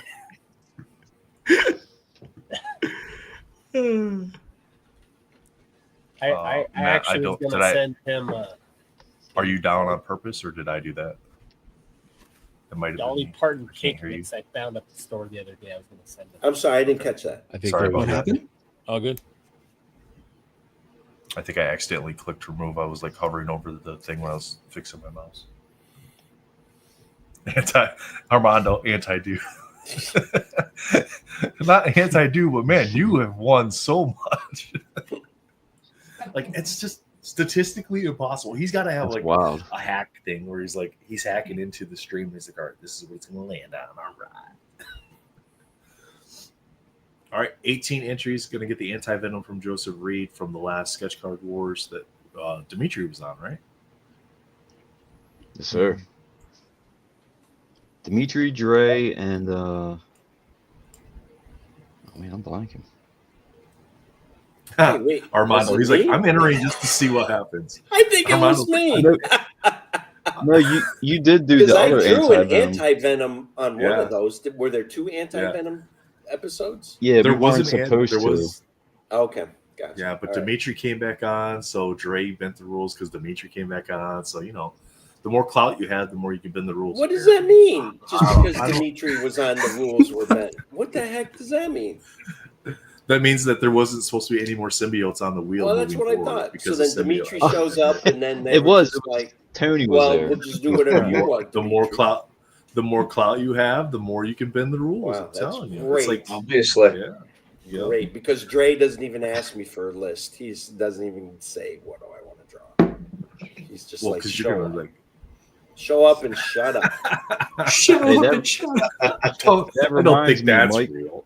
Oh, you don't know the conversations that go on between Dre and I. He's terrible. Asian and chunky. There we go. There you go. Congrats. Congratulations. You're gonna reach out to Old Man Venom on Instagram, right, Yep. Joe? Yep. Old Man Venom Just on reach out to me, Instagram. send me a message. Yep, on Instagram. That way he can connect with you to get everything sent off to you. So that's awesome. Congratulations. So Armando did not take that one. All right, Jake. Go ahead, Joe. Mike, if you're anti-venom, if you finished it, send it to Sketch Card Wars so we can post it. Okay. Well, he likes to post the finished versions of the cards. I have to look for it. Well, All if you go look at it, it just looks like me and Dre like every week. All right. And like I will every do once that. in a while, Yes, sir. sprinkled in. So did you go find will the barbed wire icon so we can put that up as an? I could have done if I had more time. We could always do it again. We could always add more movies to it. So what we're saying? Shall we start at the top or shall we start at the bottom? Start at the bottom, maybe. Yeah, see who can move up, if anybody. Is Spider-Man I'm really happy- staying on I'm- F? Spider-Man's a harsh at F. I think that's harsh. I don't think it was that bad. Yeah, it wasn't very At least good. a C. It wasn't very good, but at least a C. Yeah, I agree with Yeah. you. 100%. But yeah, I think that makes more Because sense. It brought the characters back. Well, I mean, there was a story, like things happened. You know what I mean? As opposed to like Yeah. Suicide Squad or Joker. Can we So move Venom up to Ghost Rider too? Because I mean, it's equal movie. No, Joseph put his foot down. No. No, we have to listen to Yeah. Joseph. Joseph said the Venom's official not- Venom I leave him on a list. First Venom's appearance in staying the- there. It's the old man rant from Joseph, and it's about Venom, so we have to leave it at the bottom. It works out. They're definitely staying there. Definitely. Stay. They're like If Joe two can say that, then Electro X-Men wasn't- goes B. Sorry. What'd you say? Josh? X-Men goes to a I B. got yeah, Suicide Squad. You got chat saying Suicide Squad was better than Ghost Rider. Oh, that's not true at all. No way. Well, Sorry. I think it was. I don't know. I haven't Ghost seen Rider it, wasn't so- that good. If we did Ghost Rider, we could move Ghost Rider to C, and then Suicide Squad. Oh no! Oh, I can't do that. If we're doing anything, I mean, I will do. I will do if we need to. Obviously. Jesus says Suicide Squad wasn't that bad. I don't want to talk to him anymore. That's it. How do I block him? So, is it going to D? Yeah, I would put it. I don't have a D. problem moving No. it to D. I do. What are you guys doing? It wasn't No. that bad. It wasn't an F. Had a Get giant your rant out. star. Bring in it it. back in when you're done swearing. It When was you're a done swearing, giant just give me a thumbs up. star. It had John Cena. How about that? Just the fact that John Cena alone. Yeah, that should put it back to F in my view. But okay, we'll have D. Aquaman. He is the world champion you don't deserve, Drake. I think what can't you got to see do, him. Jake, is try to even the sections out as much as possible. So if you scroll up, how many do you have? Like 5 in each section. We've got a So you got a lot lot in in A. A. So you would be able to move we 2 move to down- S, and then you could move 1 to D. So I think you need to have 4, no more than 5 in each section, and then you'll end up with 1 that has 4. Well, I think there might be 30 films or something. I'm not sure. You're trying to make sure there's not a harsh grading scale in the class type of thing. It's like I don't want to curve, right? The curve. I'm grading on a curve. Grading on a curve. why wasn't Deadpool Wolverine put in there? So what do you want to put in? What I didn't put Deadpool Wolverine in because I just thought it was too good, so I left it out. It wasn't as good as the That first would Deadpool movie. Are we putting that in D then? I don't think that's on the same I think you level. got it. I think Wonder Woman. It's got to be Wonder Woman. Wow. What was wrong with Wonder Woman? I mean, I think we gotta. I think you just gotta delete 300 because I don't know what that has to do with. Yeah, I don't know what John that's did. here for. But I guess then Well, that it was a doesn't Frank make Miller sense. comic book, wasn't it? So it's just celebrating Frank no, Miller. it's based on a real life event, not based on. No, a but comic it was book. the Frank. No, I Miller know about. story. I know Come about on, Nate. Thermopylae, the story. It's an amazing story, and I was gutted when the film first came out because I thought it was going to be like a true to life story. But I did still. Ryder says Ghost Rider is S. Oh yeah, Ryder, I think you got outvoted on that one. I'll tell you what we'll do then. We'll put that down there. Thank you. That seems a happier place for everyone. You got a lot in the bottom then, though. Should we move that up for Ryder? It's only fair. Everybody's Move got to have Captain a bit of Marvel their or own. I their own personally would thing. move Captain Marvel, Aquaman, or Wonder Woman above it, but I'm not a Nicolas Cage fan. That's why. So Well, and Ghost You Rider don't was like the Yeah. Cage? No. There's some good movies with him in it. Not every movie. What's the but some. What's the good one where he At least wears the Jake loves snakeskin me. jacket? The one with the snakeskin jacket's good. It's a symbol of my individuality. That's quite funny. Right, we're gonna need some movement then. I think we got too many in A. I think you need to either move some up to S tier or move some down. I agree. Which yeah. means Move you'll have to go Batman up. up to S tier. So we'll put Blade up there. No. Ninja Turtles gotta go up there at least. Put Batman up there. Or Batman. Dark Knight. Dark Knight, I should say. Dark Knight. I would go with Dark Knight personally. Like we got the Tumbler, we got Christian Bale, Heath Ledger. It's just like that. I mean, would I go up there. don't think they're. I think the Joker and Dark Knight is just so much better, but I think that's just time in life of when the movies was created. Like Heath just did such a great job with the persona. So that's a fair comment then. We'll move that up there just for that, shall Where I don't think there's that much of a difference between Bale and Keaton. Like in No, no. in their acting ability and how they were portrayed. Bale is a terrible Batman. we? Oh, I like But I mean, if you look at Keaton, it's very stiff and like they're all very. It's so hard. Keaton for had them to do. fun though, right? Like Keaton was a fun Bruce. That scene where he's acting Oh, like he a was crazy great guy Bruce. He in was one front of of the best Joker and Bruce. Nicole, like not Nicole Yeah. Kidman, like in her the reporter's apartment where he acts like I'm not crazy in front of Jack Nicholson. I just love Yeah. Bruce, he was a fun Bruce. Yeah. You know what I mean? In front of the mantle. Is that Yeah, in front of is the that mantle. Endgame, Jake? On the end there is that Yes. Endgame? Yeah. Yeah. I don't know. I would like the move idea of moving Endgame Turtles up up before it comes up. above the Dark Knight. I might have a solution that Mr. Munshaw won't like, but I love the first Superman film though. And We could drop him down there. No. but- Oh, it's shit. like- What is that? it was iconic, wasn't it? You know, Oh, I love it. was. But Yes. That yes. Thank you. somebody's got to go. What, Spence? Sean's like, you want to get nuts? Let's get nuts. Yeah. You can move Blade down one. No. Do we think? I like Watchmen because or of the Blade. acting. Yeah, you could definitely move Blade to B. Yeah. Oh. You had to take one out of the A's. I think Oh. Free just withdrew all of his bids. Well, Free looks like I'm out. Endgame with all the crappy jokes and all that, and too much. Derp is thought, right. Black Panther. No, I'm not having Endgame over Blade. Can't have it. I mean, I'd put Blade in S, but what does chat say? What's the common consensus? Well, Derpus said at S for Batman. Don't tell me you all didn't put the Batman movie theme on when you drive down a dark, twisted road. I do it all the time, regardless of where I'm driving. So I agree. Original I Batman. haven't, but I Jake. need to. It's awesome. Jake, you got 10 minutes with this. Bobicus has a I'd be great right. comment. If you think it's an S, when's the last time you rewatched it? True. About This is good. Last month. This is good. Last month, I think. I watched it with my 9-year-old once, and then we had to watch it 5 times. See? I'm happy to move it. Yeah, Ragnarok was really good. I would probably jump. Ragnarok was good.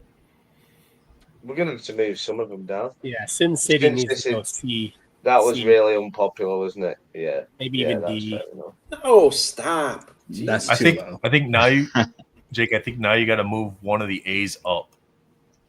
Yeah, I agree. Yeah. So now you got to pick that's one of those. So and there move we it go. up. Oh my God. It's obviously Batman. Guys. I would pick Deadpool. It's I put Deadpool above Blade. Like Oh, if Turtles I is had to still pick, there? Nah, if I had to Turtles pick gotta one of those go up. 5 Wait, movies, wait. if I had to There's pick a one of movie those here 5 where- movies, I'd pick Turtles to watch. Yeah, Turtles is great. There's a movie we're missing here. Billy Barbed Zane's Wire. The Phantom. Bob Wire. Yeah, but That was a good movie as well. Yeah. JDM. JDM's God, like that was Blades above TMNT. What the? Yeah. the stream lost all of its yeah. credibility. No, I agree, Bubs. Yeah. Ragnarok is when Thor started to slowly become a comedy, and then it just went crazy afterwards. Yep. Agreed. Yeah, there's just no. So, do people want to swap Batman movies? Love and Thunder made me like Ragnarok less. I could live with that. Oh, that Shane's was right. bad. Love and Thunder. Thank you, Sean. Except you got to either swap Deadpool and Superman for Blade. Where is Guardians of the Galaxy? That was like That's a one B of the day. best intro to a Can't put everything in. We'd Yeah, be but here you all put night if I Marvel, put Captain everything in. Marvel over that. Are we happy with that? The Crow is the Crow really the best? No, No, To me, it's I not. think Logan's It's better. Logan's better than the Crow. Yeah, Crow needs to go No, you down got to put A. Iron Man in front of Logan. I think that's down there. There's no Logan if there's no Iron Man. Logan's just a good movie, though. I would say Iron Man would be first. Started it all. What does chat say? I think Logan just the violence and Aw, I'm Ashley's biased 'cause so I like lovely. X-23. Hi, Ashley. Hey, Ashley. Whoops. And it makes How you are think you of doing? Old Man Logan. And nobody could make See, Old Man Ashley Logan says 'cause that would Logan be is no- top tier. Just wanted to jump in quick and say thank you so much for all your efforts so far. Absolutely our pleasure, Ashley. Ashley has marvelous taste. Thank you, Ashley. Then Exactly. Ashley wins. Yes. I would say Ashley wins She while, wins. while it's her weekend. Yeah. Absolutely. So Logan is the What I best would- movie on the list. Writers Are we like me having to Iron die Man? on this hill. All right, Jake, what do you say we want to do an update on where we're at? Yeah, I can cut this off now, yeah. Okay. No problem. Just want to check. Logan 1, Batman, Blade, Crow. Yeah, some of my favourite films, huh? Let it go. Yeah, take it off, man. All right, we got a nice little bump here. 8,900 now. We're at 8,900 now, right? Amazing. So Yay. nice, pretty Wonderful. good jump. Let me get up here. Show the auctions that are ending here. 10 minutes or so. We're gonna have some auctions ending. So let's show those again. We got the Roman Soldier by Gabriel Stockton. Wow. Batman Beyond by Paul Hill. Carnage by Joseph Reed. Hawk Girl by Alyssa Agra. Wolverine by Tim Cologne. We got the Gwenpool by Brian Machowski. Punchline by Mike LaPeruta. Oops. PSA 10 Superman from DC Preview, donated by Amanda Zimke. Got the Mauler Twins in Titan on the 3-panel by JP Duranitz. Gabriel Stockton's 5x7 on the Spider-Punk, extremely textured on the front. Goblin on the back there. Lee Lightfoot on the Catwoman. And hobby box of 1991 Impel DC Cosmic cards. So those are ending here in about 10 minutes. If you bid within the last 10 minutes, it'll add an additional 10 minutes. And Jake, you said and confirmed that it actually does that each time. It So does. every time there's a bid Yeah. in the last 10 minutes, it'll bump it up another 10 minutes. So no sniping, it doesn't help, it just extends the auction. Which is fine. No, it makes more no bids. difference. So All right. Well, on that note, Abe Lincoln Wolverine says goodbye. Thanks, Josh. Wow, Josh. Hey, Josh, it was great seeing you. All right. See you guys later. We'll talk to you later. Catch you later, man. All right. Let me Jake hijacked your entire segment here. That's all right. That was just How do you his way feel- of how do saying, you- you know what? He's so boring. I got to come up with something to fill that out. Wow. He's going to be dead. I do want to share. I do want to share. That's all he's saying. I do want to share some of the. I I do want to understand. share the work that you did for this year's event because you did some amazing pieces. The Superman, we put this into the raffle, the 5x7 raffle, the 9-piece. Absolutely stunning Superman. I love how you used yourself as the model for this too. Fantastic. Which is true. X23. Wow. Mr. Speroni Who snagged won this that? one, so congrats. Did it? Yeah, who took that? Who got Keith. Keith Oh, Speroni. Good. On the comic covers, we were talking yesterday how we love like what you're doing with the comic cover versions of these. Yeah, that one. It's a good card. I made a lot of mistakes on it, learned some stuff, but It still looks fantastic. It looks awesome. Great now, do post. you know who won that? This Batman, I do, but I'm I'd just. have to I look and got to well, I go can back find into my out. who won. DMs. And I apologize to whoever it was. Contacted me. They had bought another card, but they were saying what a Marrow fan they were, and they saw that it was up. Oh, it must have been. It must have been And they were Pete. gonna He's the go only after guy I it. know that Pete. even likes Merrill. So Yeah. must have been TC Wallets and more. So that's Pete. Mm. The lighting on this Batman is just amazing. Well, thank Great job on it. The Batman's cool, isn't it? Oh, Doom, Dr. Doom. Nice. You got And then nuts this the year, return, mate. Work all over. the return Brilliant. of Nightcrawler. Look at that. Mm. Nice 3-panel Nightcrawler that you did. And then, of course, Mr. Rick himself. So, always love seeing those. Great Nate piece. always said, "Don't do all Marvel. Don't do it. Do other things."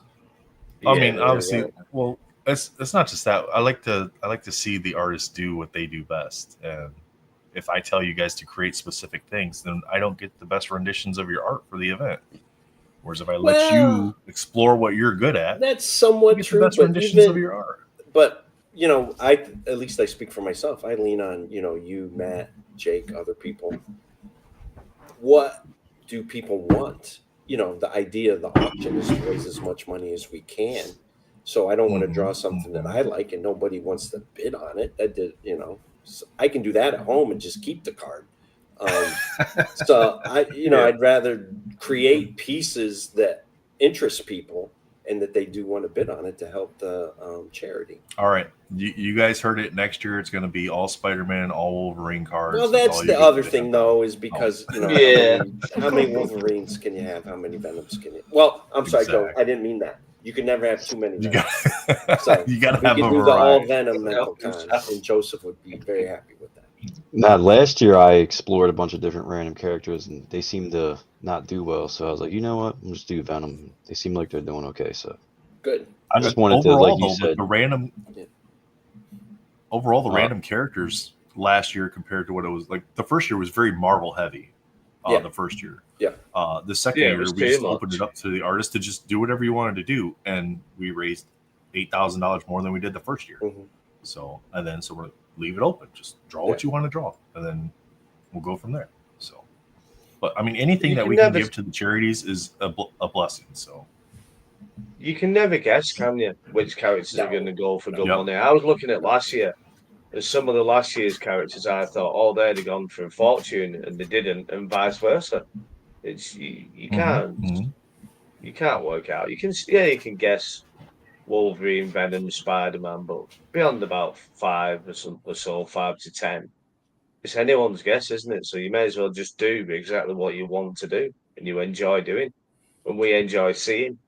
We don't want to all look at Spider-Man, Batman, Wolverine all the time, do we? All right. Well, then next year, all my cards are portraits of Jake, and I'm going to do that. Then. What, like that? And Throw a bunch that. I did take a chance Various this year. poses. I did Vessel from Sleep Token, but I'm not sure. Maybe I underestimated that. But maybe people don't really know who it is. Who? I don't know who that is, but I love it. Yeah. That one was just kind of took a chance, did something I really wanted to kind of do personally. But yeah, because then have you guys found any growth into the DC end of it now? You know, have some of the collectors that, you know, are in this sphere, have they branched out that it is, you know, we do need to give the DC characters a little bit more exposure now? I think so. I think especially when you have less product on the Upper Deck side, because a lot of people are very comfortable with EPAC. Yeah. I think a lot of people are like, well, because that's why so many people went to Halo. So many people did some of these other kind of offshoots. They were like, I love EPAC. I enjoy ripping. And then they become excited about the characters, you know? So I definitely think there needs to be a balance. But I mean, honestly, too, though, you know, Old Man Venom brings up a good point, right? Like, cards are really, that's how you get introduced to characters, is in cards. You know what I mean? Because you get to see a portrait of them, you get to see their bio, you know what I mean? So when you see, like when I see a sketch card of a character I don't know and I fall in love with the art, it sends me on a whole road, and I love those pieces. Yeah. So I think it's cool that way too. But yeah, and then, you know, I'm interested to see, I guess it's going to be within the next 6-7 months, a number of Fanatics projects that are non-superhero based, that they still used the same group of artists on. So I'm interested to see if there's any interest in those types of projects. So we'll see. We'll see. I got paid, so that's all I care about. So. That's all that matters. They took care of me. So I don't care if you don't like it or not. I got paid. I'm all right. So no, I'm interested to see, like, as we go forward. And I think somebody just said too during this segment, or maybe the segment before when I was kind of listening on, how maybe it was Ian that said, how much more can we talk about Marvel? How much more can we visit Marvel sets? How much more can we visit, you know, Marvel characters? So is the community looking for more, or diversifying a little bit away from all Marvel? You know, it's funny. I've always had this problem as a content creator, and I don't create as much content as the other guys at all, not even close. But I don't know. It's hard to talk about stuff I'm not like massively into. You know what I mean? Very one trick pony type of thing. You know what I mean? I like certain things, and it's tough for me to talk about things I'm not like currently obsessed with, if that makes sense. You know? But yeah, I do think people do need to do that, to branch out, because otherwise, I do, you know, and people have different interests too. You know what I mean? If you're a content creator, if you're influencing, if you're doing all that kind of cool stuff, you have to kind of broaden your horizons there, I assume. Yeah, because then I don't even know how we got on this topic, but you know, how many Wolverines can I draw before people that already have a Wolverine of mine from a pulled pack is like, well, how many are out there? Like, how many, like, you know, he's drawn 50 Wolverines now. I don't know if my card is that cool anymore. Is that even a thing? I would assume there's so many collectors out there that it's going to end up with somebody that enjoys it. Also, too, variety, right? Like, Martinek did a lot of sketch cards. You know, he like flew through a bunch of them. And you look at his website where he has a lot of these pictures still. He started using like different kind of off-brand comic book moments for certain characters and put them in those poses. And it was this like crazy, like, oh, I've never seen Wolverine in that costume from that issue. That wasn't popular. So I think the creativity and the composition and the choices that artists make keep the characters fresh. Now, I will say, to our either detriment or making it easier for us, we do get some guidelines, and there are a lot of guardrails that we have to step into. So we couldn't just, there are some particular Wolverines that are a no-go. You're stuck. That we got to stay in the lane of, And that's not the yellow artist's suit, fault. the brown suit, etc. Right. That's the company's fault, right? I mean, like I was just showing Matt the Katie Cook surfer that I finally got because, you know what I mean? Like, she was such an iconic sketch card artist and so different. Like, they're never going to allow anything like this to pass again. You know what I mean? Like, Nathan, that kind of age. Oh yeah. Yep. You know what I mean? Like, hey, Anthony, what's up, buddy? How you doing? So, like, that kind of stuff for me, this is so much more interesting than seeing the standard Wolverine, which again is not the artist's fault. That's the restriction of the companies. Yeah. You know. All right. Boston, you ready to do your character collector segment? Yeah, I got a few people coming in. So Anthony's one of them. Anthony's a Moon Knight collector. You've seen him post. I don't know if you guys met him formally. Add them.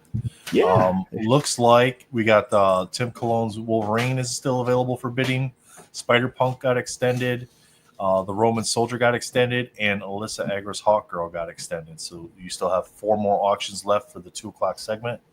So if you're interested in bidding on those, head over to the website mentalcon.betterworld.org to get your bids in on those cards. Well, all right, gentlemen. It was fun. Thank you for having me. Enjoyed it as always. Thank you for coming by, Michael. Jake, thanks for sort of reminding me how boring I am, and you have to come up with gimmicks while I'm on. So I get it, buddy.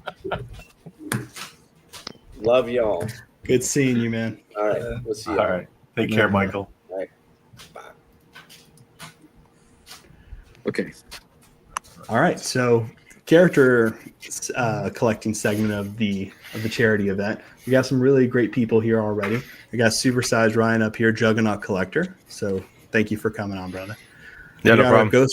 We got our Ghost Rider fan over here who is upset currently, so he's gonna need a little moment.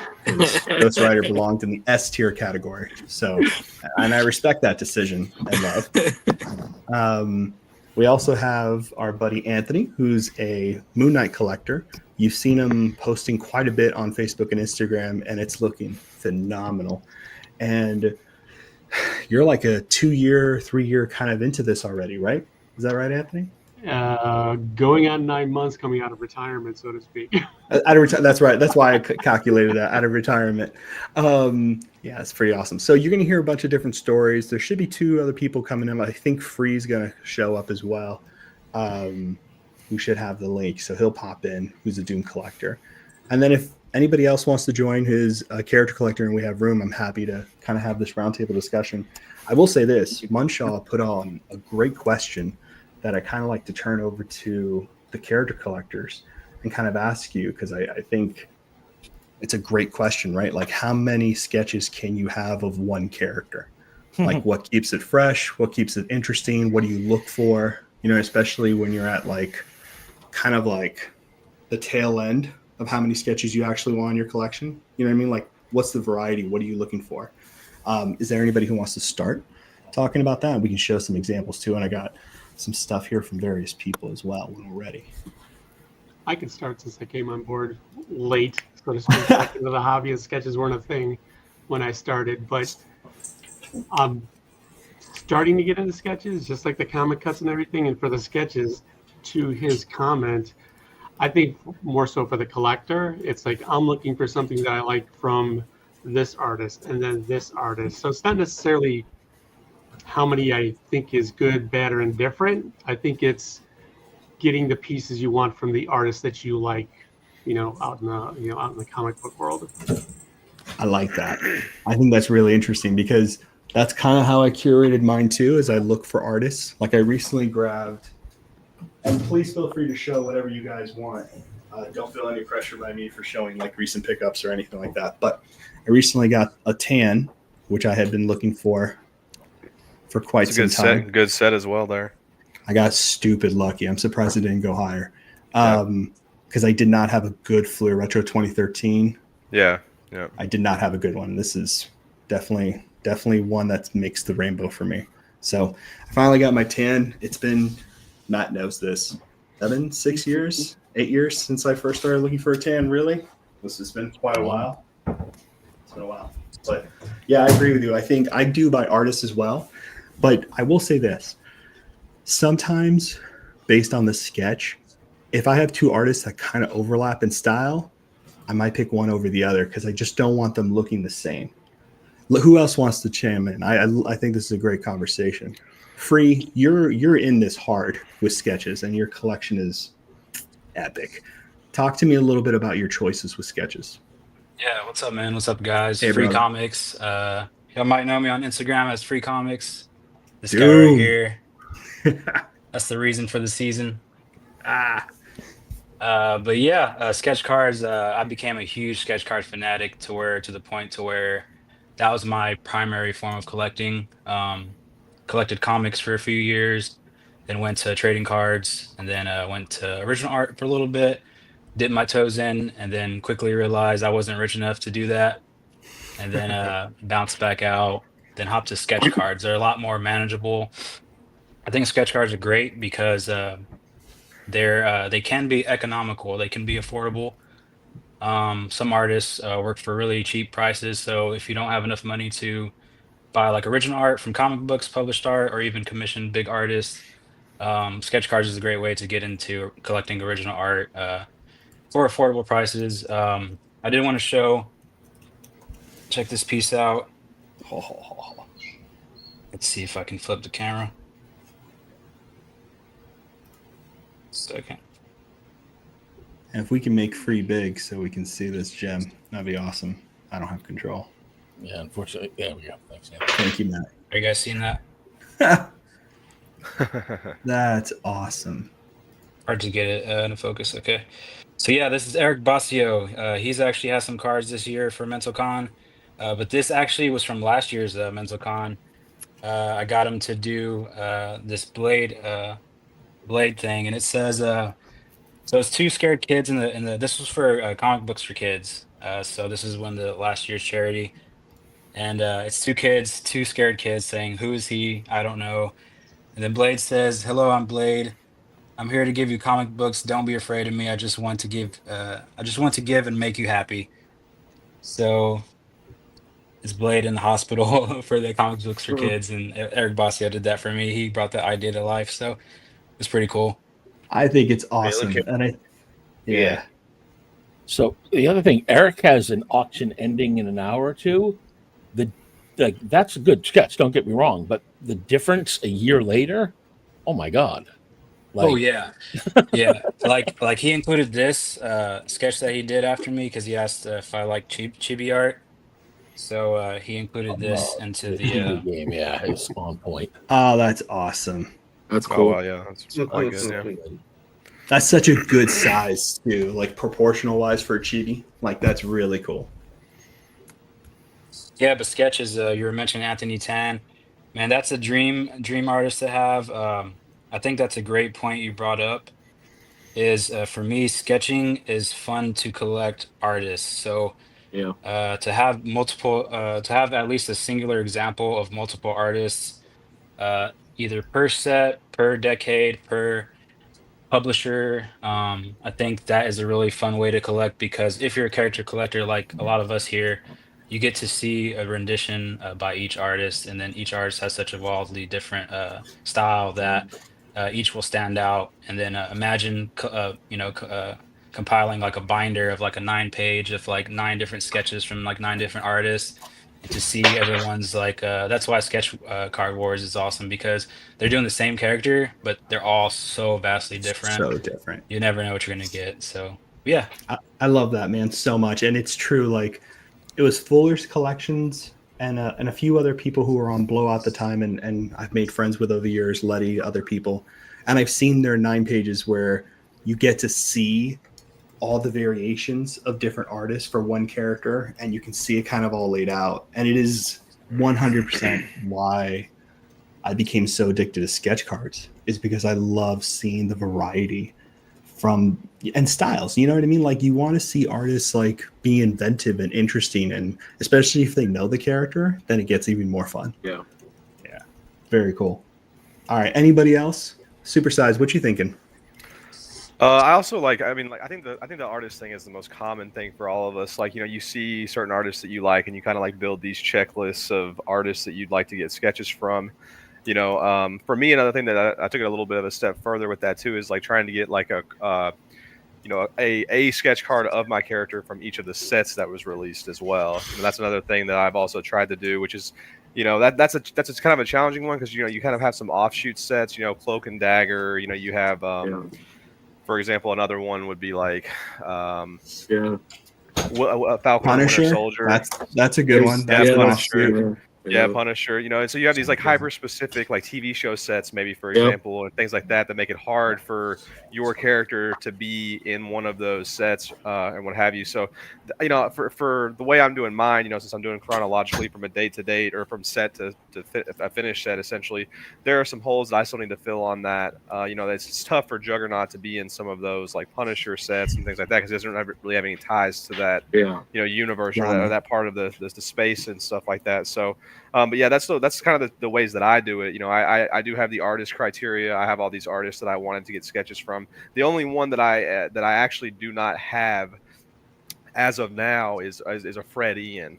That's the only one that I was really hoping for the Misty and Colleen for the Daughters of the Dragon card that he did for Unbound to pop up on EPAC, but I don't think people open enough product for that card to actually have been pulled. But so that gives me about 3 options. There was 2 Juggernauts in official card sets, and then there was that card, which we don't know if that one will ever surface in some bizarre way. But if anybody sees those, I would love to talk to whoever has one of those. But Liddy Lee, I surprisingly have 2 Juggernaut Liddy Lee cards. Ash, Ethics. I've really been able to rattle off all the big names that I wanted to get a piece from. Nar, so Fred Ian's is the last one that I have left as far as that goes. And I have a few holes, like I said, of certain sets that I still have left to try to find something from. So it's so tough too. It's so tough when you have certain artists who are high tier.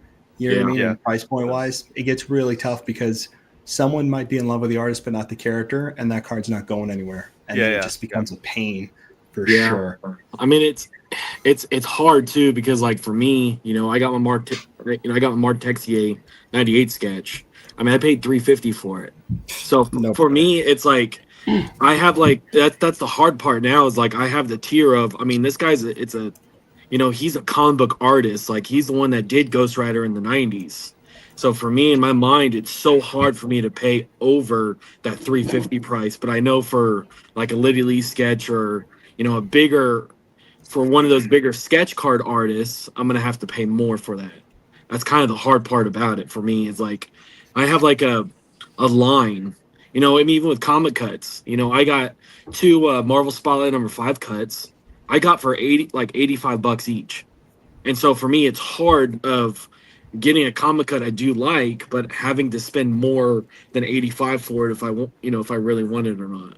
I will say this, and I want to hear from Matt after this because he's had more experience with this than I have. There's free, you dirty dog. Damn.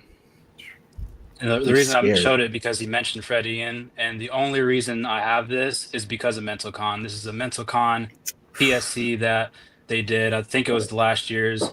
Yeah, it was last year's. Yep. The Doom Fred Ian is just an absolute gorgeous piece with the Fantastic Four on the back, all 4 members. In red too, genius.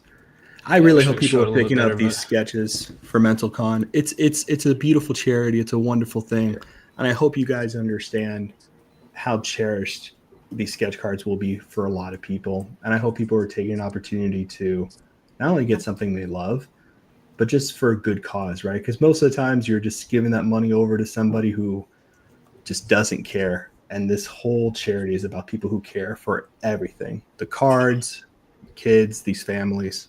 It's a great, thank you for sharing that, Free. That's awesome. That's beautiful. Thank you. Character of choice, Fred Ian, 3-panel sketch from Tan back ending at 5:30 p.m. Eastern Standard Time. Do not miss that. That is a cherished item that's coming up at 5:30 Eastern Standard Time, people. That's fantastic.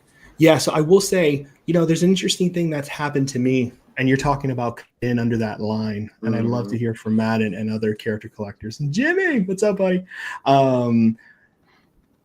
It's very strange what ends up happening with things.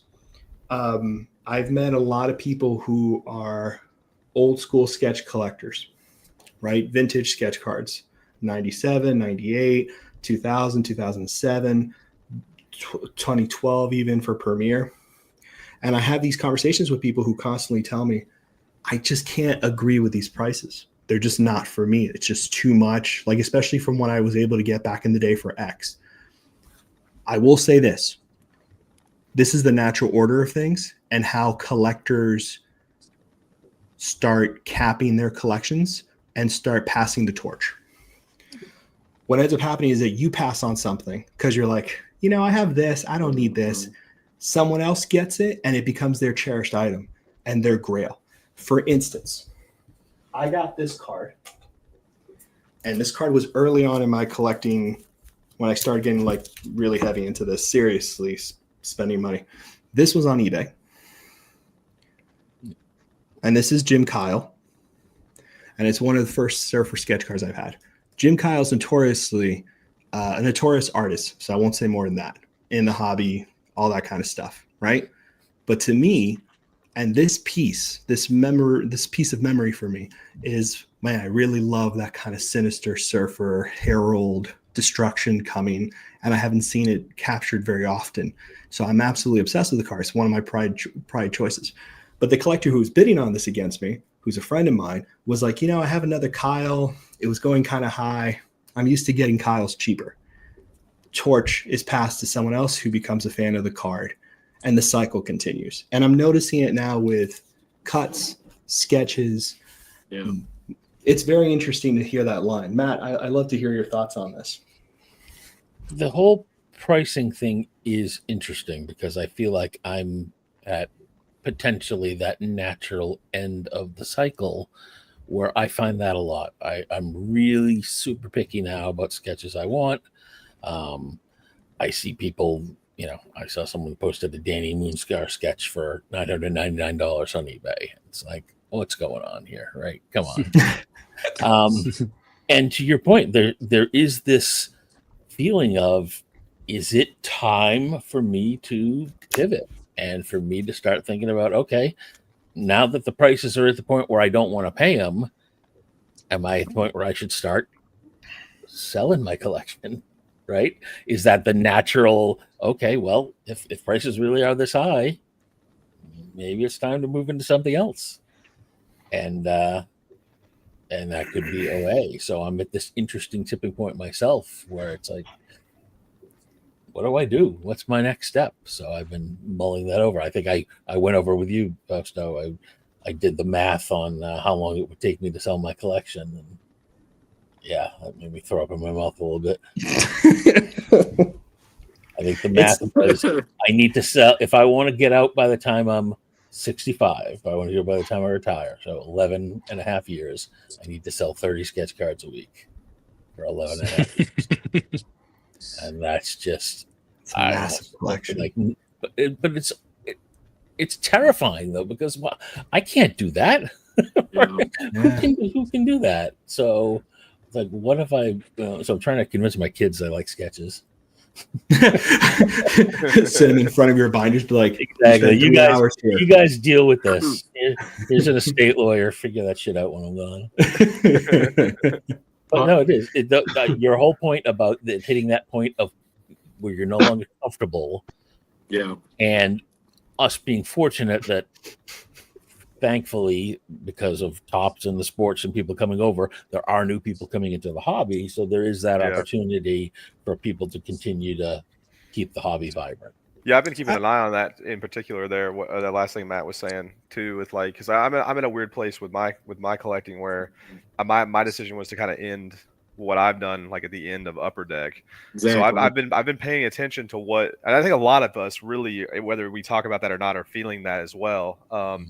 But I've been paying attention to like what's going on with Tops, just kind of like, it's something I'm really passionate about. It's a hobby that I love, and I've been watching stuff or whatever. And I've seen some I pay mostly attention to things that are just Juggernaut related and stuff. But I've seen sketches for the X-Men '97 set, which was that first one that they had released there. that were selling for just like absurd prices, like things that I would have like, you know, and some of them were even artists that we've seen on Upper Deck sets that, you know, would go for less than $100 and stuff like that. You know, there was a Jason Sobel sketch that sold for like $1,500. A couple of the Dukes, which I think his art is justifiable for some of the prices that were put out there, but they were selling, you know, like you know, as soon as they were going up, they were selling for like 800,000, you know, almost every time. And I think it's interesting because, like, you know, like these people, if this is like sports card people coming over, or whether it's just our hobby, our space in the hobby evolving to where prices like that are like what the standard will become, you know, it'll be interesting to see like what that does for like the market and stuff like that, like Matt's talking about, you know, because the top sketches so far, they are selling like from at least from what I've seen for like, you know, 5x what they were whenever they were Upper Deck. You know, it's pretty wild to see that, you know, and I don't know if that's influencer or, you know, what that is exactly, or if that's like, I think I obviously no one has the answer for that because that's a much bigger game that's being played over our head. But I think what's important to kind of take a step back and look at is that if you're that player at that price, then you're just participating and it's normal. And that's the end of it. No good, correct. No bad, no trash talking. That's just what it is for you. That's your norm. I think for all of us who are trying to come at it from a curator museum, like Graydon points out and other people have pointed out, when we come to like, well, I'm trying to build X, you know what I mean? And when you're trying to build X, you have to weigh all these things in there, and they have to do things at multiple levels. They have to be historic. They have to have an artist that has a lot of, you know, history behind them in X thing, either a comic book or a sketch card artist, right? And that's how we all understand pricing in our head. Yeah. You know what I mean? And for someone else to come into that and to agree or disagree, I mean, it doesn't matter where someone agrees or disagrees. We're still going to do it the way we want to do it. That takes a lot of learning and a lot of historical stuff, you know, like Jimmy, I'd love to hear from you, brother. You've been picking up some amazing Scarlet Witch sketches, and I know you're thinking, you've walked me through your thinking, and I find it very interesting. I'd love to hear from you a little bit about it. Yeah. Hey guys. It's super interesting too to hear everyone's thoughts on this. And I feel like I'm at a totally different spot than maybe a lot of you on here, where I'm just really getting into collecting some of these sketch cards. So I feel like I'm probably the guy that's going to end up waiting for Matt here to sell some of this stuff. And I'm going to be the one paying those prices. But it's funny because I was just in the same spot with Dragon Ball. That's what I've collected for years and years. And I really only got heavy into my Scarlet Witch collection over the past probably year and a half now. But with Dragon Ball, I got my collection to a point where I was kind of done. I did what I wanted to do, and I decided to just take what was the most cherished to me that I wanted essentially for my museum collection. I offloaded the rest. And Matt, it's funny you said moving more into OA. That's what I did. I started picking up some original art from the Dragon Ball, like from the studio, the actual production pieces, and that's what I've been working on from that. And then I also took some of that to fund this Scarlet Witch collection I've been working on. For the sketches, though, I just go to what speaks to me. I don't really focus into any particular artist or set. If I see a sketch where that art speaks to me and I like it, I'll pick it up for the collection. So I don't know that I have any specific rhyme or reason yet, but it's, for me, a lot of it is catered towards the binder. So I want to make sure that it fits my binder where I'm looking through it. And like I have one page of, it's just Premiere and WandaVision sketches. You go to the next page and I'm going to have just a page of artist proofs and PSCs. So I think a lot about how it looks in the binder. And then if there's any really like cherished sketch that I have a display where, for me, like Ryan, you were saying you picked up the FX. That's one of my favorite artists. So that's one that I keep on display, that I keep front and center in my room, that I just picked up. So for me, I look at artists that I really enjoy and art that speaks to me. And if it's unique and something that adds, I guess, value and uniqueness to my collection, that's what I look at for pieces that I'm targeting. I think that's the purest way to start it. It's that's the smartest way to do it. A lot of us don't have that discipline, but that's the smartest way to do it. Yeah, that's the smartest way for sure. I agree. And when I first started, I first looked at sketch cards in '99. I found kind of the forums, schedule, all the stuff that they were doing, and I didn't really have any money. Jordan, hey, cable collector in the house. What's up, buddy? Hey guys. Hey, buddy. I started doing that too, and I couldn't get my hands on any pack pulled surfers. Really, nothing was out there. Like the people who were collecting him were just as insane as I am, and I couldn't find any. You know what I mean? So what I started doing was doing APs. Like I had APs from Basio, Liddy. I had Mayonnaise. I had Tan. I had a bunch of people I was going through getting APs, and naturally, I just kind of built my collection from learning the hobby through APs and picking up what I liked. And then I started refining. And I think you have to do that, right? You have to start with a marble stone and then you chisel it down until you figure out the shape you want of your collection kind of crap. You know what I mean? Like that's the way to do it.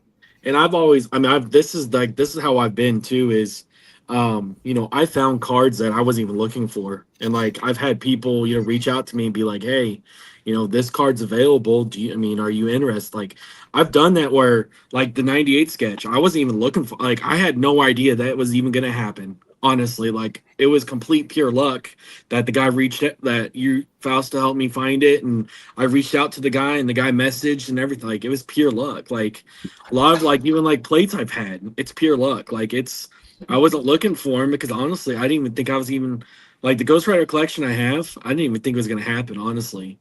Like, I know Free and I know Ryan. Like, I feel like all of us kind of figured out what was going. Like, you know what I mean? Like, selling those old sketches and stuff like that. Those guys that are on like sketchcollectors.com, dude. Like, I mean, that's how I ended up getting that NAR as well, was through somebody there. But like, you have to like really like do some back page, like some real like. Like you got to dive deep to find some of that stuff. So like that guy being willing to sell that entire collection that he had is something that we won't see again probably for 10 to 20 years, honestly. Like the amount of stuff that he had is crazy. So that was like that was like the most 3 hours of my life of like stressing because I was just waiting for the guy to message me back, waiting for him to message me back. It's like, that's how I felt too. I got the Diaz I showed you. That sketch is that Doom sketch is so good. Yeah, so good. Let me see that because I knew. I'm so glad you got that Free. Can we make him? Because you need to understand how important that sketch is. Oh man, I'm so happy for you, dude. Know that? Like, to me, that's the world right there. It's awesome. Like with a weapon too, with a banned weapon now. Pointing right at you too. It just doesn't get primo like 5-star restaurant type of thing, man. That's just a sick piece. Yeah, that's a great one. It's hard to come across those, man. And you know what? They're very much a collector's kind of wheelhouse. I think a lot of people try to spec on these every once in a blue moon, and it's very impossible to do because you really have to know what you're looking at. Like this, for instance, this is the one I got from Mario, who's just a great guy. A true OG. OG. And he had this on his site forever. Low resolution, you really couldn't enjoy it. And it's a very special artist from the set, very coveted artist from the set. And dude, I've been seriously collecting this stuff for over 10 years. But I can safely say over 10. It's obviously been longer. And I think this is like my stack of my most treasured sketches, like the John Buscema that has some shading on it, which is very different than the other one. I saw this literally when I first learned about sketch cards and got this from a very OG collector. Ron Lim. What was this? That last one, Fausto? Is that Scott? No, what's the stock of that one? It looks dude, you don't see color for MCC 98. Oh, okay. It's very rare to get color. That's cool. Okay. That's cool. Very rare to get color. I saw that back in the day. That was like on a Scoundrel post from Jeremy. Ron Lim. I couldn't believe I got a Ron Lim finally. That was stupid lucky. That was from Fenwick. This one I won at an auction. It's one of my favorite pieces in the collection. It's Ed Benes. He's like one of my favorite artists from this set. And he worked on an X-Men book where Surfer's on the cover. So he's actually like a surfer cover artist, which is really fun. I don't know what it is about the pose. It's a great and signature there he's got. It's really cool. All of his stuff is so cool, dude. If I had the money, I would only collect him and like really spend the money. This one I got from a friend.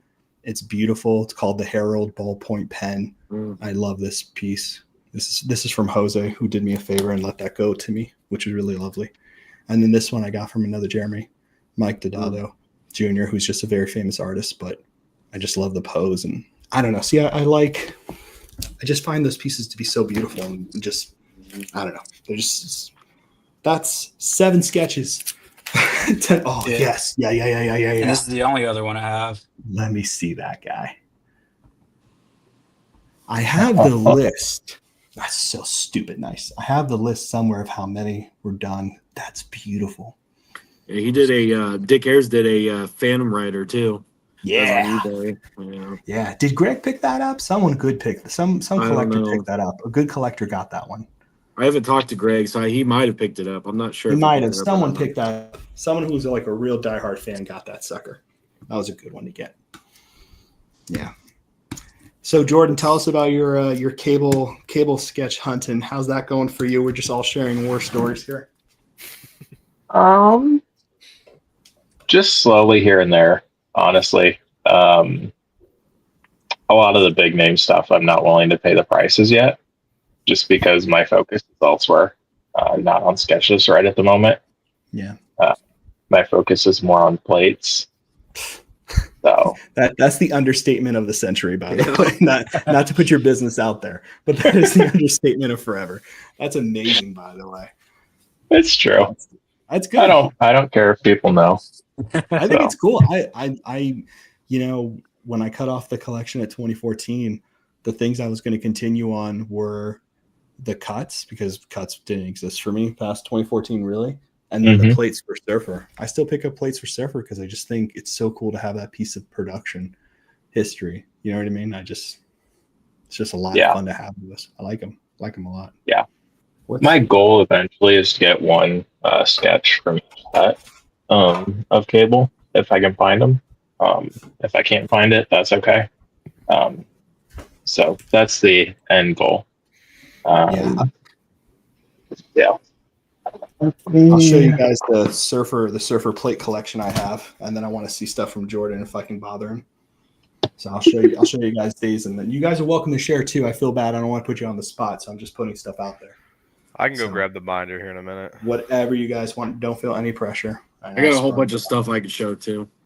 So Surfer's first plates. 2012, right? That's 2011. That's 2011. 2011. Right? Yeah. 2011. That's one that I don't have. That's one that I don't have. I need to find one of those. So I overpaid for each of the 5 you're about to see. Oh, I'm the king of overpaying. So I'm the so we all have our moments. Very sad moments here. But yes, because you can't find, because this is from the guy, I told you guys about this. This is from the guy who collected a master set of printing plates for the three Marvel Beginnings, 2011 to 2012. Yep. You know what that is? That printing plate Andrew? Printing plate Andrew's someone else. This cat's okay.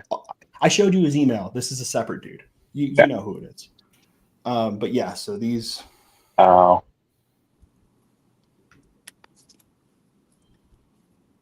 So nice. So nice.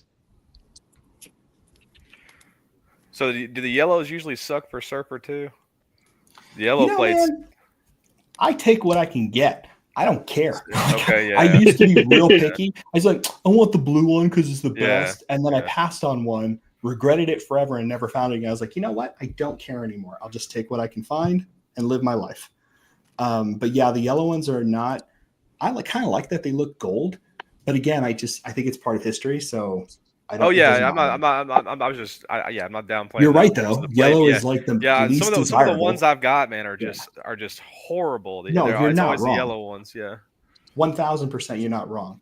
And then you know what's weird too? I think I was talking to you about this, Matt. Remember we talked about how the black and white printing plates were so much better back in the day than they are now. Like they were so like contrast heavy. It was very cool. Very cool. But yeah, so I'm just going through these so you guys can see. The famous 4. And that's the 4 2016s, right? So Yeah, this was a pain in the ass to get. pain to get. Sorry. is that your only 4? Is that your only 4-plate rainbow there, where you have all 4, or do you have a? I'm close on. No, I have another. I'm close on another. I'm close on one more, but I have another. The black one's up, but he wants. Yeah. This one I got all 4. That was a little bit of a chore. Wasn't terrible, but a bit of a chore. This one I love. Someone has the blue who hasn't gotten back up with me, so I'm hoping to get it. But yeah, you just went away for that. Yeah, I know. I'd like to get it. Yeah, I don't like what they did. They did something interesting with something I'm not a fan of, the Infinity Trilogy Spectre cards. They did a plate for every Spectre card. So all the Spectre cards, like there's a blue, green, red, orange, purple. So that means there's 4 plates for each card. So 16 there? Yeah. I didn't know that. Wow. And then the black and white ones don't have any text. So that means there's multiple copies of that same exact plate, just a different sticker. I know. It's cool because you can get a plate, and I'll get one. How does a printing plate get made? I feel silly. No, Brittany, you're awesome. So printing plates, what they do with the standard printing of how they do it is that they will come up with a sheet that's completely red, completely yellow, completely blue, and then the black. And what they're doing is they're transferring that color in stages to build up the image. And what you're seeing here on these plates, if you notice the corners are round, and a lot of people make the comment, it was like, well, the image is not reversed. That just depends on how they made the printing process. Printing plates are not always in reversed on every printing process. That's not true. So basically what they do here to insert plates into packs and not get sued is they make sure they corner the edges. Because if they did sharp edges, a lot of children, a lot of people would not, you know what I mean? There would be an issue there, a lot of injury. So this is why they corner the edges, if that helps. Right. But I think maybe a step further is how do they mechanically make them? Like these days, the artist will hand in, here's our image, right? And it'll be a full color image. The printer will mechanically say, okay, to reproduce this, here's the 4 different pieces, the CMKY, the black, magenta, whatever. And they break it into those components. They must use some sort of mechanical process to create an actual plate that will be used to transfer just that color. I don't know screen printing or any of that, but they have some way of transferring those into the 4 pieces, making the 4 plates, and they mechanically use those to transfer the colors going forward. So yeah, and so it's a little how the sausage is made to get from the art to the physical plate. I don't know. There's probably a video out there. That'd be cool to see. Yeah, so I know we had a couple people in a few different groups. One person who was making holograms in the 90s, which Ryan knows, and we all seen. There was a report on one of the groups. I don't remember where, Brittany, but I'll have the report somewhere. And they made plates using holograms, and then it's kind of just been typical of that. You can find comic book plates too, actually, which is really interesting as well. Yeah, there's a bunch of weird stuff out there, but I don't know the nuts and bolts, but that's your very, very basic overview of what it looks like. You got anything for me, Jordan? Oh, sure. Let me move that. Let's see.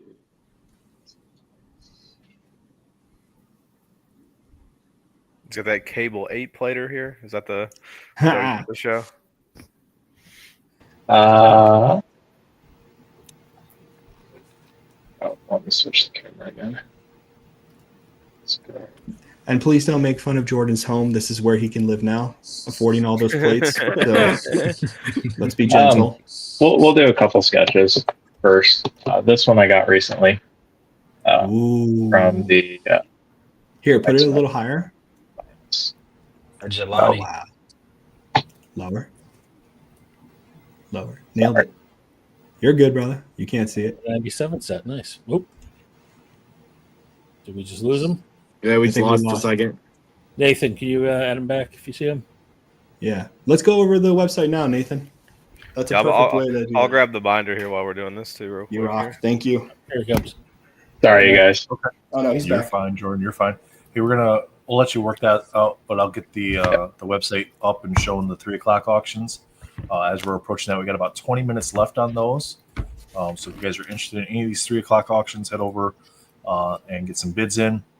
Remember, if there's bids in the last 10 minutes, it adds an additional 10 minutes. And as long as people are bidding, it'll keep adding 10 minutes every 10 minutes until there's no more bids. So we get the 2024 Harley Quinn Batman 85th and a PSA 9 donated by Amanda Z. 3-panel Adam Eve Tara Grayson by J. Peter Ranitz. Batman and Joker from Animated Series by Rusty Gilligan. We got the Batman mashup by Jonathan Levesque and Brendan Benson. Harley Quinn by Lee Lightfoot in the 5x7. Jeff the Land Shark by Brian Michalski. Null by Joseph Reed in the 3-panel. Nightwing by Alyssa Agra in the standard size. We got Silver Surfer and The Thing. There's a couple other characters, Human Torch, Mole Man, and Matt, who'd you say was the other one in the corner, the claw there? Maybe Goom. It's hard to tell just from that little claw, but sure. By Gary Real Stockton. That's a 4-panel. It's a really cool one. Big old surfer board on the back, so Fausto, get your bid in. No kidding. We got Superman by Rustico in the 3-panel, and then Venom by Tony Perna as well. These are the 3 o'clock auctions. Also, don't forget some of the bigger ones ending this afternoon at 5:30, the last round of auctions. We got a Batman Dark Knight variant mashup, whole bunch of artists there from the Philippines. That's a 4-panel. Character of Choice, triple panel, front and back by Fred and Ian. Guys, they don't take character requests when they do commissions, or as far as sketch card APs. They do the art and then they sell that stuff. So the fact that you get to pick the character you want is amazing. Currently at $470 on that. The first year they did 2 individual cards, just standard size, and each one of those cards went for $3,000 plus. Green Goblin and Goblin Queen by Alvin and Jane Manalo. So Alvin did the Green Goblin and Jane did the Goblin Queen there on the 3-panel, sitting at $210. Bill Sienkiewicz Joker, signed by Bill Sienkiewicz. That's on the old MetalCon stock, but it's standard size there. Really cool con sketch, sitting at $200. We got Pickle Rick by Dre, 5x7 at $150. $120 for the Spider-Man by Dimitris Patelis. We got another Dimitri. Venom is sitting on the 5x7 at $110 for the Venom.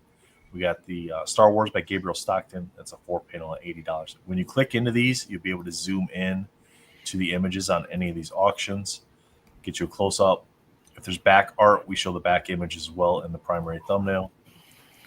Check those out. If you're not interested in doing the auctions and you just want to donate to the charity, the way you can do that is visit the mentalcon.betterworld.org website. It takes you here.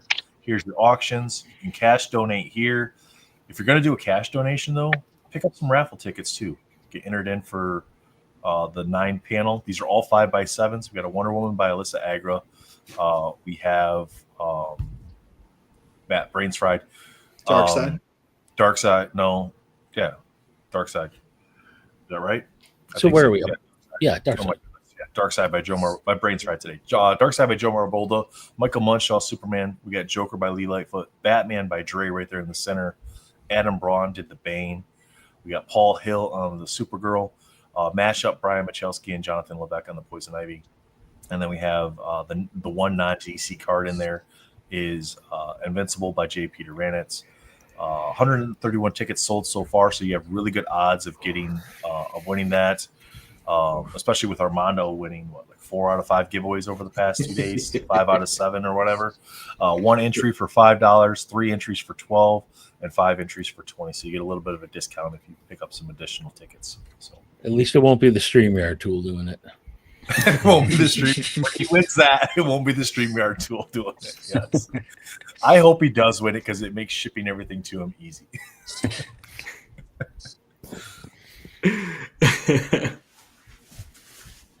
Some good stuff. Yeah. Do we ever? Where we Is were. Jordan here? Did he No, he's off now. Got him back. I got him. He just popped back in, so I got him. Hey, buddy. Hey, guys. Sorry. Figuring things out. No worries. You had to hide the good stuff. I get it. No worries. Clean the house. Yep. Like that. All right. There we go. Awesome. Okay. Now I can see better. Ooh. This is thanks to a good friend in the hobby, Eugene. If you guys don't know Eugene, get to know him. Great guy. Ash from 2020. Wow. Masterpiece. Jordan, I Yeah. just got Sick. I Fantastic just got there. the third retro. I got my third retro plate from Eugene. Woo! Nice. Doing that deal that you worked out, and then I got my third retro plate from Eugene. Nice. This one is Strife cable. It's an AP. But I collect both those guys, so whenever I see a sketch with both of them in it, I gotta try it. Strife So. is such a good character Who's too, that? man. Who's the artist? St. Pierre. Oh, nice. Oh. Joe does great stuff. I Yeah. like St. Pierre a lot. Yeah. Printing plates. Start with Those this are one. good sketches, brother. Congrats, man. Shoot. So I just got this one the last couple months from 2012 beginnings. So this would be the first cable printing plate that I'm aware of. So yeah, saw that, had to have it. That should be the first set with plates too, right, Falso? I mean, that's the first one. as far That's as what I live thought. goes. I'm think so. Yeah. I've seen people say that there's plates for the 90s sets, but they're not like what we're thinking. They weren't pack inserted. So first pack Oh, inserted yeah. Marvel Okay. plates 100% has to be, in my mind, I thought Marvel Beginnings and then Marvel Premiere. Yeah, because 07 and 08 Masterpiece didn't have any plates, did they? I didn't think so. I've never seen one, so that's why I was. No, they don't. I don't think so. I've never seen one. Oh, So I've never seen one. 2013 Play Retro. oh, that's On the nice. insert set. I didn't know you had those. Those are good. Yep. So I got two of that one. 2013 again. Jesus. I don't think you guys know how hard it is to get plates from 2013. That's a miserable experience. Those were not easy to find like that. These ones, so I picked up a lot from another collector. He had, I think I picked up 12 from him in one shot. So yeah, without him, the collection, yeah, I would not be anywhere close to. Is that the collection that you got the dominoes for me from? Yeah. Oh, Yep, awesome. same guy. So these ones are 2014 Marvel Premiere. These are code names. So if you know these cards, this is the back of them, or the front. I believe this is the only set where they made printing plates of the front and back of the card. So I think you may be right on that. I don't know. But that's pretty amazing that the only way you could really see that patch image is through that plate. That's kind of cool. yeah. So they made So plates they of use the back that of them as well? Yep. I found a couple for a couple other collectors, and yeah, they are very hard to come by. This is probably one of my favorite plates that I've got. Oh, tan. So yeah, it's from 2014 Premiere. Wow. The emotions. Yep, the emotions insert set. Yeah, that's Stupid really nice. good. Yeah, that's really good. That's stupid good, dude. I haven't seen that one. It's so awesome. 2014 Premiere, just the base cable. Yeah. So, yeah, looking for, any holes that I have, I'm always looking for more. 2015. That's an Clear epic retro. piece. Epic. Very much like a movie poster kind of thing. I love that. Yeah, it should be a comic cover there if it's not. So It should be for fantastic. sure. Yeah. It'd be a shame if it wasn't. Let's do. So I just have one of these. Not that expensive, but images is the fun image. So this is from the most recent Flare set, the conical blasts or whatever you call them. Some annual plates. I got quite a few more of these sitting on my ComC account that I need to send home. So just different annual years. Did you get that plate that I tagged you on Facebook? Yep. Oh, Yep. yeah. So that's coming in the mail. That's coming in a few days. Cool. So this is from Clear Ultra Wolverine. So I've got another one of these sitting on my ComC account waiting to come home. And then the fourth one is sitting on EPAC, trying to get a deal done on that. Wow. Nasty. So how do you feel, Jordan, about plates as achievements where you get all four in an achievement? Do you like that, or do you prefer them kind of in packs?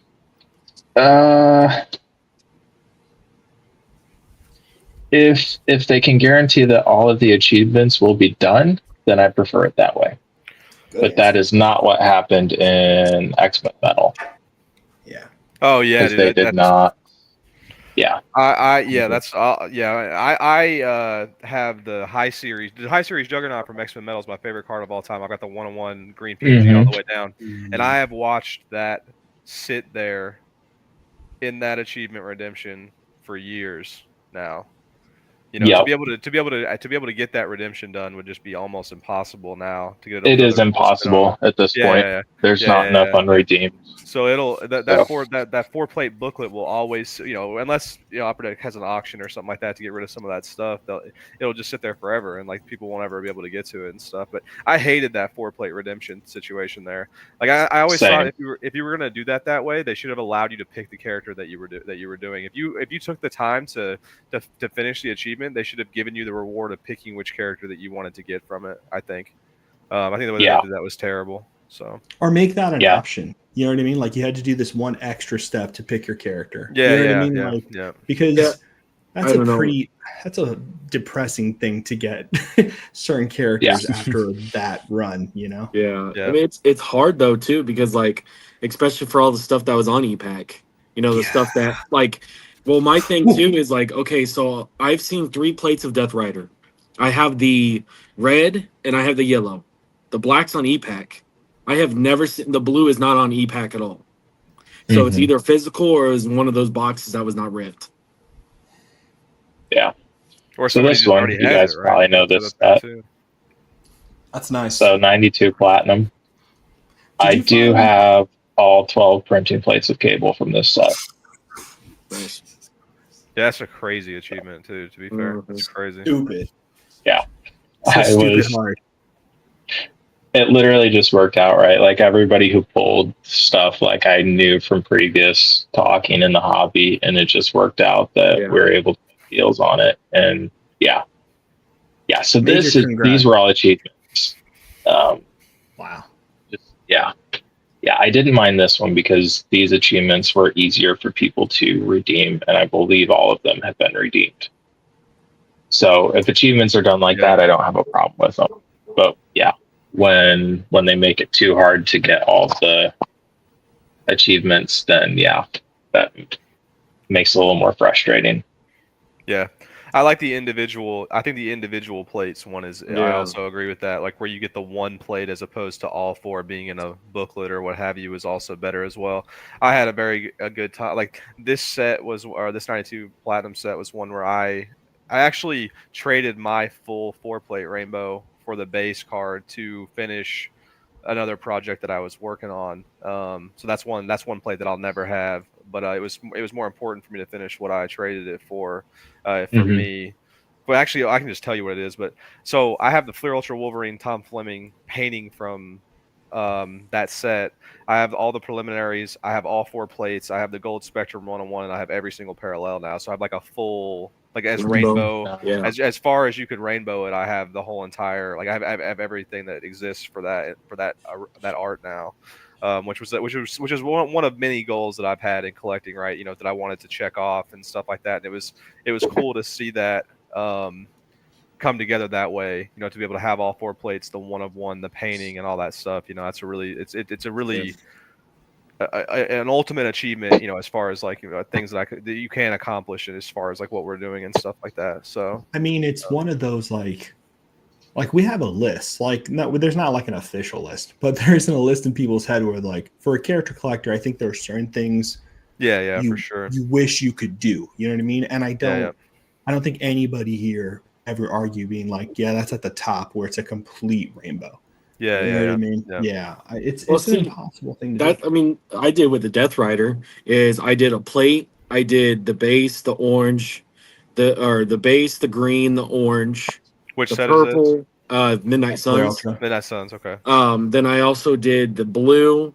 I did a pack auto, and then I got an auto signed by Wayshak because of Fausto, and then I got sketch, and that was my rainbows. 'Cause I was gonna go for the 101, but I've never seen it, so I'm like, what's cheaper to get a sketch or that? So I'm like, I found my favorite art. I found the sketch I loved, and I just picked that, and that was my rainbow. I've done so many rainbows that way, where the sketch was just my place for the 1 of 1. Well, see, that's annual topic. yeah, and That's that's to me is like, why am I going to spend $3-4 grand for a 101 where it's the same image and I could literally buy a sketch which is a completely different image and it's original art pretty much. I think it's different to people's taste. You know what I mean? It definitely is. It's definitely a taste. I love the homages to that. Oh, look at that fanning out. Look at that fanning out.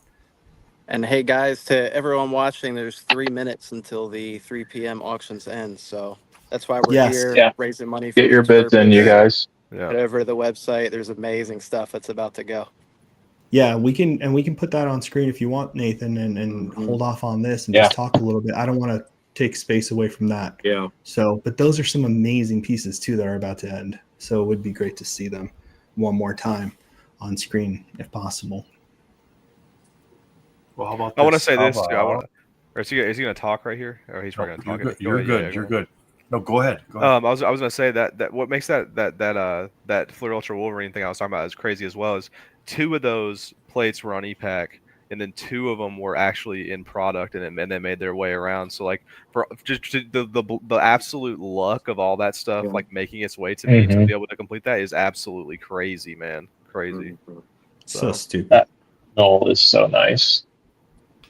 These are these are the 3 o'clock auctions that are ending in a couple minutes.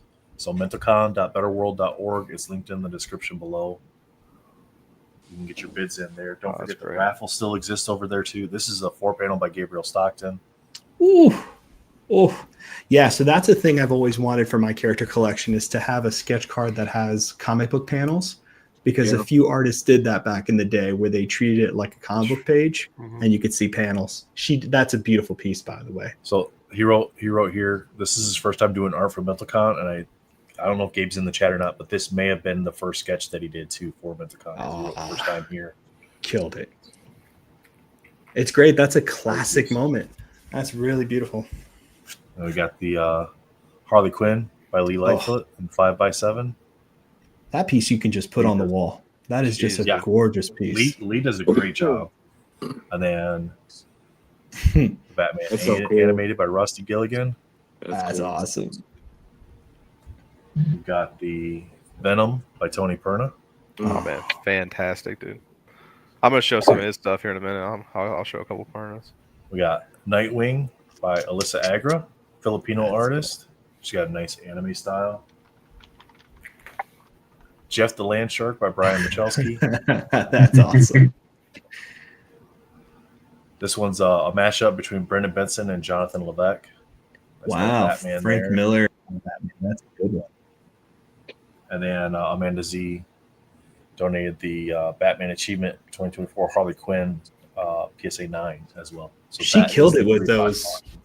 She did such a good job with those donations. she did a She good put up job some with the big slabs, man. Very cool. Absolutely. Yeah. Ooh. So this is actually by Lee. So that's awesome. I would definitely say reach out to Lee. He does some great work, and definitely it's affordable. So yeah. Lee was a pleasure to work with on that. I definitely think everyone should be looking at those auctions. A lot of beautiful pieces are there. Yeah. Yeah. Wow. This is We're an almost amazing at collection. $10,000 raised too. We just hit Yes. 96.50. Wow. Thank We're you, so everybody. close to 10K. Nice. See if we can get there, you guys. And it's funny too. I've heard a lot of you, even just on this panel, talk about luck with getting these cards. I think there's an aspect of luck to it, but it's funny because that was almost followed up immediately with, yeah, I got it from this guy, or I got it from this person. Oh, this Yeah. card came from this person. So much of this is from community, right? Like that community aspect where, Yeah. you know, if I see a cable, I'm like, hey, Jordan, right? Like this cable popped, you got to go get it. So that's, I think what's so cool is there's an aspect of luck, but so much more of it's from community and the people in the hobby looking out for each other. So it's kind of funny when you think about it. It's so much of that is how we acquire some of these amazing pieces. Yeah, that's I think very that's true. awesome. Great point. Extreme. Jordan Graydon says, look at, I think your DM or something like that. I think there's something he was saying. Jordan, look at the plates, Holly. Hurry. What a great lineup. I don't know. So I don't know if there's something you don't want to miss, but that looks awesome. So these two are just, they're cheap annual plates. Well, this is annual, this is beginnings, but like this one says cable on it, and it was like $20. So got that one. And then this one's Hope Summers, but cable is holding her. So I think those beginnings, those new beginnings designs there for the cards, dude, were so. Those plates look so good. I think I don't know why in particular. I think just something about the way it's organized on there. I think those look so good, man. I'm devastated Surfer wasn't on there. I think it was absolutely beautiful how they did that. Yeah. I wish that Series 3 had come out. So yeah, these are part of a side PC that I have, X-Man, since cable variant. So I was able to get all these plates, and then I was also able to get this. Wow. This is the 1-of-1 flipped FX. Yeah, And I thought those then looked really good too. Yeah. Also able to get this. So this is the 1-of-1, just the purple rainbow. Damn, you've been busy. Yeah. Good Yeah, stuff. it's really fun because it's like yellow plates of both of them.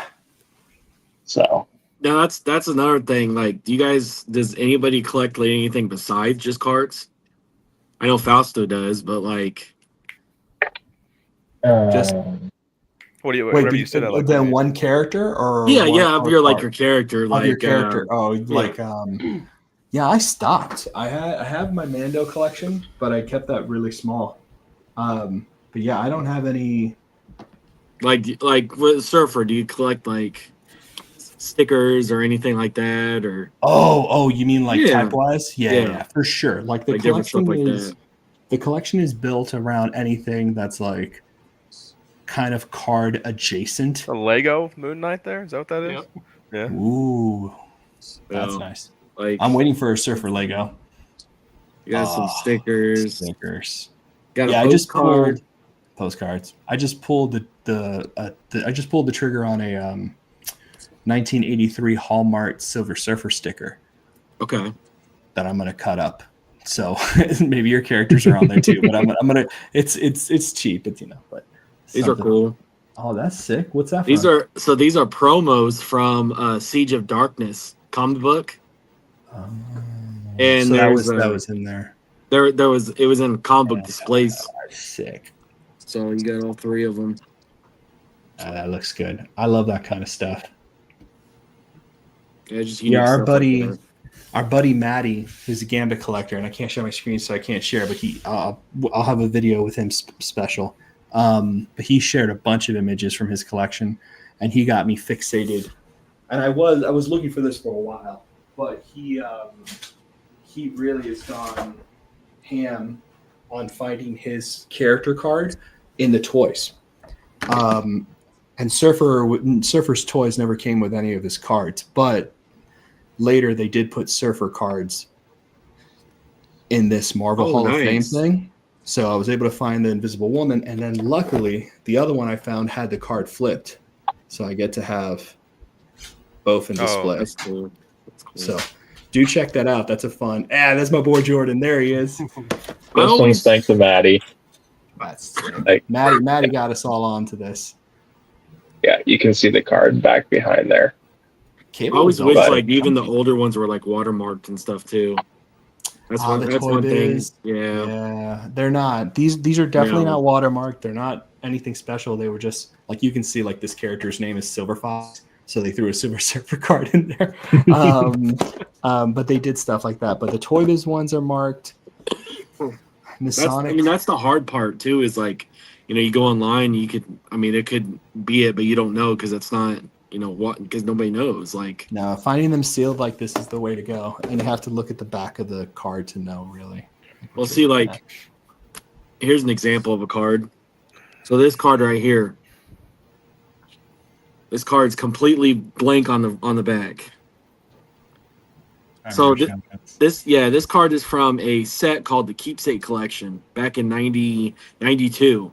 It was like a promo set for the Comic Images Ghost Rider, the second set, and this card actually came with it, and I had no idea what this thing was. So I saw it on eBay before, and there's nothing on it whatsoever. No marker whatsoever. There's nothing. So you have to, you had to do your research and everything and figure it out.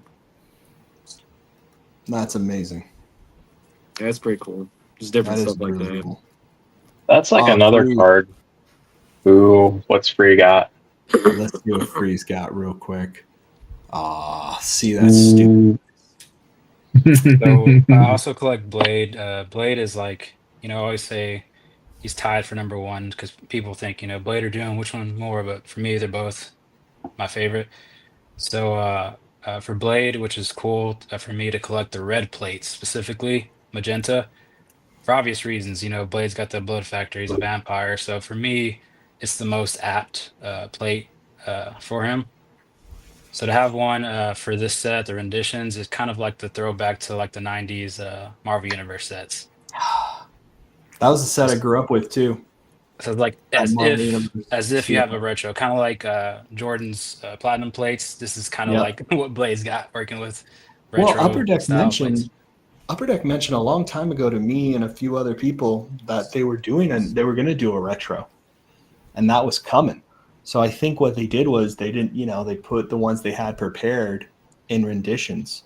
I don't think that's a coincidence. You know what I mean? I think that would have been in like a more modern retro, to be honest with you. And those cards are fun as hell too. They're really cool looking. So we got this. This is Blade's first retro PMG. The first year was that Marvel Metal Avengers was Blade's first PMG series for his retro and his base card. Wow. And luckily I was able to get the red plate for his first retro. I want people to know like how stupid hard that is to have any kind of restrictions around plates you're looking for. They're so stupid hard to find that to like go out of your way to say, no, I want the red one. And then to do the legwork to finally get it, especially have them paired up like that, that's really stunning. Congrats, man. Wow. We have that, and then we have. You guys ever seen a mini plate before? Yes. Ooh, yes. I wish Surfer's Board was on one of those stupid mini plates. I would have loved that. So we have the blood red blade sword, the Blade's blade plate. So jealous. Then this one's a pretty big one. Dan Dos Santos. Cover variant, which are can really make it pop. And for Blade, that font that they use for the comic book series, 2006 series, really pops on that. Wow. That painting, I remember seeing that painting in person and thinking to myself, that one's the one of those that blew my socks off because the puddle on the floor there is so distinct and so interesting when you see the piece, and it just draws your eye in just the best way. Fausto, you and I probably talked like 15 minutes as I was like circling that one. That was one of mine. Like, but he's not a mutant. What do we do? I remember. It's really hard. That's a really tough piece to pass by and not be drawn in. Yeah, I remember, Matt. Wow. So then we have 2012 premiere. I don't even know how you found that. Where was that from? That's that same dude, man. Andrew, right, is his name, the Australian plate collector. He's a madman. That man, Star Wars and Marvel. Before he sold Marvel, he was like the plate dude. Very few people had it on him. So as a Doom collector, 2012, the inaugural premiere, the first premiere, was the first and only instance with Doom since his banning. Doom was banned for over a decade at Marvel at Upper Deck, along with a lot of the FF. So his plates, luckily, aren't as numerous of a chase as Jordan has, but the Doom comes with the Doom tax. So even when you can find one, it can be pretty costly at times. Well, you and I go through the same problem. You and I were banned. Our characters were banned. It's really tough, man. Anyone who doesn't collect characters doesn't know that character tax is a real thing. Real thing. Yeah. That's Then we have the OG 2011 first year print, the red, for Doom's first appearance of Fantastic Four issue 5. Are you so happy that are you so grateful that you were able to actually get that color, or would you have preferred a different color for this? So it's actually, it's not the first color out of the 4, but I would say it's probably my third choice. I would say black probably, or blue. Funny enough, ComC, man, I check ComC like every day. The blue popped up of this, and it's up right now.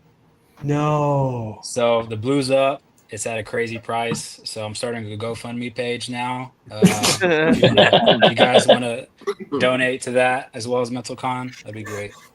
Everyone's going to be like, "What charity are we supposed to donate to, Nathan? This is ridiculous."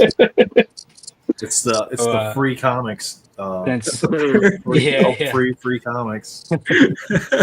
Since Jordan showed his Ash. Oh, I didn't know the mask was like that. What an animal! Wow, That's such a good sketch card there. I love that. I love that sketch card. Great decision. Holy crap, that's a great decision. Back inserted. That's so cool. Congrats, man. This That's is only one of the best Ash cards I've ever seen. This is one of only 3 Doom Ash inserts in history. He did 5 for the set, but 2 got rejected and 3 were inserted.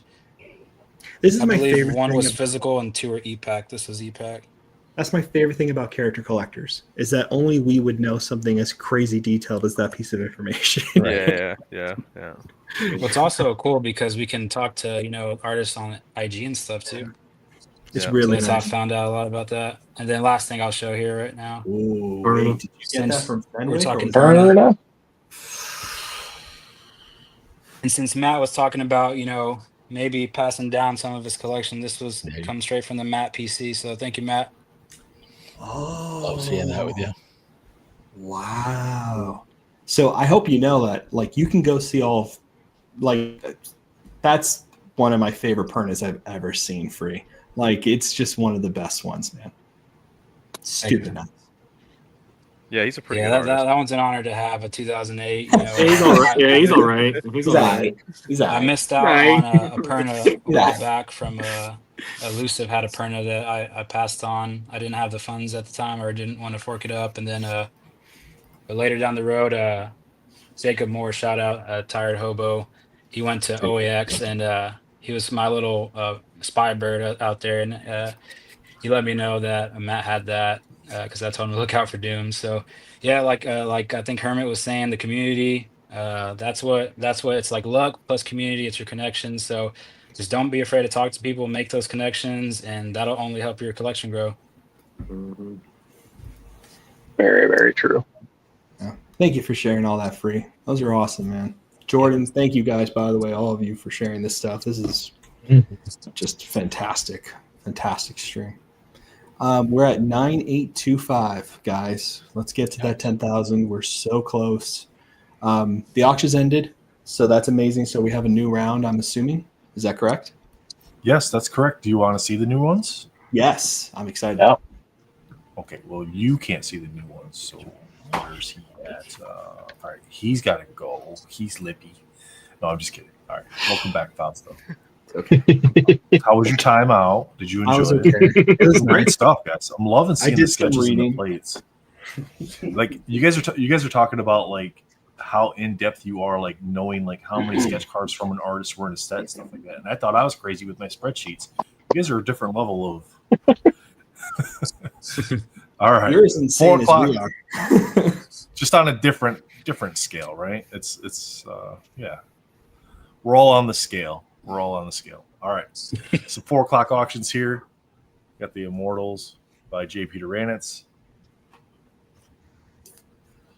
Invincible by Paul Hill. Yeah. Some nice image love this year. We got Dr. Doom. Oh shoot, sorry, Free. Put that down. Put that down. Yeah, we didn't see it. Still real fast. You guys Still real fast. You guys can screenshot it now. There we go. All right. No, it looks like you're I him. am Dr. Doom. Perfectly lined up. Dr. Yeah. Doom. That's Tim Cologne. Got to give shout out to the artist. Oh, geez. Really badass Cosmic Ghost Rider. So William by Jonathan Levesque, Marvel Inc. The motion in the chain. The motion in the chain here up close. And then so you get the increased motion in the chain here, and then the still chain in the back, just for the depth perception on it. Oh wow. Absolutely amazing. He did a great job. We got Brian Michalski on the America Chavez. Nice. Sorry, Fausto. PSA 9 Silver Surfer promo card. Nice. From the 1992 set. That's a tough one to get. That's not easy. Yeah. Eric Basilio on the Obi-Wan Kenobi 3 panel. We got a Mr. Munshaw breaking out the Nightcrawler. That's sick. Ghost Rider by Gabriel Stockton, William. See, these guys know who you guys collect, and they put some cards for you. So I like this. Like he did all kinds of little sayings on the back at the Road to Luke's Purpose. Just so cool. All right, this one is a member of the band that Joseph knows. He wanted to do something a little bit different here. Yeah. Sleep Token. This is Vessel by Joseph Reed, 5x7. Cool. That's pretty really cool card. It's a good band. Really good band. Really cool card. All right, let's do that one last here. We got the there we go. Got Barricade on the 5x7. This is Jalen Warner, and then you got Megatron on the back as well. Nice. And then there you go. Is Joe Amar there? Yep, that's the Joe Amar Doomsday. Wow. Sick. Dimitri, you guys might be competing with Dimitri on this. I cannot tell you 100% that he's bidding on this. I won't do that but he was very amped about this piece last night when he was on. So Jomar's great, man. That's just those that's are one of my favorites. those are the 4 o'clock. Those are the 4 o'clock auctions. So. He's had like a steep like increase in like quality. I feel like over the years too. Like Joe Mar is one of the people that he's really come into like a really solid place now. I feel like with his art. I love Jomar. Like Jomar was one of the surfers I've always wanted to get, and it took a long time to find a pack inserted one. But I finally did it, and he was definitely one of those artists where I was like, I have to have at least a Jomar surfer. Yeah. Because I'm just such a fan of his work. I like what he does. And I was so stupid happy to find it because this was on Google. So when you search Silver Surfer Jomar, this is what came up because it was in one of the sell sheets or somebody showing off their collection. It was like a super old picture, but I was very happy to get it. Oh man, that's great. Yeah. Cool. That's great. I just love that piece so much. I was so grateful. It popped up.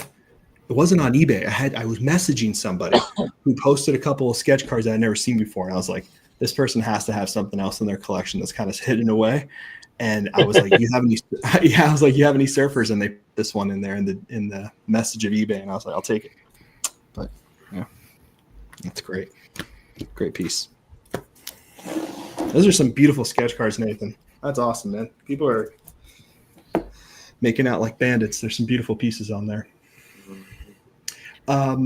Okay, so we went over a couple different things today. A lot, actually. So we're coming up on, so it's 3:20 now. So I'm going to open the floor a little bit. There was something that someone suggested that would be fun to do, a kind of show and tell. And Hermit had mentioned this before. So I think that would be fun. I know we've shared a lot already, but is there anything anybody wants to talk about with character collecting specifically before we kind of like show a little more or have some more prompt questions? Like, or if anybody in the chat, Pulling Fire is an amazing character collection. Haven't heard much from Nathan, from my Domino brother over there. All my cards are still in the truck. Oh, you don't have to go get it. I don't have nothing to show you guys. I can show you a spreadsheet with a bunch of numbers. I actually really love your spreadsheets. Actually, I think it's sick that you're doing all this stuff. That would be a great show and tell. Let's all compare our spreadsheets. That's a good idea. That's a good idea. So, how deep did you go with it, Nathan? In terms of the spreadsheet, I know you went crazy. Yeah. Okay. Hold on. I want to see. Let's see. All right. So, Domino spreadsheet. So, we start all the way back 1991. Comic images. So the criteria for me for my Domino collection is any solo card and any card where she's an equal member of the team. So in Jordan's instance, he has that Cable card that has the X-Force team behind them, but that wouldn't qualify for me because it's not an X-Force card. It's a Cable card. So it doesn't meet the criteria to fit into the collection. It would have to be X-Force or Domino, not just she's on the card. That doesn't count for me. That's a Matt Fuller. That's a Matt thing. Card in a shadow circle level.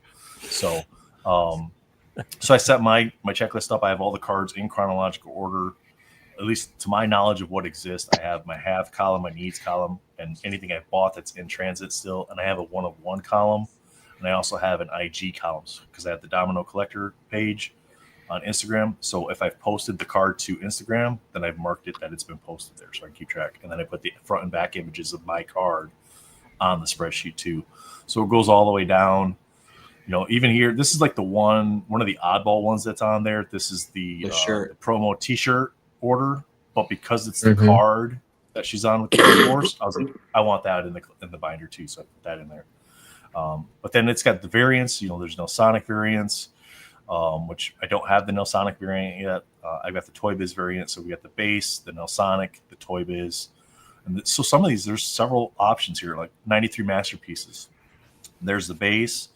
There's a non-pack pull Jusco Auto in the binder. There's the missing foil error card that exists. I don't have one of those yet. Also, I'm sure some of you guys do, where the card is stamped, but there's no foil on the card as far as the name for the set or the character. So that's one that I would love to get. I also have a pre-press no foil.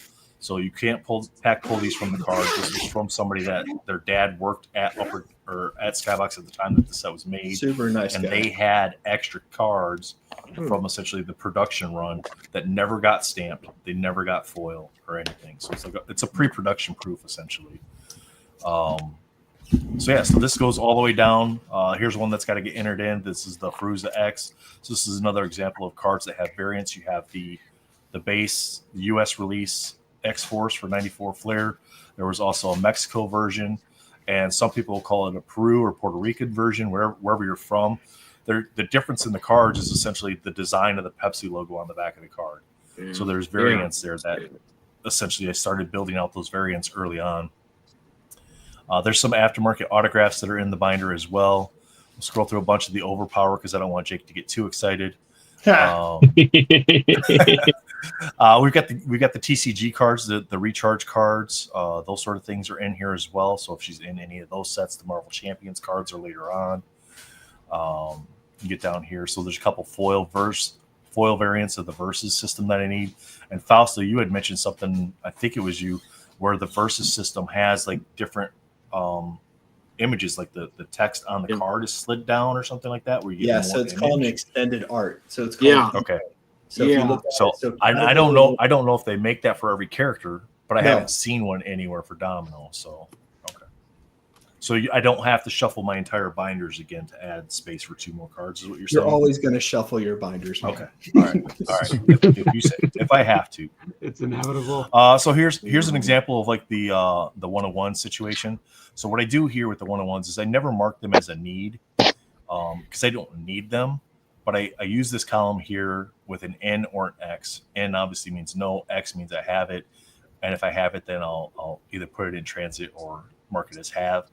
First set that had plates for Domino was in the 2011 beginning set, so all 4 plates are listed there. In the binders, there are 4 empty spaces. Not that I have to have all 4 plates, but they're there already, so I don't have to then shuffle the binder. So it's the pre-planning aspect of it.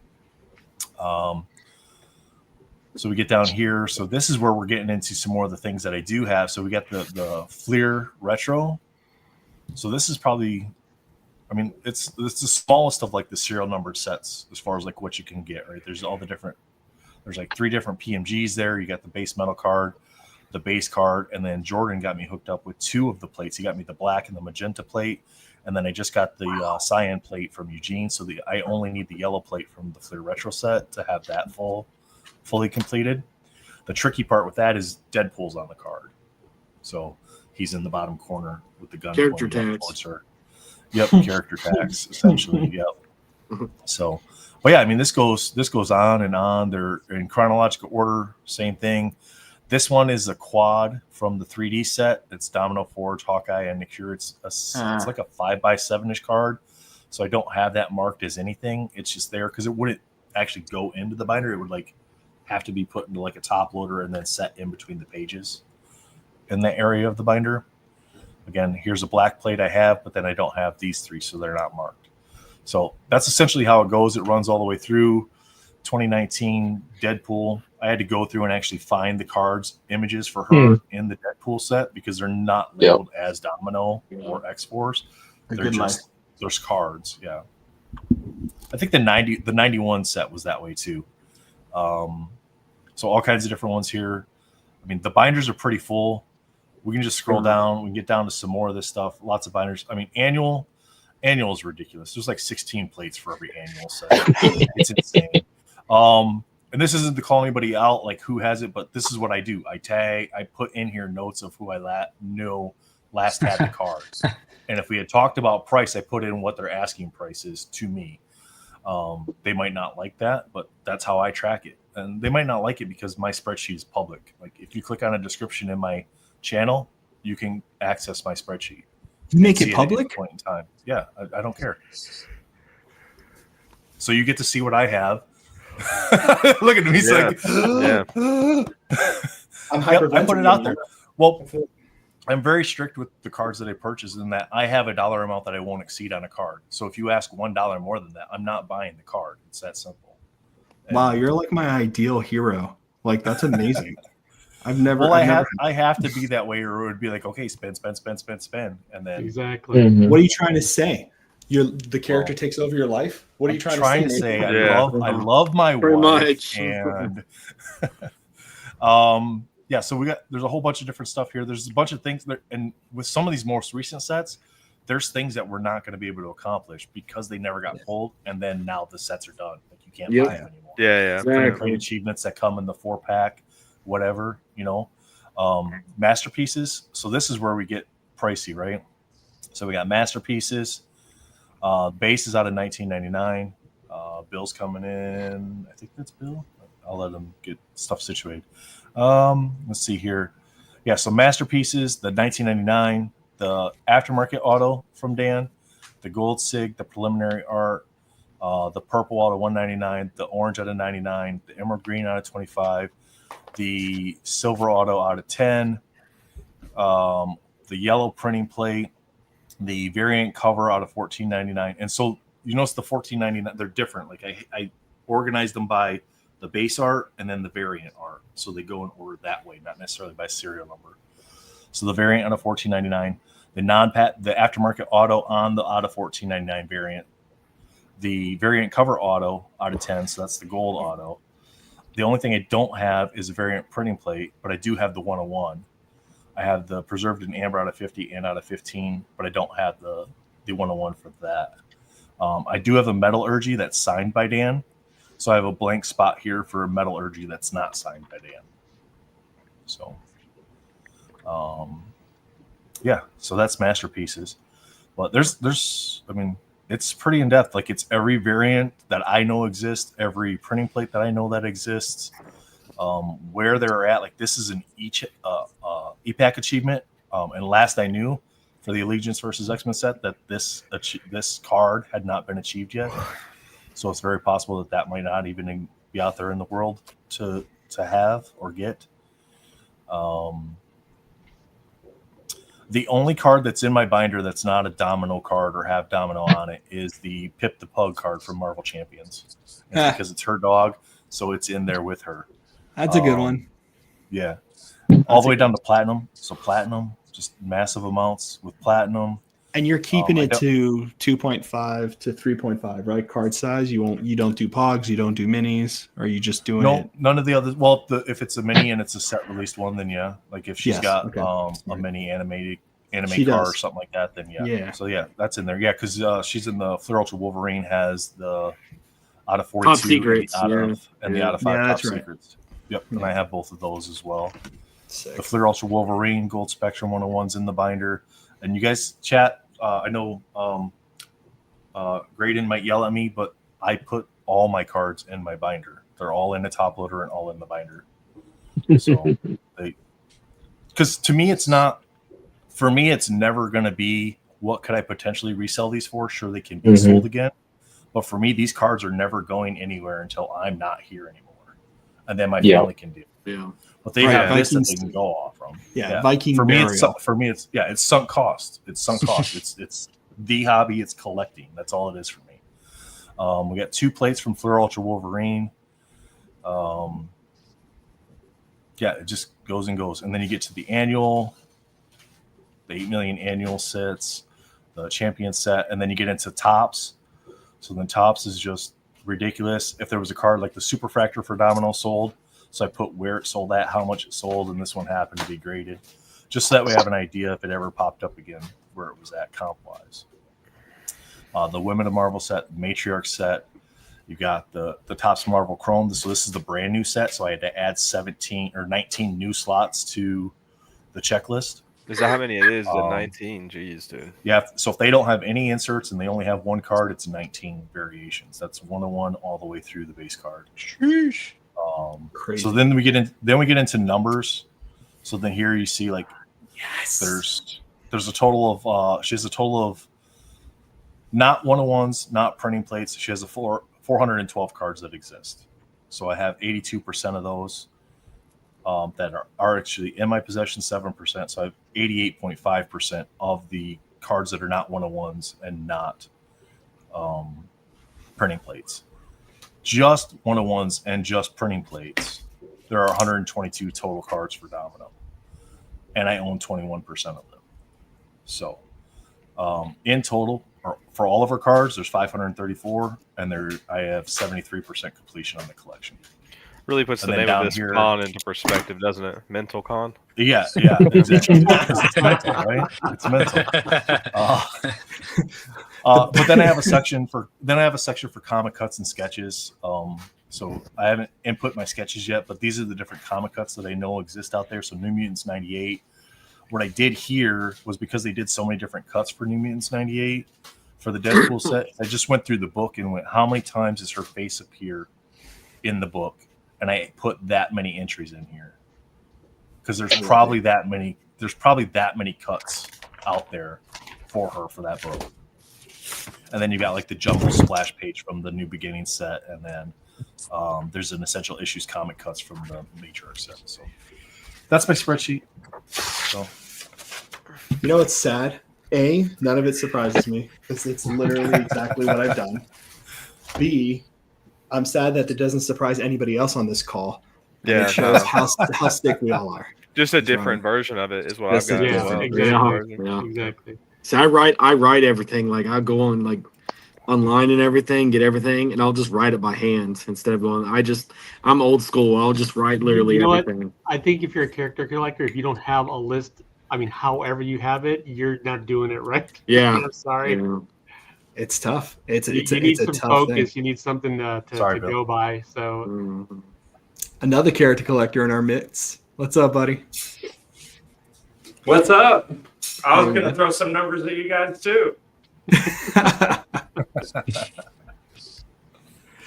like the since we're since we're sharing lunacy. What were you saying? What was that, Matt? I was gonna say I like that Nathan did the same thing that I did, which is when you look at your completion, you look at total, but then if you ignore the one of ones you don't have, right? Yeah. I have 487 total Danny cards available. I have 455 of them, but 22 of those 32 missing are one of ones of plates. Yeah. So I either have 93.4% of everything or 97.8% of ignore the 101s. Right? You got to play with Now the you guys are numbers. gonna make me redo my whole spreadsheet. Thanks. Well, it makes you feel better about the completion percentage, Anthony. Yeah. So you're Yeah, like, oh yeah, I'm this exactly. close. I'm Yeah, almost it's true, there. but yeah, valid point to take out the one of ones and that sort of stuff because that, I mean, Yeah, I do that I'm as getting well. depressed. I do that as You well. have to do that. I don't think it's fair not to do that. Yeah. You know what I mean? I think you can complete a rainbow by not having the one of one serial number. Like you can have a sketch in the place or a plate in place. Yeah. But I The think other- percentage wise, yeah. The other thing I'll do though is I do have a lot of Juggernauts 101s. I'll also sometimes just keep the one of ones in like I have X amount out of how many that exist too, which even if you have 50%, it's pretty good. You're You sick. know what I mean? So, yeah. So You need help, man. I don't have 50. I don't have 50%. So, but Yeah, one of ones are always tough, because some people, it's already part of their collection, so they're not going to get rid of them. Sometimes, someone's got it and they're holding it. It's like, fuck you, hostage. Get those. I always wish for like a 101 to have like a whole separate image. Like that's kind of what I wish. Is I That's thought what makes it interesting to me. Yeah, I agree. With Like you. That's always been my thing too. And I think it should have like some like extremely like unique Coveted image thing. or something like that. Yeah. Honestly, Will, that's one of the main reasons I don't go nuts over 101s. 'Cause Yeah. it's like I'll live with the out of 25 at a third of the cost that has the Exactly. same exact image on it. I'm good with that. It's a very it's a different, and it depends. It's character based too, right? Like if you're character collecting Spider-Man, like we know a lot of people who do it. Some people go like Doom. Like I'm so sorry, Free, you poor. Yeah, I know, you poor. I mean, I think Doom. Out of every character here, I think Doom is.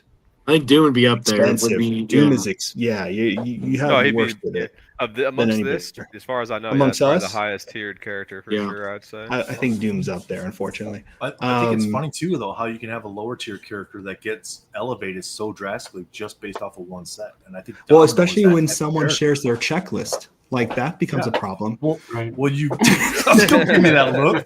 Don't give me that look. I'm not sharing your checklist.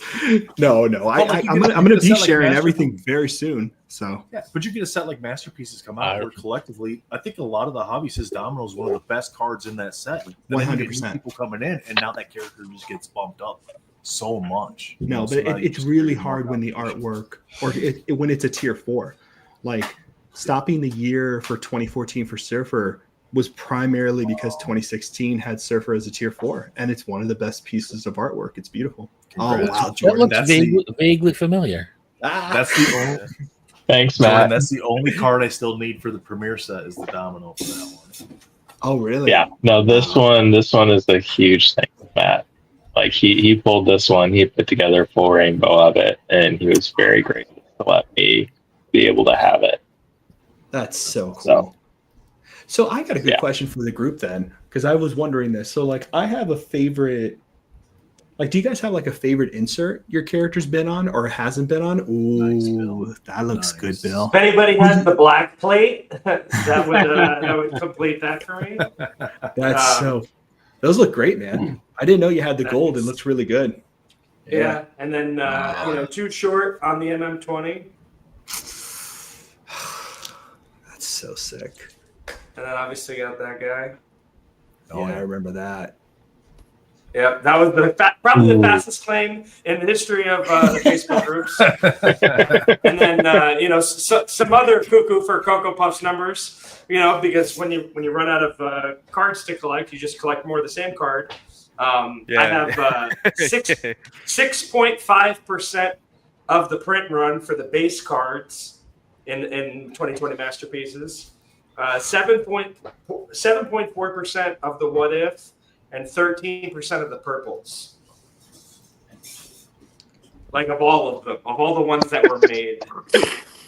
I don't even want to tell you how many. So for 2020, like I try to do my collection PSA 8 or above. That's including the one-on-ones that I have and stuff like that. So I had a hard time with the purple from 2020. This is just 2020 masterpieces. One character. And I've probably got 35 purples of 2020. Just been like, 'cause they cut those pretty poorly. I was fortunate to get the rest of that run in the 8 or above. Most of them, or a bunch of them, are 10 to be fair as well. But I cannot find a purple. I don't know if it's just like that day they were cutting those bad or what. But I've tried so hard. I still only have a PSA 7 of it, of the purple, which I've been trying to upgrade for a while. And I'll just pick one up whenever they pop up, and then it gets here and it looks like shit. And so I go for another one each time. But yeah, I probably have 30 of those purples just sitting here. I'm about to offload those one of these days. I haven't even started to grade yet, because that's kind of what I've been like contemplating if I should, but for you shouldn't. That's the problem is how many cards like I'm gonna have to get to do it. Yeah. Like I stopped. No, I stopped. Like it's a crazy thing to have to do. I know, and it's a chore. Like there's so many cards I went through to get high grades in, and you have to have doubles and triples and quadruples. That's the problem. Yeah. You should not do what I'm doing. Nobody should do what I'm doing. Maddie, the Gambit collector. Yeah, I know. Matt's he does it. He does it. He's crazy, but he goes at it, and he's very good at it, like you. And he gets some, like he's doing the Toy Biz ones. He's doing like the foreign Japanese ones. Like the man's a beast. Like it's crazy. By the way, Fausto, that video that we did, that Toy Biz that I have is from the Marvel Universe Toy Biz. It's not the Impel X-Men. Oh, it's the Marvel Universe. So it's like the original Toy Biz ones. But. Yeah, he sent me this card, the PSA 10 from Wolverine. Then now. That's tough. Those are tough, man. They're not easy. Yeah, grading's a whole nother aspect of that stuff. That's like only if it's old and hard to find, I'll go grab a graded card. Yeah. That's such a good Moon Knight, though. Yeah, that's like a very good Moon Knight card. Yeah, the vintage ones are good. Let me start sharing a few things here, Fausto. I can't stay on here too much longer here, if that's okay. No, I don't want to interrupt, but I think I think we end at 4, so go for it, brother. Oh, okay. All right. Cool. So I only have my sketches here. If we were doing the cards itself, we would be here for another 5 hours probably here. But I have a few things here that'll be kind of interesting to show, fun to show. So whenever I have APs done, something that I did with mine was I wanted to try to create some way to know, like if I have kids in the future, my nieces and nephews like to look at my cards, things like that. I wanted there to be a way that if my collection gets split up down the road, they'd be able to identify that something was part of my collection. So my APs are themed, and then the theme, I guess you would say, is Juggernaut, and then somewhere in the image, some way I let the artist incorporate how they want to do it. Involves a crown somehow. So one artist that I don't think gets enough love. I mean, he does get a good amount of love, and he sort of was kind of late into the sketch card game, but I think he's fantastic. Was Eric Grove. And then this is a sketch card that Eric Grove did on one of his APs from Avengers versus X-Men. Eric and I have a very good relationship now. He actually has done some commissions for me. I actually have like a full Eric Grove painting in my house. I think he's just so good, man. I love the grittiness and the texturing that he does. Almost looks like chalk to me in a way, the way he does his art and stuff. And I just don't think anybody else like does anything that's close to that. This is actually probably my favorite AP he did. It's just my favorite AP probably in general. This is of the other character that I collect. This is Colleen Wing. And I think that's just such a good, polished card there. That's lovely. Beautiful. Yeah, I love that card. I love that card a lot. It's just she's a fun character. Enjoyable. Goddess of the Dragon are awesome. Yeah. I actually got one of the one-on-ones off Matt back in the day there. He sold me the Marvel Beginnings Purple Reality one-on-one for her. Those characters don't really get a lot of love. They're not very high tiered or mainstream. But yeah, I've been a big fan of Colleen Wing for a long time. I love that Marshall Rogers original offshoot that they did for the Daughters of the Dragons. Remember, they were referred to that kind of as the first time. Oh, nice. 10,000. Congrats. This is awesome. Yeah. Woo. Let's go. Here's another one here. This is an Ash Gonzalez. I'm sorry. Oh, that came out real nice. Yeah, I think that's a great sketch card. It's just Ash does such a good job, man. I think he's such a great artist. so unique. You can see something and instantly know it's his. You know, I think that's something that is always a very great thing to have whenever you're an artist. You know, to be able to identify that, oh, that's who that is immediately, just because of like how good their artwork is and stuff. Here's Eddie Wagner. He's an artist that I think does a really good job. Who's started really almost even improving, even though I think he's always been quite good. He does like, you know, real it looks like comic book style, you know, most of Eddie's art does. So there you go. It finally kind of came into focus there. But yeah, I love that sketch there as well. That's cool that you did the crown like in every AP where you have the crown in there. You could incorporate. That's so unique. That's so cool. Thanks, man. Yeah. Like even like this one here, I'll show you kind of a unique one. You kind of have to look for it in this one here. This artist is Alex Mines. But see, he did it in graffiti on the top of the wall. Oh, okay, yeah. But yeah, every artist that I do like a Colleen and a Juggernaut from artists that I personally, you know, their art, you know, is very, you know, art's subjective, but artists that I particularly really enjoy, I try to have like an AP of Colleen and Juggernaut done. Yeah. I'm working on a binder page. I can kind of show this whenever I turn around. So like you have like Eric Grove at the top. I have one in the works with Ash up there. I've got Chris Foreman, Eddie Wagner, Alex Mines, Altar, and then I've got another one with Jomar in there. And I've got some other ones in the works as well. But I also do still have like just individual APs that don't like, for example, here's another Alex Mines AP that I think is really, really good.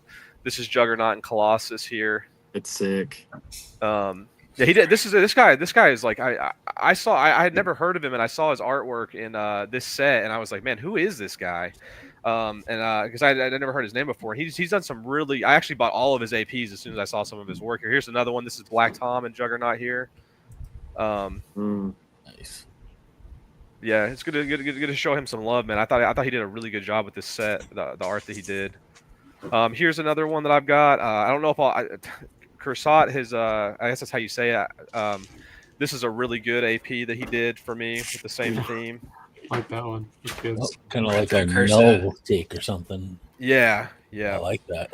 Yeah, this was one of I missed out on his he's completely out of Marvel APs. I wanted him to do a Colleen for me, but I don't know. I'm gonna have to maybe try to find like a stock that he was on. I mean, all my stuff is you know, official APs that artists were of the stock on. I know that everybody has different opinions and different perceptions and stuff like that. I try to keep my APs only from artists who were on the official stock that they were on. Yeah. You know, and that's just my criteria. You know, I don't have anything against aftermarket. You know, it's just not how I collect, you know, and stuff like that. I wanted my stuff to be as like, you know, as genuine, as authentic as possible. I thought it was really weird. I mean, Matt even got that William Neff AP, I think just years down the road, and people were even complaining about that, even though he was on that set. That to me, that's just silly. You know, if it's an official artist on the set, I think that they shouldn't be problematic in any sort of a way, but that's just my opinion. We'll get into some actual non-APs here now. So this is one of the cards that I got from the same gentleman that you guys are referring to. This is Eau Claire. Okay. 98.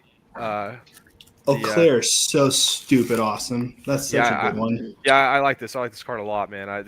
These are Juggernaut. You know, is a lot harder to find in these older sets like this. I've only seen a handful of those cards ever from like the 98, the 97 sets or whatever. So it was nice to pick one of those up, you know, to have it for the collection. Here's the absolute pinnacle of the hobby here, in my opinion. Sketch Card God. This is the card that you can't share that on here, man. You gotta warn people. Yeah.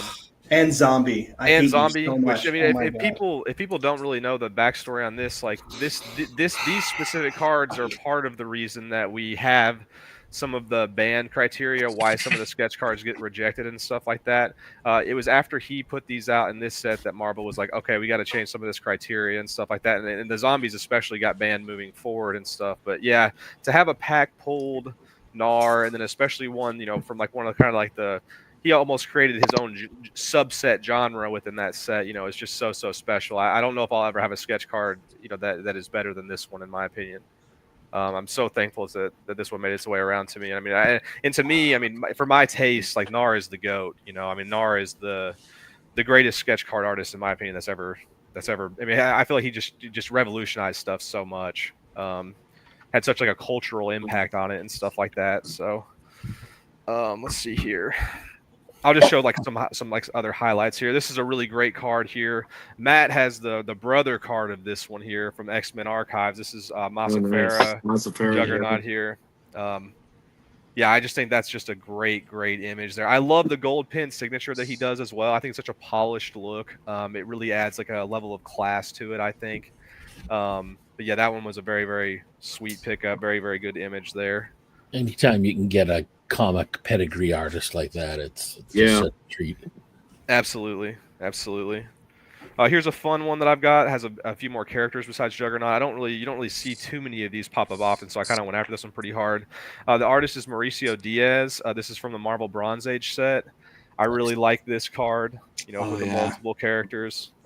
It's a good card with Storm. Wolverine, Nightcrawler, Colossus there. A really fun card. Yeah, I think that's a great card. Even the style has the Bronze Age vibe to it. Yeah, absolutely. Great 80s vibe. Yeah, I think he's a great I see. You don't really see too much of his stuff pop up that often, or at least in my opinion. I do have another card from him as well. I can just show it here real quick. I don't know why I'm about to talk about it. Whenever I can just show it. This is Juggernaut and Spider-Man. Oh, cool. This is him as well. Yeah, he just does good stuff, man. Dude, that's from the. I don't know if anybody's read the story where like Spider-Man fought Juggernaut. Yeah, they fought at a construction site. Yeah, Spider-Man ended up winning because he trapped him in wet concrete. Yeah, that's right. See, that's Maybe the difference though for like certain sketch card artists. For me, when I see sketch artists who like really know the history of it and they're able to put that stuff in the sketch, whatever it is, I'm always just blown away by that. Yeah, those are awesome, right? Like he does like a little bit of storytelling with it, right? Like that's kind of what you're seeing in that, and I think that's really cool as well. You guys might recognize this artist. He's like an okay artist. He's like an okay artist. I love it. He's all right. He's kind of trash. He's that creepy foot guy, right? Yeah, that's what I hear. You know what was the best part about that is he put heroes and villains at the top there. I remember seeing those, and I love that decision. And he mentioned something. Subsets. Yeah, he mentioned something in the comments here, which is great, and he would know. He says the one that got zombies banned was the one with Spider-Man E. Mary Jane's guts, and I think I remember. Something like that. I don't know if he made that up. I don't think he did, because it sounds familiar. I'd have to look. I have the actual. I have the screen. The Nars put up the all the cards that he did. Yep. And I have the like the save file of every card that he did for that set. Because there's actually 2 in color Juggernauts from that set that I would love to see pop up at some point in time. That I would spend a fortune on if they ever show up. If anybody knows where those are. But yeah, I have all that, so I can look through that and see. See here, what else do we got? Yeah, there's a surfer he did, not zombie, but someone owns it, and it's heartbreaking. Here's another good one. This is a 2-character combo. This is one I looked at for a long time. I had to really dig to get the guy who had this one to move it. Oh, let me grab this guy out of here. This is a Dominic Racho. Yeah, sorry, I always say that last name wrong. This Juggernaut and Colossus here. Cool. Nice. That's cool. One there. And then we'll start getting into. Let's see here. We get some of the good modern stuff here. Here's this is a really good one. This is worth showing here. This is Helga Wojcik, Colleen here from Black Diamond. That's perfect for her style. Yeah, you don't really see a lot of Colleen sketch cards too, so this is one. Whenever I saw it, I was like, man, I need to grab that. I think it's just gorgeous, man. And you can't really see it in this camera here, but the back is like it's like glossy, like the silver is actually gloss, so it like pops like a holographic Pokemon card. But yeah, man, it's just gorgeous, man. Great card, great artwork there, So. I love that piece. I love the shape of her body, like the way she decided to go about that. Like that's such a good shape. Like it's so cool. Emily, like a good silhouette. No, my wife's name is Emily. Yeah. Let's see here.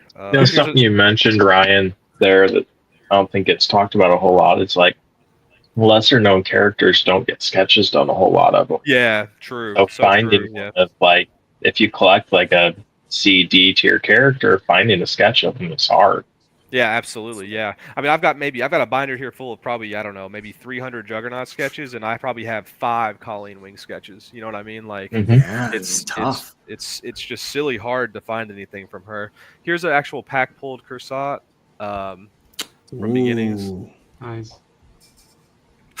Crazy. Okay, so what's your stance on the eyes for Juggernaut? White, red, no eyes, silhouette? I prefer just a regular, like, human looking white eyes, I guess. You know, I think that's I prefer the vintage look too. Like, I like, you know, if we were talking about, like, you know, Juggernaut artists, if you were to tier them and stuff like that, Werner Roth is to me is always going to be like the top of the. I love the old school vintage look. That's kind of like the comics that I was exposed to the earliest. You know, so for me, that's just, you know, I love the traditional look. You know. And speaking on that, here you go, Fausto. Here's an artist I know that you particularly have that you like a good bit here. Here's George Vega. Oh, Vega's great, go ahead, sorry. man. No, you're fine. I was just showing these real quick. 4 minutes left on the 4 o'clock auctions, gentlemen and ladies. Get over and get your bids. All right, Ryan, you're good. Yeah, here's George Vega. There's a definitely like vintage, authentic Juggernaut look there. You know, One of the nicest people too. Such a good piece. Very nice person. Yeah, very good Super to talk awesome. to. Do you have any of him without his armor or without his helmet? Just as, like, you know, throw it in there. No, actually, I don't. I'm not a big fan of that look, honestly. I don't like, especially like that. Like a lot of the, if you were to like try to like look into OA, like Juggernaut actual like comic panels and stuff like that, a lot of that stuff's available because people don't particularly, they aren't as interested in him in outside of his full costume, you know. But yeah, there's a few sketches that I've seen that pop up where he doesn't have his helmet on and stuff like that, and I have not included any of those because I'm not that big of a fan of that. So, let's see here. Here we go.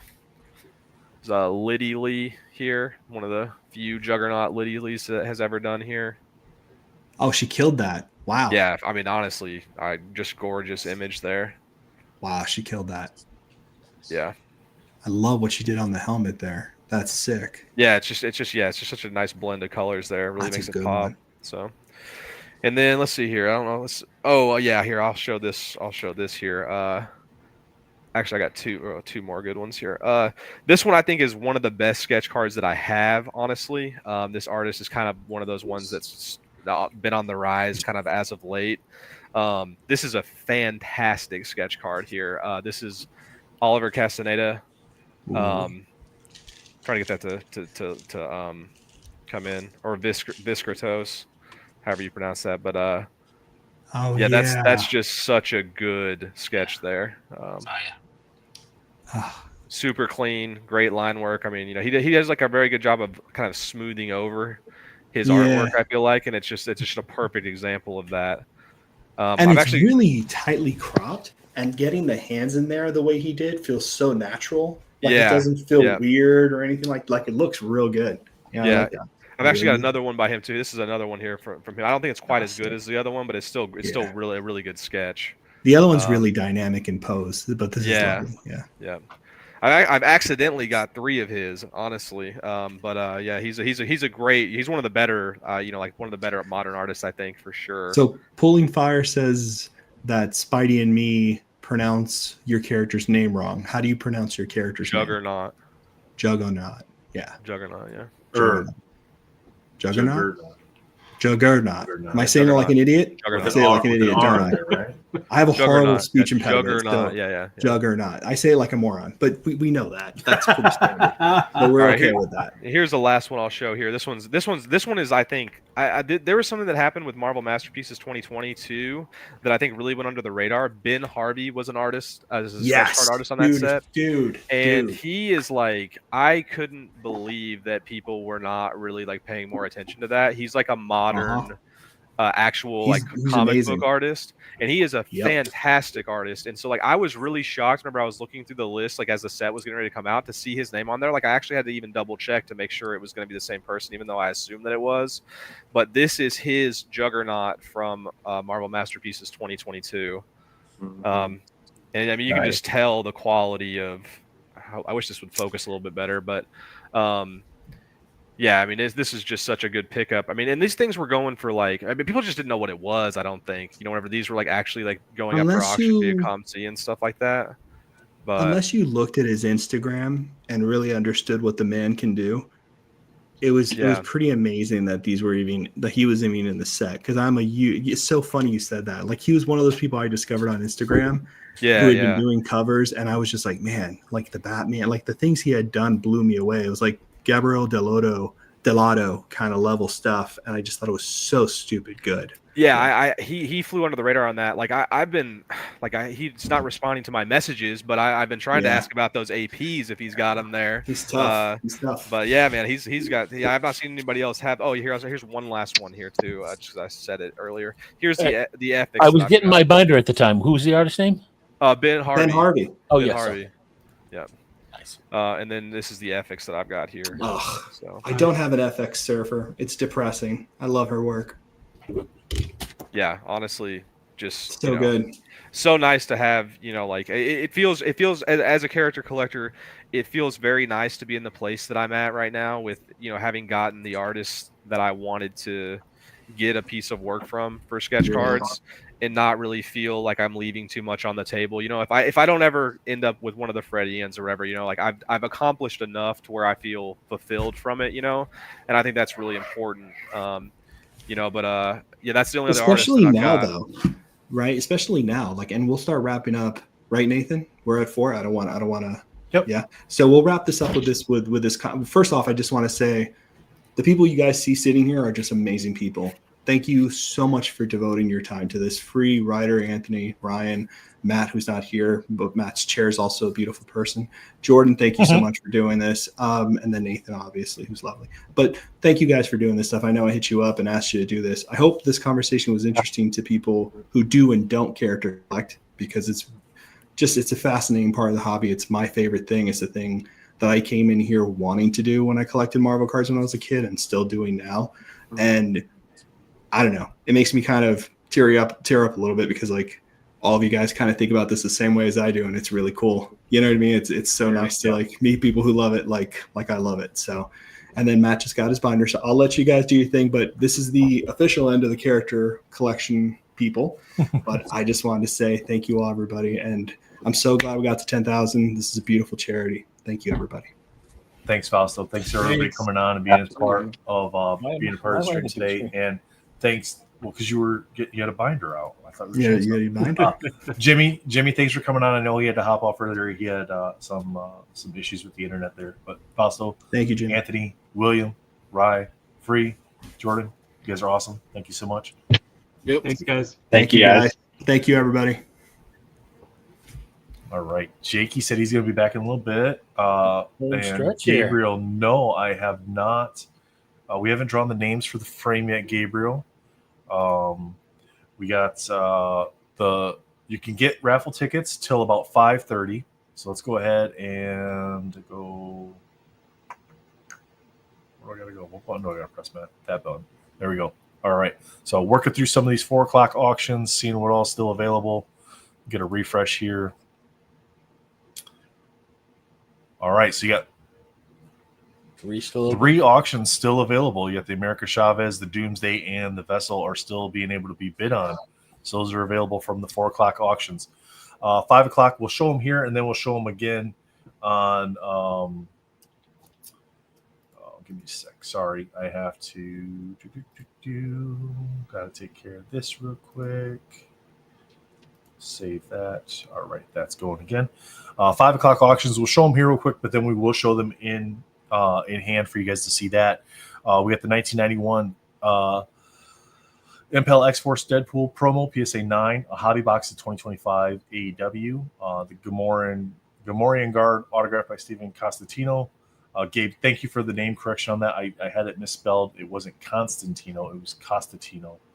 By Gabriel Stockton. That's a 3-panel, beautiful card there. We got the 4-panel by of Rick by Michael Munshaw, the Robot by J.P. Duranitz, Spawn by Jonathan Levesque. That's a great looking Spawn. If you get in, even if you don't want to bid on it, go check that card out. We're going to show it, but it's freaking amazing. Swamp Thing by Joe Marbolda. We got the Superman by Gordon Wills in the 3-panel. Symbiote Suit Spider-Man by Johnny Bravo. We got the Venom by Paul Hiddle 5x7. Wolverine 3-panel by Joseph Reed. The Eric Basilio 4-panel by X-Men. Take a look at some of the 530s and see where I told you guys this was going to pop off. Batman variants mashup. Those are the Dark Knight ones. You got Jomar Bolda's on there, Anthony Tan, Don Tan, Oliver Castaneda, which is Viscritas, Roy Martinez, Ray Pex, Rustico Lumisanero, and Lee May. Lee May is Jomar's daughter. She did some work on the card as well. Character of Choice is now sitting at $1,220 for that triple panel front and back by Fred and Ian. Absolutely amazing. Green Goblin and Goblin Queen sitting at $210 by Alvin and Jane Manalo. $200 on the Joker. That's been $200 since it went live and the first bid came on. So I'm kind of surprised that one's still sitting where it's at. Oh, you're putting it out there, huh? Yeah. I didn't want to say nothing, but okay. That's Matt's bid apparently. Pickle Rick by Andre Osh, 5x7. One of my favorites because I love Rick and Morty, and the spoof on the banana art was amazing. Spider-Man by Dimitri Patelis, standard size at 120. You get the Venom setting at 110, and the Star Wars by Gabriel Stockton in the 4-panel at 85 currently. So some great auctions still left to get today. Let's take a look, see if we've ended all of our 4 o'clocks. And looks like we still have a little bit of time left on those 3 there. So real quick, guys, don't forget, if you haven't won any auctions and you're not going after any of the other ones, or the ones you were going after are above what you were thinking about donating, one of the things you can do is come here to the main page, go to the Mentalcon custom frame 9-panel, and you can pick up some entries here. 1 ticket for $5, 3 tickets for $12, 5 tickets for $20. You can get tickets up till 5:30 today Eastern time. At 5:45, we'll do the drawing for the raffle. Right about 5:45. We got a special guest coming on about 5:30, and then we'll do the draft. We'll do the drawing sometime during that last half hour of the show. I'll show you real quick. This is what you're getting. It's custom frame, double matting. I think that's what matte. Is that what it is? Double matte. So you got the primary color here, and then you have the white border that lies just underneath that, and then the cards are just underneath that. So you got the Alyssa Agra on the Wonder Woman, the Doomsday by Jomar Bolda, the Superman by Michael Munshaw, the Joker by Lee Lightfoot, the Batman in the middle there by Dre, the Bane is by Adam Braun, Supergirl by Paul Hill. You got the mashup with Brian Michalski and Jonathan Levesque, and the Invincible by J. Peter Ranitz. So almost 9 DCs. We got 1 image character in there, but we wanted to have something that was a little bit different, not repeating artists, not repeating characters. This was a way for us to do that and still give you guys something really nice to donate for to the charity, and to have an opportunity to get some of this really cool art. So What do we got coming on at 4? Do we have anyone? Or is it just Jen's supposed to be coming on. I do not know where he's at. He might, you know what? He lives near Atlanta. He might be stuck in that stupid Atlanta traffic. So let me shoot him a message. It is a Sunday, yeah. It's still Atlanta traffic though, man. Fair enough. It doesn't usually get much better. I cannot do a second camera, can I? I don't know. Because I'm not an admin. No. Oh, well, that's just stupid. I can just hold some up to pass some time. Yeah, let me get you. Just going through some binders, so we'll entertain. I'll start with one of my characters, but I'm just going to do a bunch of Huey Trong from MM20. I'm still sending it. Yeah, it's very nice. Jen, ignore that message I just sent you. What message? The one where I called you elusive. No, I'm just kidding. Oh, I had to get my bids in. I just thought you were stuck in traffic. It is Atlanta. On a Sunday? It's all nasty, man. You know that. No. I don't leave the house on Sundays. There you go. Oh, very nice, Matt. I like that. These are all Danny's, right? No, these are all just by Huey Tron from that. So. Oh, okay. I apologize. A bunch of APs I had him do. Oh, those are nice. The magic you don't often see. The Tim. dark version. Hey Tim, if you're able to come by, swing in. I sent the link earlier to the group chat that we had going. So. Yeah, come on in. All right, I'll do this one, and then Jin, you're here. This is your show. Run with it. It's your segment, Jen. Yeah. You signed up for a segment. I'm We're entertaining. doing whatever. Yep. It's All right. all on you now. What does Nathan have back there that we can give away? Whoa. Hey, you said it's my show, right? So we'll be. I do have a giveaway I have to do still. Oh, just get into the spreadsheet. There'll be something in there. Oh yeah, that's right. You do have that spreadsheet that we can use as a. Yeah. Yeah. What we could do is the wheel. There is nothing. Yeah, in we'll my add it all spreadsheet to that a can be wheel given. and then We'll do the wheel. There's Wheel there's numbers nothing 1 in to that spreadsheet that can 25. be given away. Yeah, see, Are you I knew sure? I shoved the show on it. See, I knew it. Anything is possible. I did once want to try to do a giveaway where I would make it random throughout my whole collection, and I chickened out. That's a scary thing to do. Yeah. I couldn't. Yeah. There's no way I could do that, man. I'd be like, yeah, No, that's too much. awesome, Tim. Yeah, if you can make it in, please do. So, would love for you to be. Yeah. So, okay. Hashtag Dimitri2. Maybe. Yeah, there we go. Hashtag Dimitri2. Don't forget the S in the name.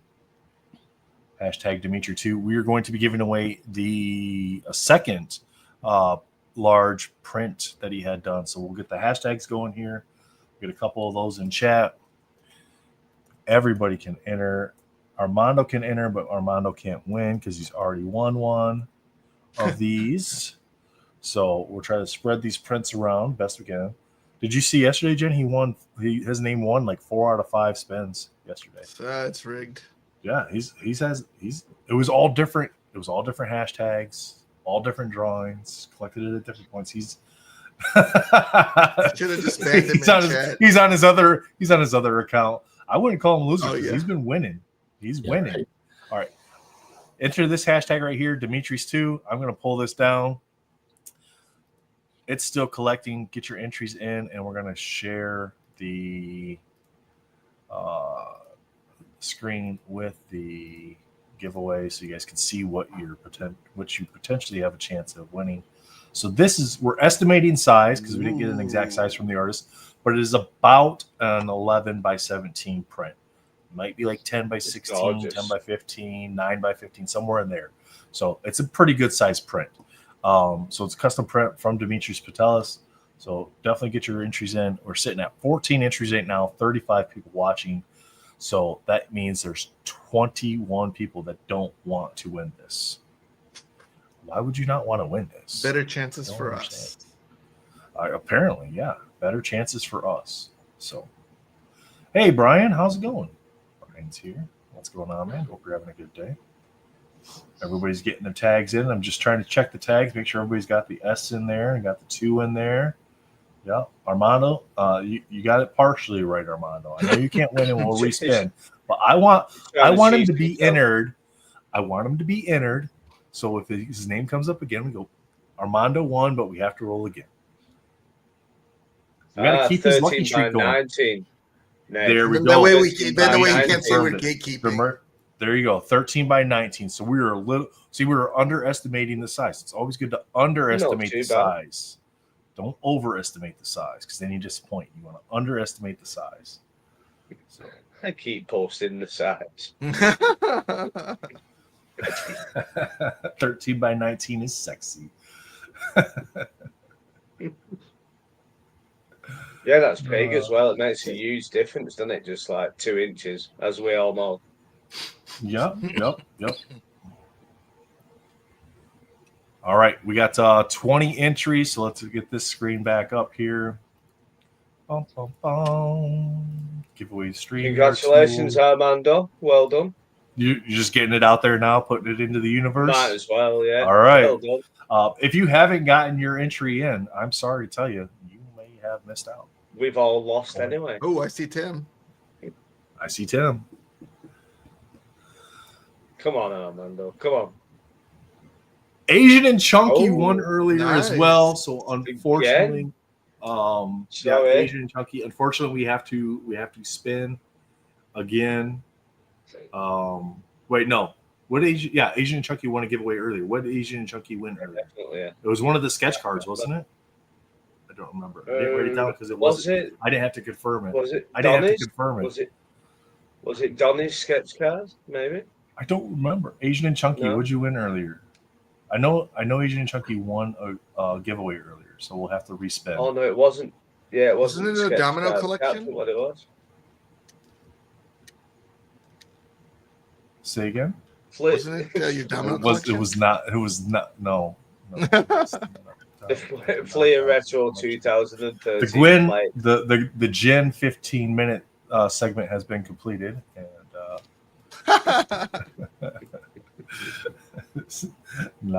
I'm pretty sure Asian and Chunky won a giveaway earlier. I'd have to go back and look at the video to see exactly what they won, but I'm pretty sure they won. They got to be in chat because they commented and they're entered. So, no, they Asian and definitely Chunky, won. what giveaway did you win earlier? All right, we're gonna draw again because I'm pretty. Definitely. I'm gonna make a note. Joseph give something away. Did Joseph do a giveaway? Oh, my Joseph did. Maybe. It might have been. Yeah, it was. It might have been the anti-venom that Joseph gave away. Yeah. I didn't write it down because I wasn't. it away. I didn't have to fulfill it, so I didn't write it down. So, all right, here we go. Spin again. Oh, come on. Oop, little lag. Brittany. Yay! Congrats. Didn't Brittany win something earlier? She Was that won yesterday? a blaster box yesterday, but she gave it away to Sonia Novak. Oh yeah. So that's the good karma coming back around. Yep. You win something, you give it away, you win again. Win something even Congrats, better. Brittany. Yeah. I don't know. Better, same, equal, all in the eye of the beholder. She won yesterday and gave it away, Armando, just like you did, and then you got to win the sketch card. Yeah, it did. Just ridiculous what that man wins. It's crazy. Dun, dun, dun. All right. Let's see. What do we got going on here? We have the 5 o'clock sketches to show physically, right? We got to show those still. Matt, is that where I'm at in the day? Is that what I got to do? Jid, that's what I got to do, right? I got to show the 5 o'clock sketches. Yep. He's like, yep, absolutely. Of course. Dun, dun, dun. Jen, what do you want to talk about today, Jen? Have you guys opened any of the Topps Marvel stuff? The Topps Chrome? I've seen a couple videos, but I haven't opened any myself. You? No. Do you want to open some for us? No. Oh, okay. Oh, wow. That tone. Did you hear the tone? I'm not sure how I feel about that set, though. Oh, you got to spill your beans now. You had a tone. I'm not sure. How do you guys feel about that Claude, the Claude refractor? I don't like it. Straight away, I don't like it. The cut one? Yeah. Needs just to make the die cuts smaller, shift them a little bit so they're not covering up the majority of the images. It's like you have all that beautiful artwork destroyed by the and they use the exact same concept in Fleer Ultra Wolverine. Yeah, that was worse. on the booklet, the comic cut covers, yeah. I think maybe Topps looked at it and goes, "Oh, people thought that was cool, so let's just do that on the card." What killed this new set for me was the different style comic cuts with like the refractor skins and like no, go away. Yeah. Just go away. Yeah, that's the only reason why I didn't buy into that set was just because I saw some of the art and I was just like, well, the art's cool, but some of the inserts and the designs not so much. I think I was also looking for an excuse not not to buy into it. Yeah. So if you're looking, you're gonna find something. What do you guys think about like character autos, like what they do with Disney? I think that's the dumbest thing I've ever seen. the worst thing ever. Like, the only reason people want it is because, again, it's just the epitome of manufactured rarity, right? It's auto pen, fake. Yeah. Well, I think I've said it before, and I saw a comment on the autographs that somebody said people need to stop looking at these as autographs and look at them as inserts. They're an insert. That's all they are. They're a rare numbered insert, and the silly one's that. This should be banned. They should all be buried with all the Atari ET cartridges in the desert, never to be seen. And if you actually bought any or profess to like them, or even have a comment, you need to stop in the desert trying to find them to dig them all up. Yeah. I mean, if people like them, then I'm thrilled for people who like them. It's just not for me. So I'm happy. I'm not saying it's a bad set. It's just not at all what I'm looking for. So what does NSDC say? I'm happy it's in your collection. Yeah. $11,250 raised so far. There we go. Let's go. What's the goal this year? Go ahead. The goal is always to get as much as we possibly can get. Like there's never like even the first year we didn't have a number goal. No, there's never been a goal. So because I don't want to set a goal and then not achieve it. You know, economics play a big part of it. We've raised 5 figures. It's a success. Yeah, We exactly. don't want to somehow say, "Oh, but we didn't hit X." Right? Yeah. Yeah. No. Exactly. No. The first year, do you remember? The first year, we had conversations and we said, like, could you imagine if we hit like 5K? Yeah, because we used GoFundMe. We used GoFundMe the first year. Yeah, we used GoFundMe the first year, and when you use GoFundMe, they have you put in a goal. It's like what number do you put? I've never done anything like this before. So what number do you put? No. So we put like 5K on there. I think we raised 21 that year. But like you can't. I don't compare one year to the next. Like sure, it'd be fantastic to like exceed every single year. You know what I mean? But it's like economics play a huge part in how things go. But no, I think we're doing a fantastic job this year. $11,000 raised, like Matt said, we raised 5 figures. That's a big deal. That's not chump change in any realm. So I mean, I guess if you're buying like a new Topps 101 card, then maybe it's chump change. No matter what we raise, it's money that charity wouldn't have had. It's exposure the charity wouldn't have had. We all get together at least once a year, which doesn't always happen. We all meet different people, and so even as a selfish perspective, it's like it's great for the community. And no matter what we raise for the charity, it's more money. Yeah, we're all from everybody that's here is probably from some sort of collecting hobby. Even the people in chat, like they probably collect something, right? Whether it's cards or action figures or whatever it might be, different genres. But that's not always what the conversation is about. It doesn't have to only be about collecting and only be about cards. The avenue in which we raise the funds for the charity, sure, is about cards because that's what most of us are into. But the conversations don't all revolve around that because it is a mental health fundraiser to bring awareness to mental health, right? And Jake, we showed your video at the start of the stream yesterday. That video had nothing to do with collecting, right? No, it was it was when you got into rock climbing, and because we all go through different things, and sometimes the card collecting is the therapy. It's not sometimes it's the cause of the mental health issues, but majority of the time, I think the card stuff is the therapy to the mental health stuff. Yeah, it's the focus, isn't it?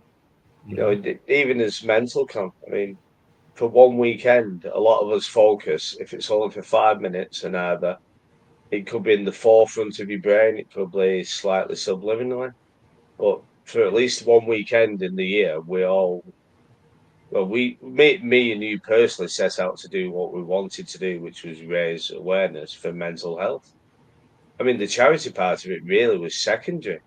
It was just kind of, we may as well do this as well while we're already exposing ourselves. If we're gonna be on camera for 24 hours, we may as well do something to raise some money for somebody. Yeah, of course, yeah. Are you win-win done and announcing a retirement speech? I mean, because it sounded that. Me?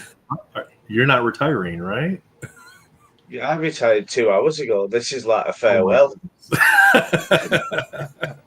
You're coming back for that one last go round. This is it, yeah. All comic books for kids UK now. That's it. Calling you Aaron Rodgers. Shall we pop up while we're towards the end of the stream? Shall we pop up the website, which for comic books for kids, which basically yes, sir. Great idea. Everybody, do you want to do it, or do you want me? I got it for you, sir. I got it for you. So then you can sit back. You can you're running the Comic Books for Kids UK. So last year, in case you didn't know, chat, I'm sure most of you do. Last year, the charity was Comic Books for Kids. After the event, Mark was so thrilled with what we had done that he had reached out to Jake and asked him to essentially, hey, can you help in the UK to help grow comic books for kids overseas and start doing that? And Jake jumped on board. Jake, your wife Andrea, I think a couple other of your family members are helping you with communication with the hospitals and stuff like that, correct? Yeah, there's my wife Andrea, basically packaging, distribution. My auntie Brenda, who's going to be, she isn't full time doing it as yet, but she's been a secretary for years and used to work at a company that marks all the exams for the people throughout the UK, and she does a bit of work at solicitors, so she's the admin side of it. We've got me just being the general idiot as usual, not of any use whatsoever. And then we've got Leo, Free Comics, who's just been on. He's going to be doing the social media for the Facebook and the Instagram, so we've still got a global connection with everything. We are sending books out to hospitals. We sent quite a few, really. I've got stacks of books in hospitals. We've just secured another £6,300 from a charity called Random Acts, which was started by a guy called Misha from Supernatural. If you go to the blog page, Nathan. Yes, sir. I don't watch many American things, so that's in the center is the guy. He's a very famous actor who set up a charity called Random Acts.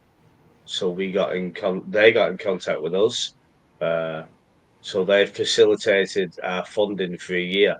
So for transparency for people, last year I received £7,300, basically $10,000. Nathan sent to me for Comic Books for Kids UK.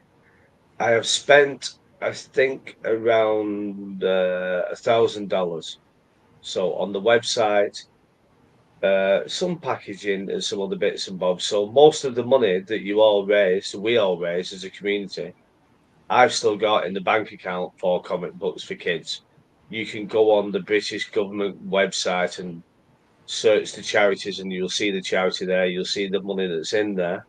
You'll see the money that's been spent. It's, everything's completely transparent. And this year, it's going to be even bigger and even better. And it'll probably get to next year, really, before I can start getting to local Comic-Cons and local comic events and comic shops. There's also going to be Phoenix Auctions in the UK who auction comics have just been in touch. They've got a comic auction in 2 weeks' time, I believe it is. They're going to help out as well. I've got ideas to do Comic Books for Kids UK eBay, because I get a lot of comics and a lot of them you couldn't really send to kids because you need, they need to be clean and brand new and, etc., etc. So I'll probably sell some of those on eBay because there's zero fees as a charity on eBay. But basically, yeah, that's what everybody is. MentalCon 2024 basically created this website, and it will continue the UK arm, the charity, because the UK arm, well, it was gone really. Will from Titan, who'd set it up with Mark Weiss, he's had a baby and just really didn't have the time and that to do everything that he needs to do. So yeah, this is where everyone's money went and where all the artists' hard work went to. Yeah, so we raised $29,000 last year about, and then Mark wanted to really ramp up the comic books for kids in the UK and in Europe. And that's when he got brought on. And Mark said, send 15 of the 29, essentially 14 of it, to the U.S. charity, and send 10 to the UK charity to get everything ramped up in the UK to get it going to where it can function and operate just like the U.S. one does on a regular basis. So that's really awesome. So this just goes to show you guys, we wanted to really show you what your donations can accomplish and what they do as far as helping the charities that we are involved with. And this year's charity obviously is Luke's Purpose, and I'm going to get their website pulled up here because you guys so far have raised over $11,000 for Luke's Purpose, and it's a nonprofit in New York dedicated to helping families who have suffered the loss of a child. You know, financial assistance, whether that's with medical bills, funeral expenses, whatever that may be, stuff that a lot of families just aren't ready for. Quite frankly, like not everybody has the ability to plan for that stuff ahead of time. Especially the loss of a child is not something that you expect, right? You expect them to have full lives. So 100 plus families helped, mental health resources, both for the parents and for the siblings. The sibling mental health thing, I think, is a very critical aspect of what they do, because children are not equipped to cope with that. They don't understand, most of them don't understand death and how that works. So the fact that they're able to help these siblings, help the families get back on their feet and try to find a way to continue to move forward is amazing. So they've given back over $260,000 to families since they were initiated in 2022. They do some great things, casino nights, stuff like that as well, where they just have all kinds of fun. And Luke'sPurpose.org. Check out some more about this year's charity as well. We're going to have Ashley is going to actually join us. The president of Luke's Purpose is going to join us at 5:30 to show her thanks. So hopefully she'll be able to actually make it back in time to jump on with us. But if you go to the mentalcon.betterworld website, we do have the interview we did with Ashley. Was there? Where'd it go, Jake? Oh, it's in the charity fundraiser. It's on the auction. If you click on it, it's on the auction page. Yep, there you go. So if you're on the auction page, it's got the interview with charity with the Ashley there. Check that out. These are our 5 o'clock auctions. I'm going to actually show these in hand here before we do too much more on the website there. But don't forget the raffle is there too. So if you haven't won any auctions and you're not going to bid on any other auctions, but you still want to donate, just head over to the raffle. Pick up some raffle tickets. If you don't want to do raffle tickets, it's not your jam, or for whatever reason, the state that you live in or the country you live in doesn't allow it, then go ahead. You can do a straight cash donation through the center link here as well. And that's always beneficial, whether it's $1, $5, $10, $1,000. Every little bit does actually help. So but, let's show some 5 o'clock stuff, and then we'll chat some more with Jen here and see what Lootbox and Jen Collects have been up to. All right, we got Johnny Bravo, Symbiote Spider-Man. Johnny did some really cool cards for us. We got Swamp Thing by Joe Marbolda in the standard size. Robot by J. Peter Anitz. This is that Spawn by Jonathan Levesque. Great looking card. Wow. Fantastic art. We got the 91 X-Force Deadpool promo card and a PSA 9. Those are not easy to get. I love that. I love that card, you know. Yeah, these came in the comic books, right? And that were in the plastic bags, and then the card was just kind of in the bag, like it was just floating around. I think there was 5 different. I think there's 5 different variants. Yeah, there's a cable right behind me. There's a cable. There's a Strife. Or was it Cable and Strife? I can't remember. Yeah, there's an X-Force one as well. We got Gordon Wills here with the Superman. That looks so much better on video than it does on the scan. Yep. Yeah, it looks so much better. It's really cool. It looks good on the scan, but it improves it so much. This one's from Gabriel Stockton, the Gamorrean Guard, autographed at the bottom by the actor that played the Gamorrean Guard, Stephen Costantino. And then all kinds of information on the back here. I'll read it to you and then I'll flip it around. This is taken from the 1982 Lucasfilm slide. given right from Ralph Nelson Jr. Stephen Costantino signed this sketch card on June 7, 2025. The Gamorrean Guard from The Return of the Jedi. He said, quote, I always wanted a illustration painting of mine, the Gamorrean Guard. Of me, the Gamorrean Guard, sorry. Whoa, cool. I love that. The writing on the back. It's brilliant. Yeah. And then he even labeled it kind of like first appearance rookie card style, like first time here at MentalCon. So this is his first year donating pieces for us. We got Joseph Reed, 3-panel Wolverine in the X-Force outfit. So detailed. You look at that problem. The time and detail Joel's has put into it is ridiculous. Then we have Eric Basile That's on the Chibi X-Men's. Wow. Very cool. Michael Munshaw on the Rick 4-panel. Good old Rick Sanchez. Mm-hmm. We got Paul Hill with the Venom.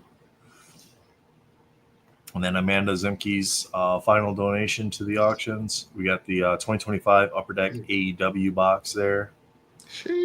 So that is, again, I believe that one's look for one autograph, memorabilia, or tech card per box. 12 cards per pack, 12 packs per box. So 144 cards in that one for you as well.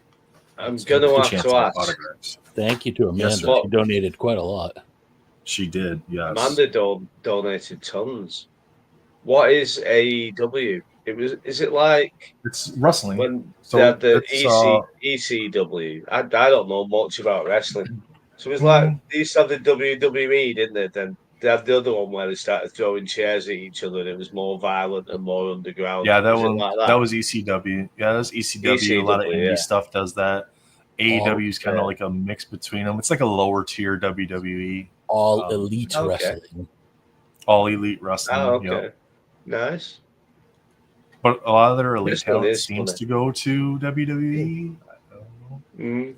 But, Farm League. Well, WWE And we can had show- those like big cuts on a lot of the wrestlers. I think a lot of yeah, they did. They go dropped a into lot of AEW wrestlers and stuff, recently. so Mm-hmm. It's constantly ebb and flow. People's contracts in. They don't have a storyline for them. They move them someplace. They go someplace else. Let's take a look at the 530 ones. I'll show the ones that I have in hand. There's some I won't, like the Fred and Ian. Obviously, I can't show that. It's a 3-panel. You get to pick your character front and back. They'll paint it. They'll ship it to you. Wow. And then that'll get delivered by the end of the summer. That is currently sitting at $1,510. Nice. This one here is absolutely amazing. The Dark Knights variants. That is amazing. Wow. Like all kinds of artists here. You got Joe Marbolda, Anthony Tan, Don Tan, Oliver Castaneda, Roy Martinez, Ray Pex, Rustico Limcinero, and Lee May, who is Jomar's daughter. And all the artists that are on the card are listed here on the back. And then you got the little chibis on the back there.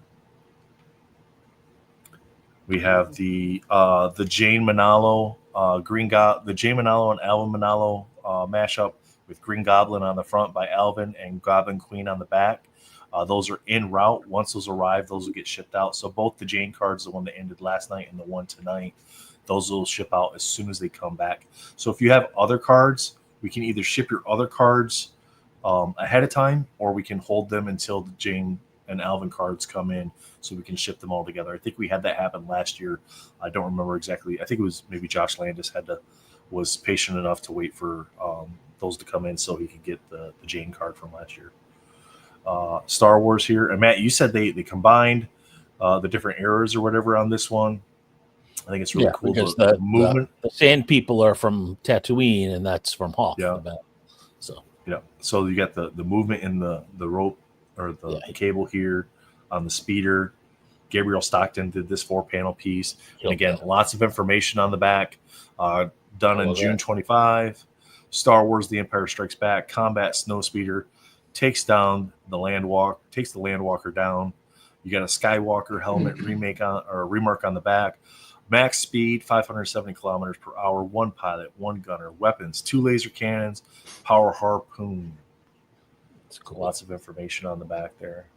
I love that. I love his work so much. I've won 3 of the cards today, so I won the. So you're the reason. You're the reason that I did not get the Roman fighter. Then I see. I was not letting that go. Pickle Rick. Pickle Rick. All right, so we talked about it. We zoomed in on it. I'm going to try my best to show some of the detail in this. It's really cool. The Pickle Rick, the detail that Dre put into this card. I mean, you could see the striations in the duct tape. Oh my word!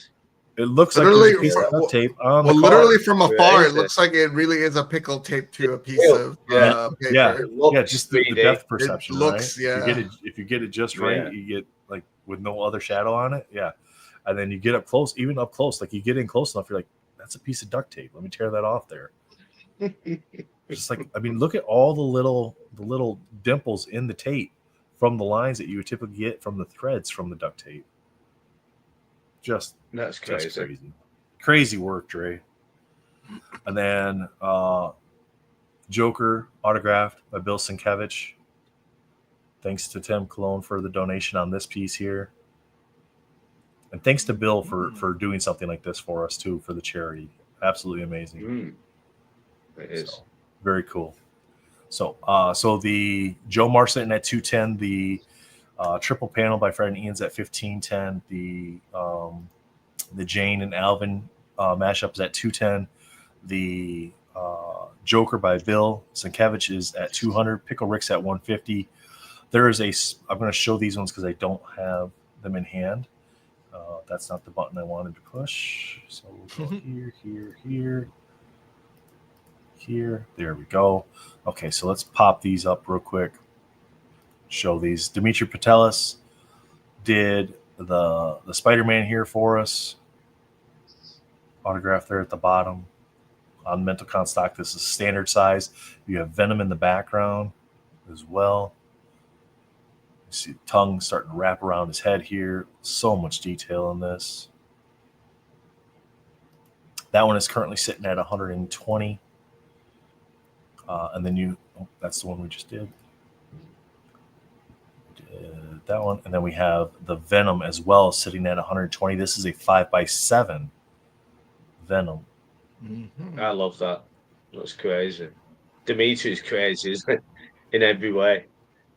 It's absolutely amazing. Wonderful. The amount of detail he can get in there, whether he's doing colors or in this instance like pencils and inks.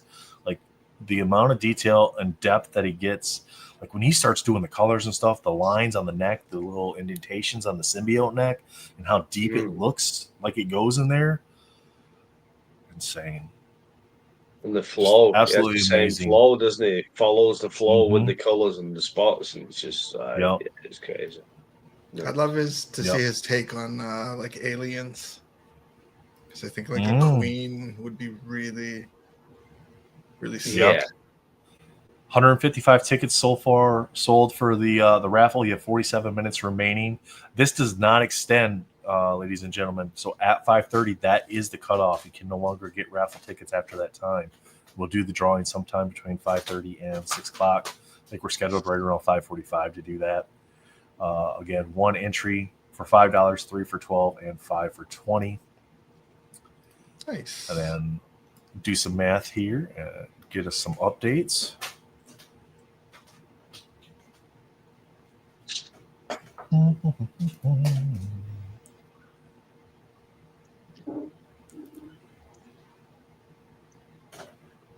All right. Yep, pretty much right about a little bit, a couple dollars higher than where we're currently sitting at 11,250. It's 11,262, so we'll leave that right at 11,250-ish on there. So free copies. What do you want a free copy of? Paul, what do you want a free? I'll get Paul. I'll send you a free copy of that Human Torch sketch. No, because Leo said it's a photo and it's a great one. I said it's okay. We've got copies. Yeah. Armando said earlier, AEW is like 2000s TNA. There you go. That's probably a pretty fair comparison there. So, No, Paul, that's okay. I'll send you a copy, a print of your sketch card for Human Torch. The Human Torch, yeah. That Human Torch has had some abuse this weekend. Why don't you colour it in for charity? I'll pay you. You want me to do a color by number? A color by number? I'll pay Sign you the back? $30 to colour it in. On this sketch right here, this one right here. Yeah, I'll donate $30. Color by number that in. What do you think, Matt? You Yeah. think we just do a color by number? Yeah. We'll assign sections. The fire will have a number on it. The body, each opposite line will have a different number on it. We'll put numbers on the wheel, and whatever number that is. Oh, the yeah, color of course, yeah. Ooh, Yeah, that'll be sure. interesting. You better not. You better not. Color wheel. Color wheel. Yep, Black it's a color wheel. There's just color a bunch of different colors, and whatever color it lands on is the color it gets. Black. Paul's like, purple, no. graphite, Paul knows. gunmetal grey. And then I have 2 more giveaways. Awesome. I'll get the tool 30. Oh, Free says my get one of those wood burning tools to color it in to match fire. That'd be There you good. go. 2 There more you go. giveaways from Blake. They are 2 prints. 2 more giveaways from And Blake. I will present All right. So we have. screen. Do this one first. There we go. All right. So These are prints by artist Pepe Valencia. there we go. Wow. That's really cool. Ooh.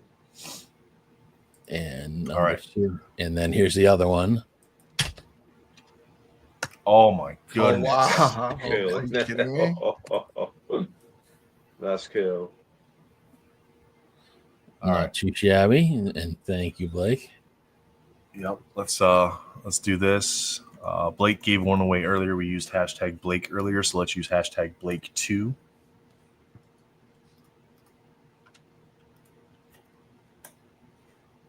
Hashtag Blake2. I know Armando's like, oh, I want to win that one. All right, so if I you've guess- won already on the stream, you can enter, but if your name hits, we're going to re-roll. So Quickly, Armando, make We want- another we want account. to spread it around. If your alternate account, if your doo-doo 6237 account wins, we will Doo 6238. Let's go. 73260 or 7326 OD. it's Does Armando already? Yeah, he has 4 accounts anyway, doesn't he? I remember from the round table. Oh, I don't know. I think I have 4 Sure, accounts, it's but tons they're of all for like accounts. different. They're all for different themes. Yeah. Like I got the trucking channel, and His I got, next account is not different ones. Armando. Tim. Seen 2. How you doing, Tim? Yo, it's Did you get entered, Tim? great. Hashtag There you Blake2. I did not. Matt, we're gonna let's do this one that's on the screen right now. We'll do this one first, Okay. and then we'll do the other one second because we'll do a Blake 3 for that one. Yeah. All right, so we're gonna do the Gwen here first. Blake 2, get your entries in. Get your entry in, Tim. Come on now. I'm trying. How you guys? All right, we're doing great, man. Over $11,000 raised for the charity so far. We still got some time left on these. We got 12 minutes before the 5 o'clock auctions end, and then we still have the big guns at 5:30. And I gotta tell you, the chat's been loving your work, your pieces. I told them, I gotta say it to you because you're my friend, and you told me to be critical of your work, but I just can't this time because it's done so well. I appreciate that. Listen, I appreciate everybody in the chat. Is that Jen? Or is that That is Jen. That is Jen. Who else would Here, it be? I'll move you closer. You can be my Jen. What Whoa. Oh, wait, I gotta be over here. Oh, there you go. There you go. See, now you changed it. Terrible. All right, we got 24 entries. We got 35 watching. Let's get this one up on the stage here. Maybe add to Look stage. at Oh, that. that's right. I gotta say, this one man. down, put this one up. There we go. Blake I 2. saw Matt yesterday, and I was like, "What? Whoa! Look at this guy. He had his hair slicked back. He had the Yeah, Sean. full beard." Living the Sean, dream. you're right. It does look like a hand-drawn sketch, not a print. That's for sure. Fingers crossed. Gabe earlier said he's hot and bothered. All right. Here we go. Good luck, everybody. And then Blake, can you put your Insta back in the chat just so it's there? I think it's Blake _ last name _ Ray, the Kung Fu Panda. Congrats. There you go. So Ray got the Gwenum. Yep. So Ray gets the Gwenum. So congratulations, Ray. This one, and then we're gonna do Spidey Venom. Yep, get this one down, this one up. This one is gonna be Blake 3. Hashtag Blake 3. We could have just re-rolled. Nope. Force the people to type. They got to be here. They got to be here. We got to monetize all those clicks. Well, if we would have just re-rolled Blake from earlier before we even told them the hashtag, there was already 8 entries because it goes back Right, but we're and talking 20 seconds between rolls here as opposed to 2 hours. It is what it is. We got to make sure. We got to chat's got to work for it here. Hashtag Blake 3. I'm gonna put Armando's up there. Hashtag Blake 3. Brian's in on this one, Tim. You're not gonna win now. Forget it. That was always that dude's got. Brian's got some sick luck too. On his boxes. He has the horseshoe somewhere. I can't. Yeah, no doubt. Just one? Yeah. 40 people watching. We got 21 entries. That means 19 of you did not want this piece here from Blake. Spider-Man, Venom. Roll it. Jen's like, roll it, hurry.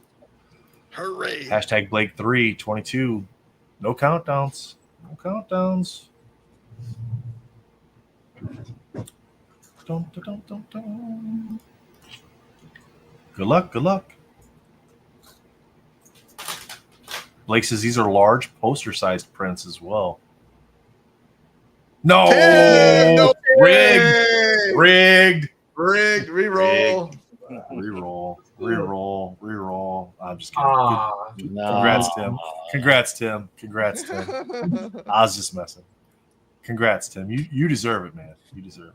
The amount of work you put in, the fact that you could win one of these is pretty cool. So, Gabe says so rigged. Yep. All right, Tim. So you're going to reach out to Blake on Instagram. Matt, did Blake put on Tim and Instagram? Ray, I both sent you on Instagram Blake's contact info.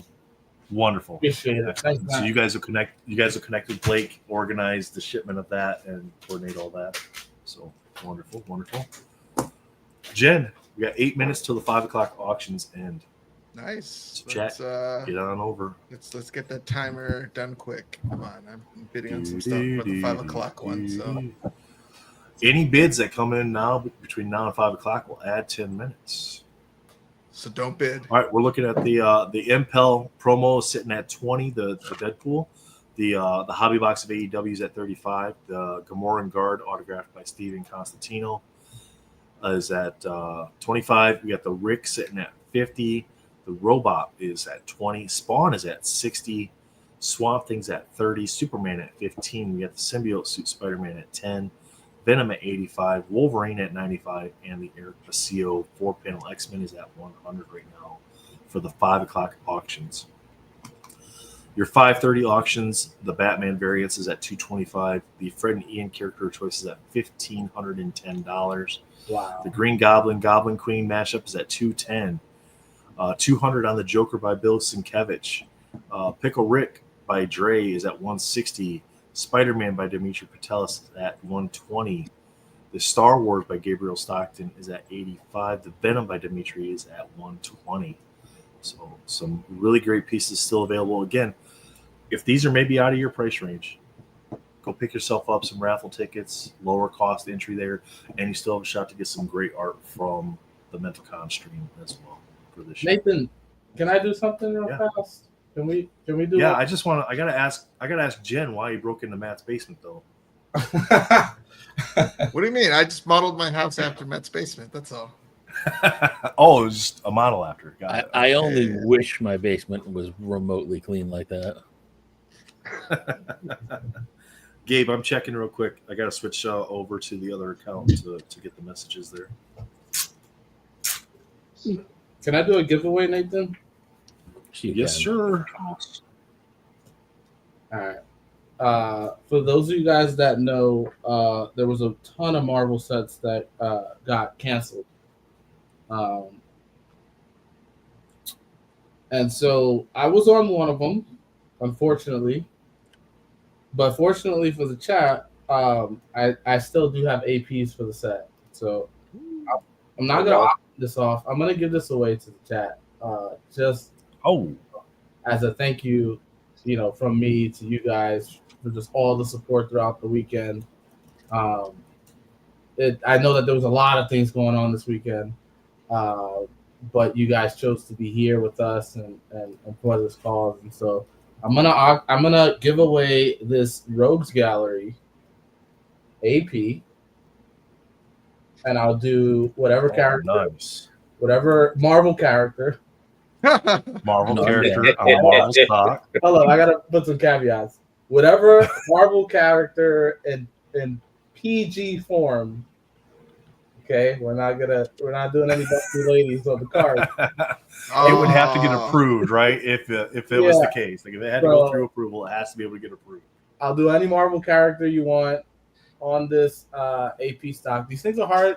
I mean, I don't think there's a lot of these out there to begin with, but yeah, this is a canceled set, but I did get permission from Upper Deck to utilize these APs, and actually Matt Fuller has the only one currently, which I did a what was the character I did again, Matt? I'm sorry. Oh my god, it's the one you did. The problem is the one that comes to my mind is one of the other ones is popping to my mind. Matt is one of my biggest fans, which is nice. Let me go get my miscellaneous binder. Yeah, it's nice to have friends that support you. Matt has a lot of. But yeah, we're gonna raffle this or give this away. That's really cool, man. Yeah, man.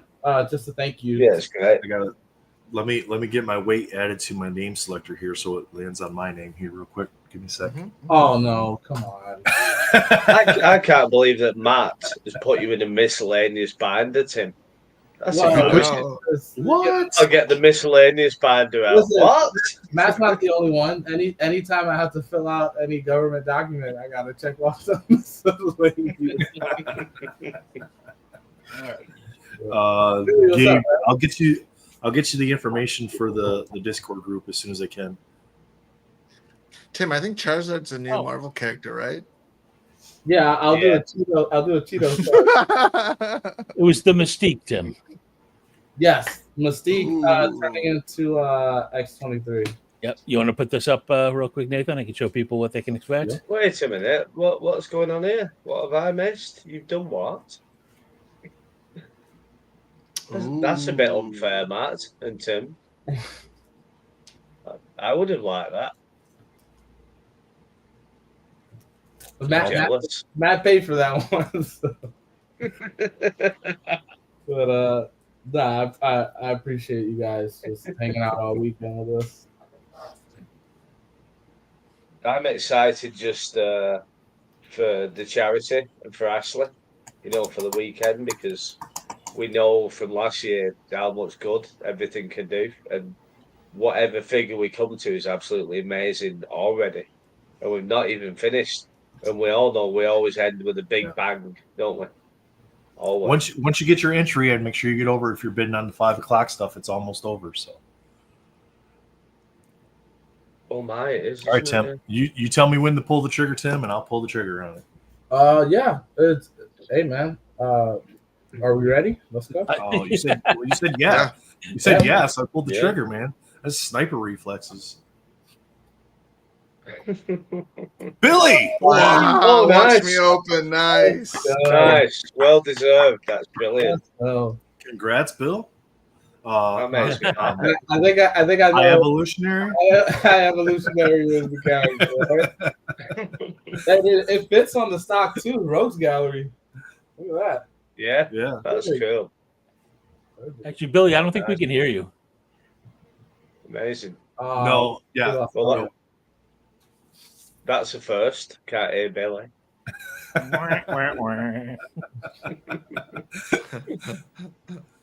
Now you made Yeah, him raise your- leave. Thanks, Jake. I didn't. Yeah. No, Billy knows I love him. I think Jake's I've been retiring. thanking. I think that's what he's doing here. I've been thanking Billy personally for the past year. That without Billy, I'm not sure I would have been on as much as I come on. So Bill gets all my praise. He knows I love him. That's weird. Can you guys hear me now? Yes. Yeah. All right. Yeah, I could hear you guys time.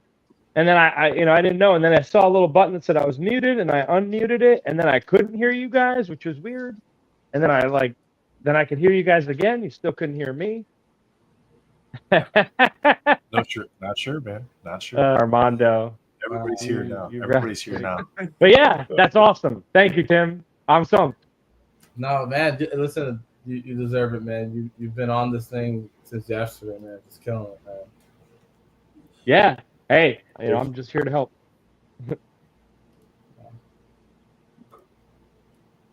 But so yeah, obviously you know what to do. Yeah, I don't think we have to talk about it. I'm excited for this one. Sure. So it looks like All four right, of the 5 o'clock. options are still open. Yep. Superman by Gordon Willis, Symbiote Suit, Spider-Man by Johnny Bravo, The Venom by Paul Hill, and the Eric Basilio X-Men 4-panel are still open. So you guys have another opportunity to bid on those if you're interested in those. I've got to say, And then- whoever won the Spawn, that was a steal. What the Gabriel? That was Stockton- absolute steal. No, the Spawn, the Jonathan Gabriel Levesque Stockton Spawn piece. for 60. The Gabriel Stockton piece also The a steal. Gamoran Guard went for $25. What? Yeah, That's ridiculous. Wow. Nathan, what did the Batman go for? Which Batman? Jonathan. $60. $60. I couldn't believe it. The red background, the like Frank Miller. The style? mashup, the Frank Miller style Batman, $60. With the one he did with Brendan? Yeah, I was shocked. I was just like, whoa. Were you out all day, Tim? And then I was. that's why you I missed was. it. Oh man. I was waiting. Then Andrea shouted and I had to close some windows because it started raining. And I looked back and I thought, it's gone. I fully expected it to keep going, and it just went. That one went for 60. Nuts. Yeah. And I would have got the notification if my phone died while we were out, so I was off the grid. And the Gabriel Stockton there at 25. I've already bought 3 of the pieces tonight. That's just what's tonight for me. That's MentalCon does that though, doesn't it? You know, you can just never judge what's going to go for a lot of money and what isn't. It's keeps it exciting as well, rather than the same old stuff. It's also good because we don't want to adhere to any trend of. We don't adhere to any trend of like comps or stuff like that. You know, like we beat that drum that's not. This isn't about any sort of market value. It's about the spirit of the donation. So it's really cool to see like when someone's able to get a really nice piece for low value. It's unfortunate because if you had like it feels like it's a disrespect to the artist because on an open market in a commercial setting like it would fetch a higher number, but it's also cool because some people might not have the opportunity to own something like that. So we're helping them out by giving them access to a more sought after artist. And like they keep saying, anything is better than nothing that we were able to get for the charity. We've always said that, haven't we, Nathan? That was the thing about the raffle as well. And that's a good thing about mental. It was just another way. Things 'cause slip the first through. year, yeah, we got a lot of cash donations the first year. So the second year, we're like, how can we help people still have an opportunity to get some of the art that, because people like last year we put a Fred Ian in that framed piece. Like a lot of people can't afford to get a Fred. Like we're looking at the custom one this year, $1,500 already. The first year it was $3,000 a piece for the single sketches. So the fact that we're able to put one of those pieces in the custom frame, and somebody could literally pay $5 and have an opportunity to win a Fred Ian sketch. You know what I mean? And if you're just going to donate $5 anyway, you might as well just get a raffle ticket. Yep. Right.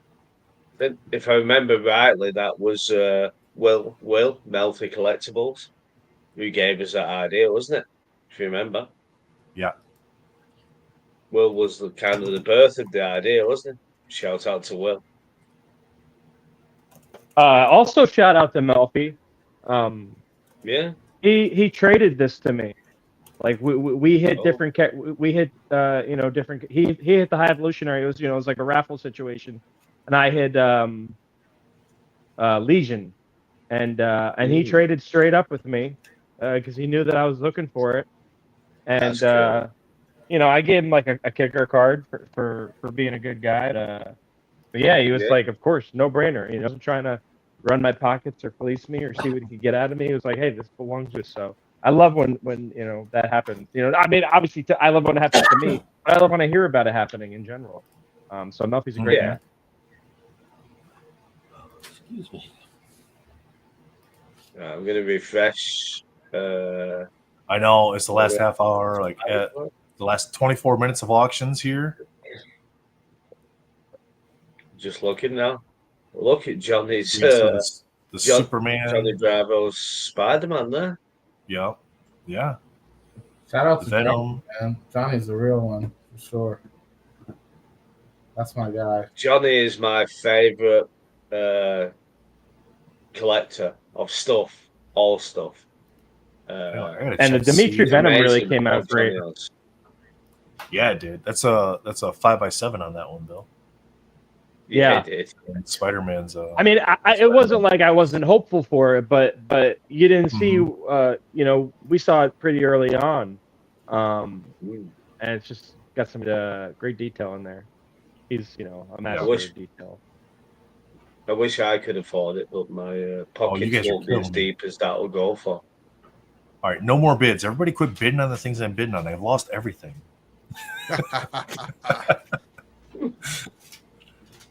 Damn it, Matt. Just max out your bid.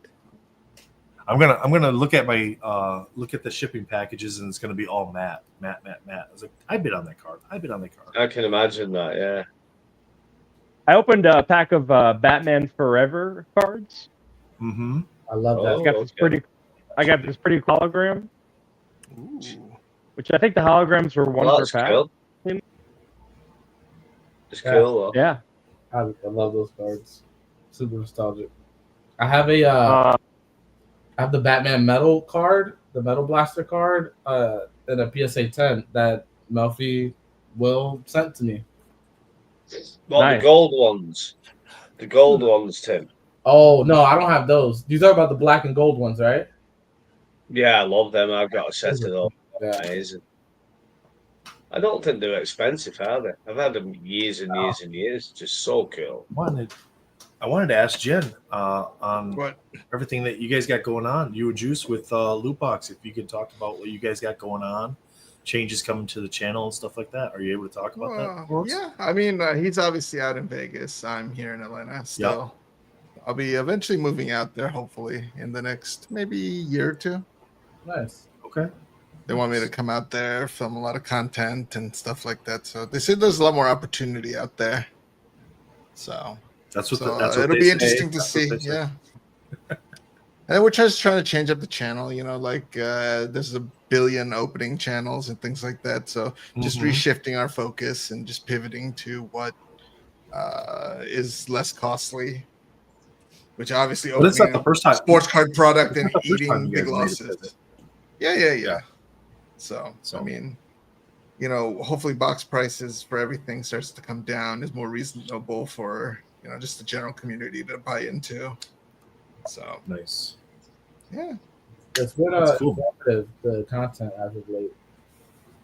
Yeah, we've been trying to focus more on like a podcast style type thing, bringing more information and news and stuff to the community, rather than just sit there and open, get dusted, like fully. So, are there any sets you guys are looking forward to, or anything in the rumor mills that you guys are looking forward to? Batman metal. Oh, that'll be interesting. But it got pushed, so It it was supposed to originally Tuesday, Monday, Wednesday, right? Tuesday or Wednesday, and then it got pushed. I heard like the end of August now. Yeah. Another website had it like first couple weeks of July, but I think the primary consensus is like the end of August now. So, what do we think? I mean, I was excited about X-Men Metal, and I loved X-Men Metal. I know the PMGs, the colours were off, you know, like the reds were like pinks and that, and the blacks were, you can't tell whether they're black or not. But I'm really excited for Batman Metal. I think it'll be big. Spider-Man Metal, Spider-Man's not for me. I didn't like the set anyway. I think the booklets and that, I just thought it was worse than X-Men Metal, you know, for the inserts, I thought, personally. Even if I was a Spider-Man fan, I'd have been upset. I would have preferred the X-Men Metal setup, to be honest with you. I think Spider-Man was a bit of a failure. But Batman, I'm like really excited for. I agree with Jake. I think X-Men Metal, apart from the PMG treatment, it is almost a perfect set. The inserts, I agree. The purely periodics too. I'm a huge fan of them. I like the Avengers Metals ones, but the X-Men Metal ones were. I love those. Those are top. Far superior. Yeah. Yeah. And then like we got back. Platinum Fortress back for the first time, I think, in X-Men Metal. I think design wise, like if you can combine the colors from Avengers Metal with the inserts from X-Men Metal, like they did with the Avenger Metal set, you know what I mean, and bring that kind of into the DC stuff. Now, I did talk about this earlier, and I didn't realize we were going to even talk about it, but you can go back and you can look at, like right now on ePack, you could go on there, buy a pack of, or even just look the cards up, the digital base cards, and the set itself. The most current release of Hockey Metal that's on there is very similar to the designs that you're going to get based on the images that Upper Deck provided to us for Batman Metal. So you can have a pretty good idea of what it's going to look like. Let me see. I might be able to. I didn't plan on doing this. I'm super excited. I also wonder if Batman Metal will bring lots, maybe more fans into the Hobbit than Marvel.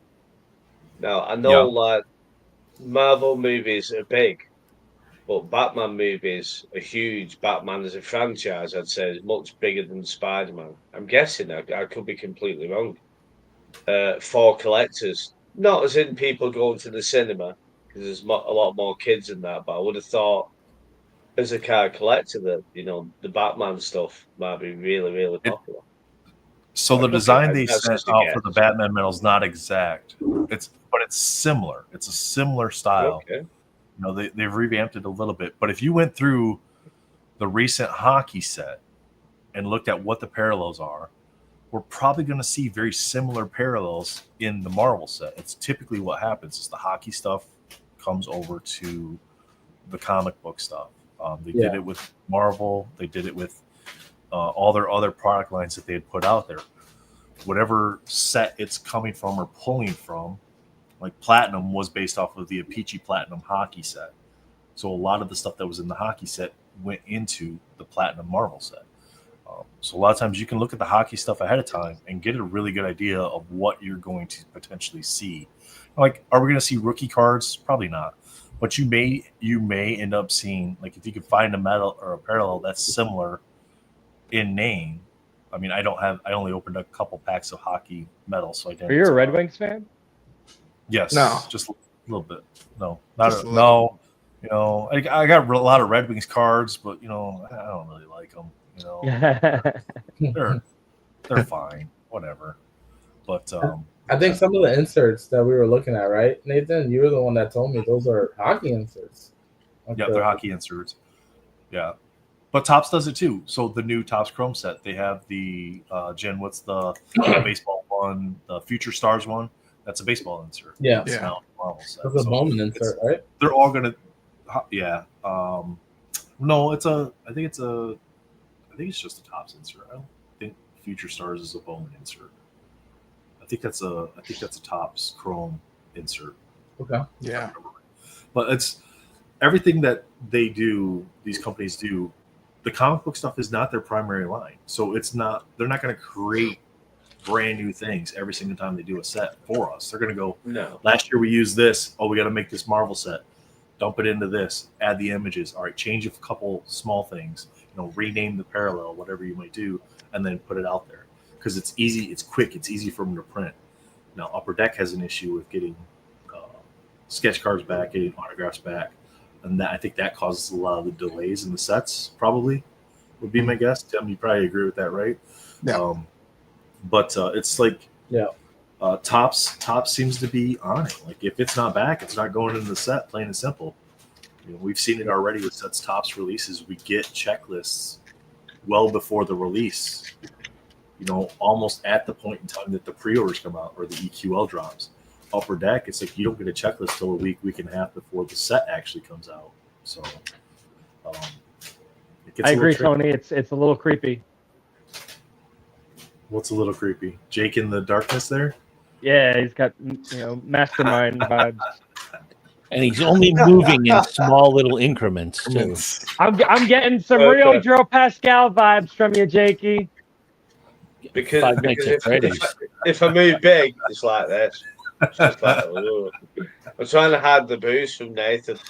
It's a family show where you live. It's 10:15 where I live.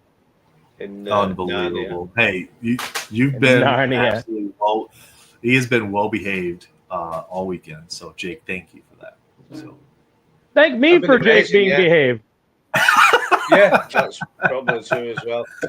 Really good. So what I'm thinking, we're keeping each other in line. There you go. Oh man, he doesn't even know. This is great. All right, everybody react and laugh. They're gonna steal third. Watch out. I'm waiting for Jake to say release the hounds. Yeah, right? Yeah, Smithers. All right, 13 minutes for the 5:30 auctions. Let's take a look, see what we're doing. We're on the final countdown on this, guys. It's the final countdown. So what's everybody doing once we're done here? Me? Jake's going to bed. But the rest of us, the four of us, even Tim, we're all Eastern Standard Time. So what are we doing afterwards? So I had my first K-Pod experience today, and I feel really full and gross, and I don't know if I'm gonna be able to do anything else productive the rest of the day. Spent an hour and because they have like a timer at the one I went to, and it's like 2 hours, hour and 26 minutes between me and my friend. 14 proteins were delivered to our table. It was delicious. That's a lot. So I don't know if anybody's ever had K-Pod. I've heard of K-Pod before, but this is my first time going. What is it? What is it, Bill? I have no idea what it is. Korean hot pot. Korean hot pot, where there's like a hot plate on the table, and then you cook your food there, and they give you. Kalbi, the cross-cut short ribs, very, very good. I don't know if anybody's ever had Kalbi. Oh yeah, for sure. But yeah, I made a pig of myself, so I'm predicting, like a very very unproductive thing. I don't got anything to watch on. I did just watch The Pit. Has anybody heard of The Pit? The Pit was also good. On Max. The Pit was really good. I think I got to do Last of Us still, but I mean, is it sad? Am I gonna bet? I don't know, because I saved it all up, so I'm gonna binge it. But pretty caught up on everything else. Are you guys excited for the Spider-Man and Magic collaboration? The set that's gonna come out? No. More so than I am for any top set. Comment. Kind of a low bar. That is comment, not Matt. So is Magic doing a Spider-Man set and a Marvel set? I think they're doing a Spider-Man set for sure. They're doing so far 3 Marvel sets have been sort of confirmed. Slated. Announced. Okay. I don't know if they've all been announced, but 11 minutes left on the Wow. 530 auctions, unless they get a bid in the last 10 minutes. The Jomar is up to 225. The Fred Ian's up to 1510. The Manalo one is up to 210. 200 still on the Sienkiewicz. 160 on the Pickle Rick. 165 on Spider-Man. 85 on the Gabriel Stockton, and 120 on the Venom. So get those bids in. Oh, that Venom's cheap so far, isn't it? Yeah, I'd say so. Maybe I've got a chance. Don't bring attention to the Venom. No one look at the Venom. Look at the Spider-Man. The number includes the current bids, right? What the heck? Oh, yeah, well, the Venom's going up. So you'd have to refresh Oh, it. the Venom's not So staying these at that. bids don't change. We stay at 11,475. Remember, like 3 minutes ago when I was talking it'll about be a little bit Shuffle higher than and that Gross because Mellow Spider-Man's higher than the last number I ran. So I'm going to run some numbers here real quick again just to see where Yeah, we're at. but We would need a real surge to hit 12, though. Yeah, we will. I've just bid Which is more possible. on the Venom. Because it'll keep going 10-minute slots. Because 5:30 is the cutoff for the raffle tickets too. So if you're waiting for these auctions to end to decide if you're going to get raffle tickets, you're going to miss out on raffle tickets. So get your raffle tickets. So as bid well. and buy raffle tickets. Yes, open 2 pages. Especially. Bill, are you showing your image on a milk carton? Are you missing? No. Bowl and basket. What is that? Heavy whipping cream. Heavy whipping. Is that what you're Why? drinking? Heavy whipping cream? Oh, What? that sounds good. You're not. Are you gonna like get on a treadmill after this, and then you'll feel full? I'm a disgusting creature. What do you want me to say? Probably tastes good though. 11,589. These guys had to bring attention to the Venom. Just had to bring attention to it, huh? That was major. That was without I any put Venom. 150 on it. I tell everybody what I'm bidding on. I don't hide it. Perna, there's no sugar heavy whipping cream. I got There is on, 5 grams of fat in 1 tablespoon. Yikes. I got outbid on Johnny's card, and the person who outbidded me just messaged me. Oh, they trying This to sell guy's to you? still going. They're trying to sell to you? 160 grams of No, we're in a group chat, and they were like, Oh, man, okay. I can't believe I got this card. I just hope I didn't snipe anybody." And I was like, "Hey man, you sniped me." You sniped me, fool. Thanks a lot.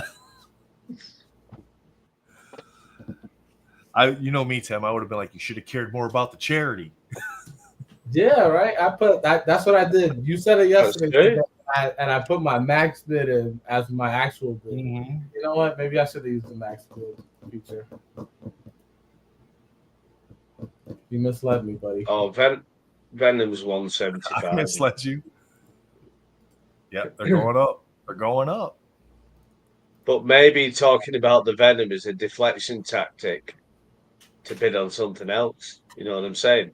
I Nope. mean, the That's Spider-Man. That's my 175 bid. So That the Spider-Man is sick.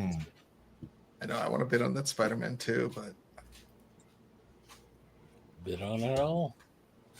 It's only money. There's one that I do want to bid on, but I already know a friend of mine is bidding on it. So Matt, we don't all That's have okay. Pokemon collections that we can use. That's hey, just okay. bid on the Freddie Ian one. Yeah. let me get my rent money. I actually bid up Leo earlier on just to give Leo the card. Daft as it sounds. Well, Leo's the one that outbid me. But I mean, I outbid should pay it forward. Your name, Jake. Your name and the word daft aren't too far from each other in the dictionary. So. No, not at all. No. No. All right, 6 minutes left on those auctions. 225 on the Bolda. Fred Ian's at 1510. Green Goblin Manalo still at 220. Joker still at 200. We got the Pickle Rick at 160. The ones we're seeing movement on, Gabriel Stockton's up to 100 now on the Star Wars 4 panel. The Venom is at 185, and the Dimitri is at 195 for the Spider-Man. So seeing some movement here right at the end. Basically, Bill, we would need about 4 more coming in to get to 12,000. All right, here we go. Wish list time. Next year, Mental Con, dream artist, someone who has not participated in any of the 3 years that you would love to see. You get one answer.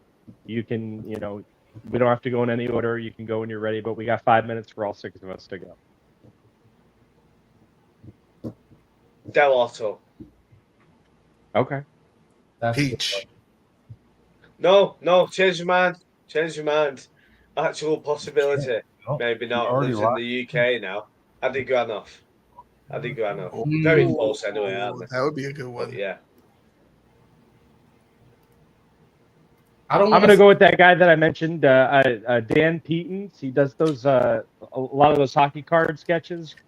Their pencil sketches, really fine detail. I don't want to say because I end up going to New York Comic Con and getting, Nathan knows, every year I go there to get a card for MentalCon. So I do have someone in mind that I do want to get a sketch card so we can auction off. So I'll say someone else. Oh, Julian. We're almost at 12. Julian's at 12. One of my favorites. Let's go, chat. Let's get some raffle tickets. We need to sell about $106 worth of raffle tickets. Somebody go buy some raffle tickets so we can get to $12,000. Call it good. We don't want to call it good. Keep them going. 725 on that. All right. Matt, who you picking? What's that? Who artist for next year that hasn't participated? Susie Vilches. I like it. Nathan.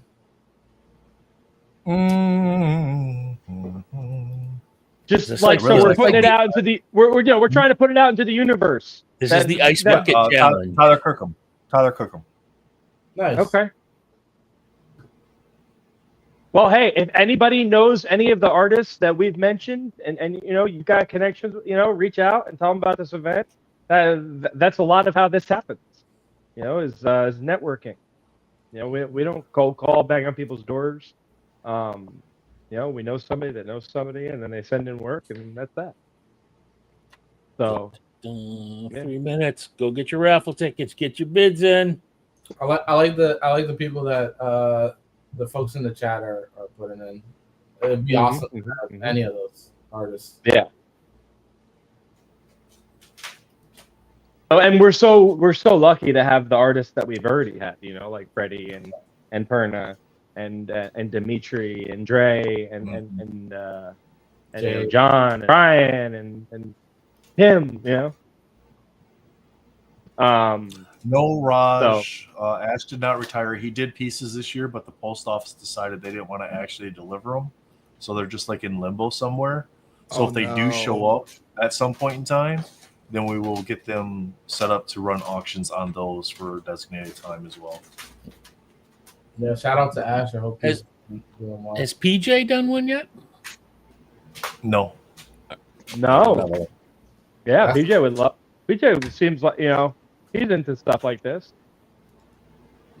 He's been killing it lately. Yeah, he's been everywhere lately. Dare I say he's like big time. He is kind of blowing up right now. That Mr. Miracle he did for annual, the 4-card achievement. Oh my gosh, that thing is sick. Jomar's up to 250. Fred Ian's still at 1510. The Manalo combination's 220. Joker still at 200. Wow. Pickle Rick at 240. That one got a bump. Spider-Man sitting at 230. We got Star Wars at 100, and the Venom is at 185.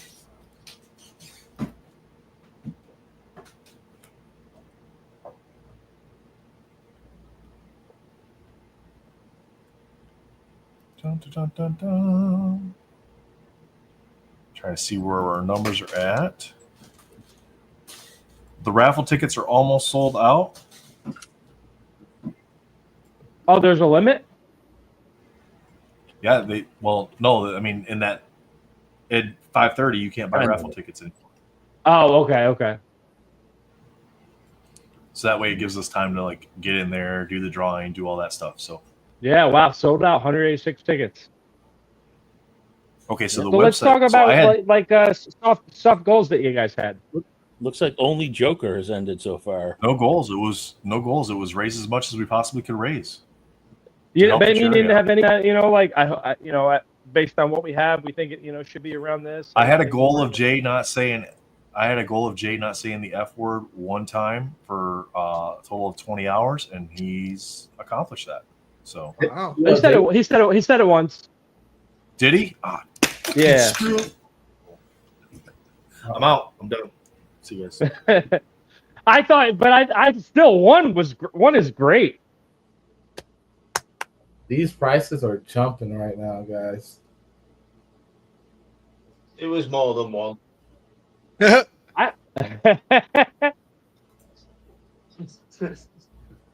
Definitely more than one.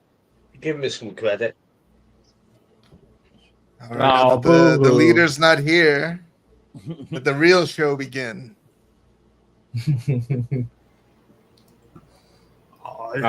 Question. I'm gonna hand this off to Tim. He can run it from now on. We were just about to load up F-bombs into a Gatling gun. Oh, see, he quit. See, Tim quit too. See, you try to get somebody else to do it, and they leave too. They're like, nope, I don't want it. Can I swear now? It's like 10:31. No. Is that late enough? No. I've done good. I mean, I'm British. Jake, you don't even know how much time I had to spend last year editing that 48-hour stream.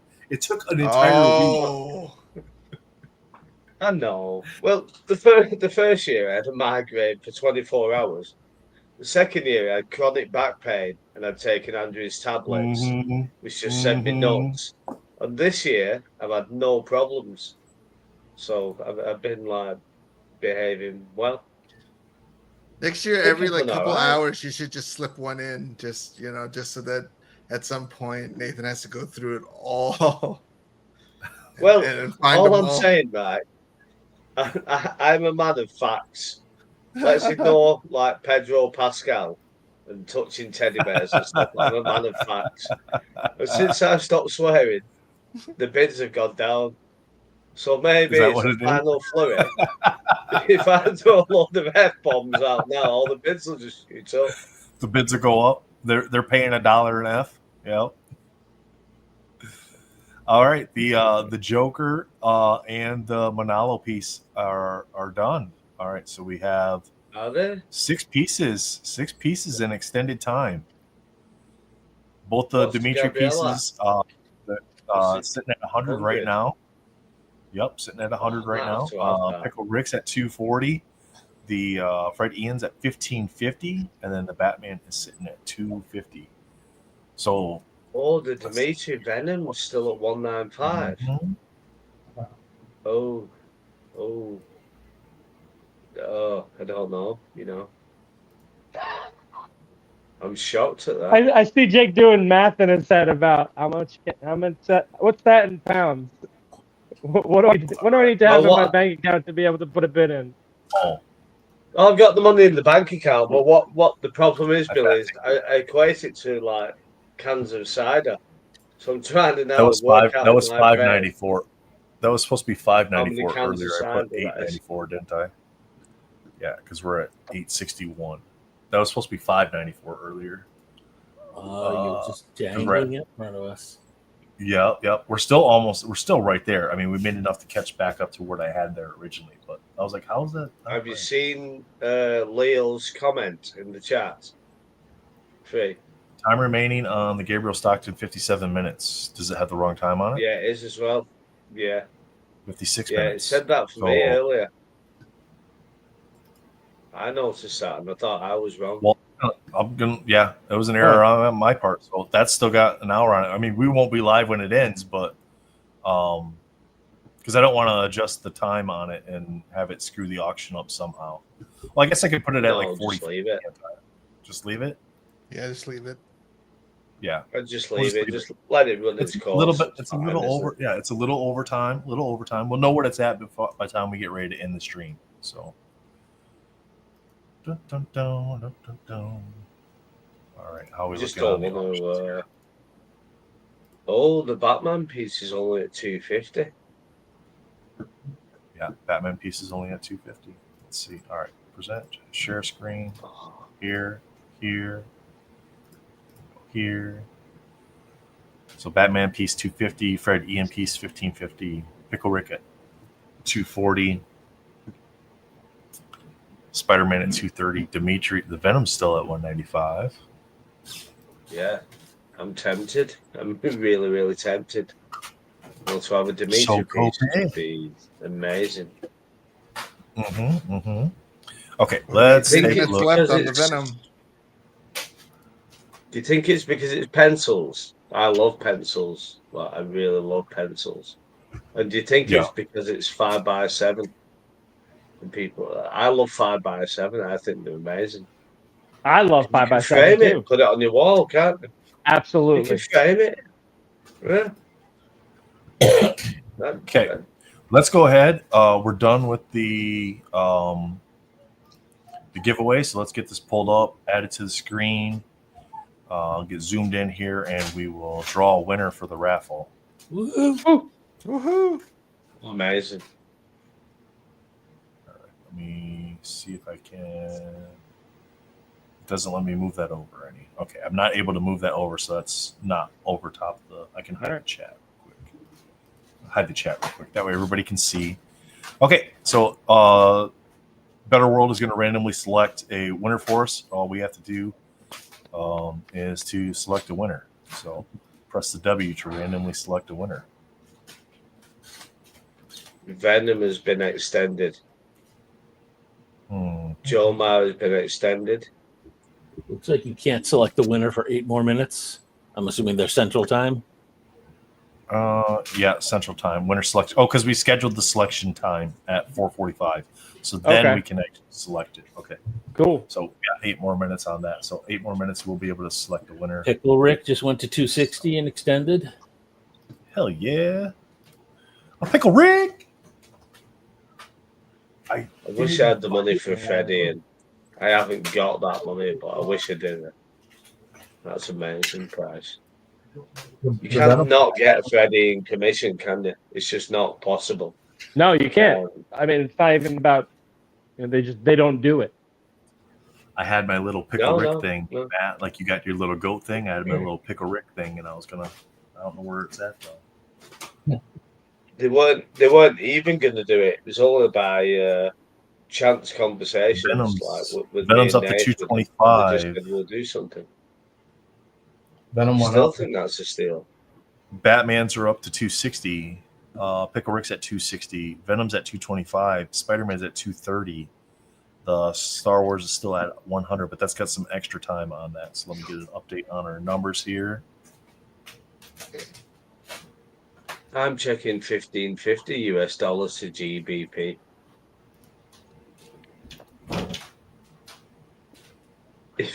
Does anybody want to buy my X23 collection for 1550? It's only a thought. Oh no! I hit the wrong button. I deleted the banner. No. And no undo? No undo. You right click where the banner was and hope there's an undo button? There's no undo.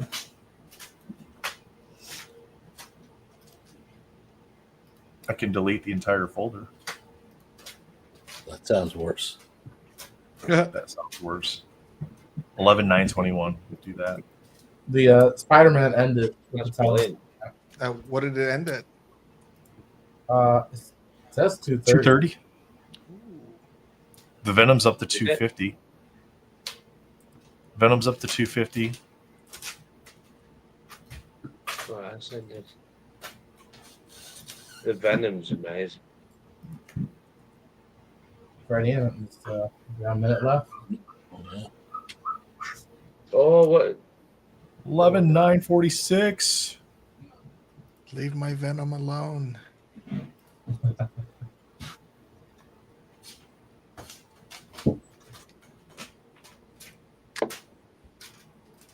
That Venom is just nuts. Absolutely nuts. Dimitri's like Dre, and Adam Braun. You look and you just think maybe sometimes like ink. It's not spoiling the piece, but it covers Freddie up to 1590. detail behind it. Nice. We're in overtime, fellas. We didn't think we were going to be down to 6, did we? No. I mean, why would we?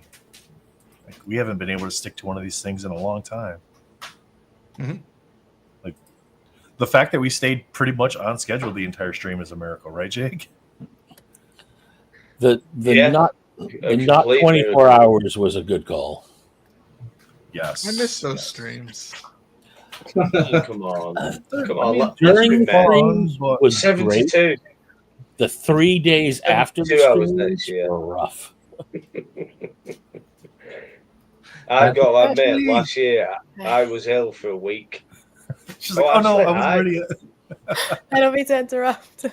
No, you're fine. Thanks for coming in. Hi. And Oh I got my an gosh. announcement. So far, $12,086. Oh, gosh. Thank you so much. We've been keeping track like Absolutely. the last 2 days. It's Oh, just yeah. so amazing. Like we keep popping in, and my husband was like at work and he was popping in. I was like, and then I messaged him. I was like, should I say hello in the chat? Yes, absolutely. Oh my gosh. Thank Of you course you should so be. much. This is just so incredible. I mean, really just for everything. Like the last 2 days, the live, like I've been popping in and the artwork is so amazing. It's just all of it. The money raised is incredible. I mean, really, like I can't tell you how many families, will be able to help. And it just really means a lot to me and to the whole team. We are really, really just so grateful. So thank you. And thank you, Tim, for, thinking of me and Luke's purpose. And, just thank you so much. Really, I wish I had more words. Like I'm usually so good, but I'm just so thankful. Really, I don't know what else to say. So, but Well, thank me and thank these guys. yeah, everybody. Yeah, thank you. Jake, Bill, Fuller. I'm just the button pusher. I just push buttons. That's important. I'm just the clown to get people to show up. 12,151. Amazing. Yeah, Billy dyed his hair yesterday. He did, yeah, for the cause. Bill, what color did you choose for your hair yesterday? It was blue. It was just do different, get people's attention. Yeah, But actually, like we would love that, even if more than the $12,151, that like we brought awareness, to this Absolutely.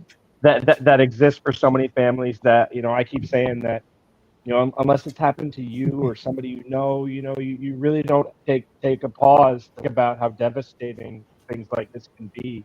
Yeah. The fact that you guys exist and do this amazing work, we're honored to help spread the word about it.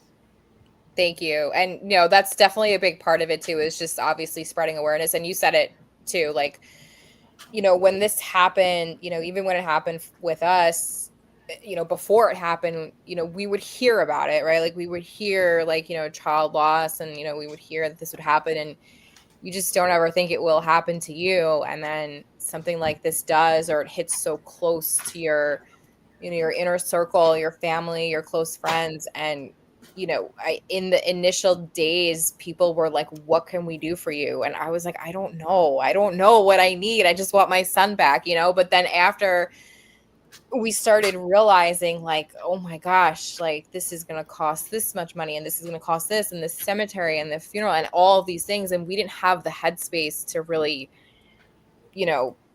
eat, let alone think of all of these things. You know, we couldn't do that. So we were so grateful and so thankful that we had our community come together and, you know, take some of that burden away from us. And then we were like, we have to do this in honor of Luke. Like, this has to be what we do for our families. Like, we have to show other lost parents that, you know, help is out there. Like, we understand what you're going through on a personal level, but we also understand like what needs to be taken care of, how we can help you, you know, financially, how we can help you with your mental health, your resources, you know, how to really navigate your whole loss, because, you know, it's just so different when that first Monday morning comes around and everyone sort of goes back to work and everyone's life just sort of moves forward normally, and when it happens to your family, you're like, what do I do now? You know, you don't know. So we're really trying to sort of take these families like under our wing and really help guide them through the whole process, you know, at least to get them, you know, 1 foot forward, 2 feet forward, just getting them lined up with a social worker that can help them connect with a grief counselor, that can help them connect possibly their other children. You know, like I said, I have a daughter. At the time she was 4. You know, so we needed help guiding her to her grief, you know, how to get her, you know, to navigate this in a healthy way, you know. So we have sibling resources that we've connected with, and we've grown so much in almost 3 years. And, you know, connecting with organizations like you guys and, you know, what we've connected with in the past, it's only just going to bring more and more help and more resources to these families. So again, I wish I had more words than just thank you all so much. It means so much. And I think I even said it when we did the stream before, but, you know, I wish every day that no one ever needs Luke's purpose. Like, you know what I mean? Like, I wish I could stop child loss, but I can't. You know, I wish I could, but it's just something that happens, and there's no explanation for it. It doesn't make sense. It'll never make sense. But we are the resource for these parents and really, you know, their whole family. So, again, thank you so much to everybody who's involved. Just really thank you. It's gonna help a lot of people. So thank you. That's great. That means the world to us that you're able to help as many families as you can. So, and we're honored to be able to help you out with the charity to help those families, and for everybody in chat and that has helped, the artists that have donated pieces, the co-hosts that have come on, Matt, Billy, pulling the 12-hour segments, plus Tim for coordinating this with the charity, all the artists and the pieces that they've donated, because honestly, we probably wouldn't even come close to this if it was just us talking the whole time.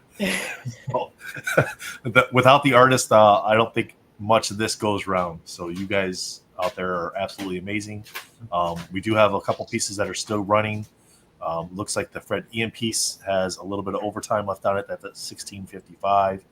The Star Wars panel is going to extend a little bit beyond the auction, but we'll have a pretty good number for you by the end of this. The Venom's still at 260. So there's still 3 pieces you can bid on. You can still make a straight donation if you want. I know we can't do raffle tickets. That's already done. But you can still make a straight donation.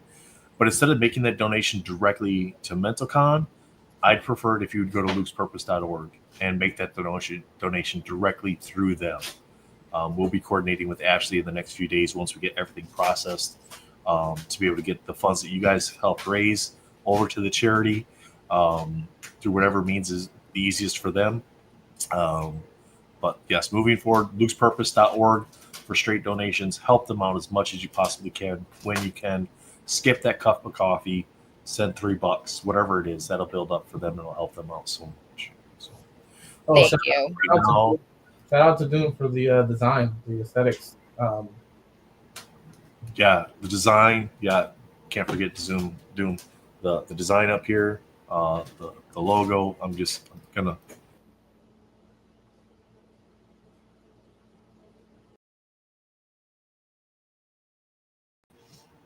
I realized nobody could hear me when I did that. The background there, they got to see it, right? The background there, Jesus did a fantastic job with that and helping us out. If you know of artists that potentially are interested in being a part of this event next year, let us know. Send us a message so we can get them on the list, so we can start making connections with them. Because this year, I think we sent out sketch cards in November. We'll probably send them out a little bit earlier than that, even for this next season.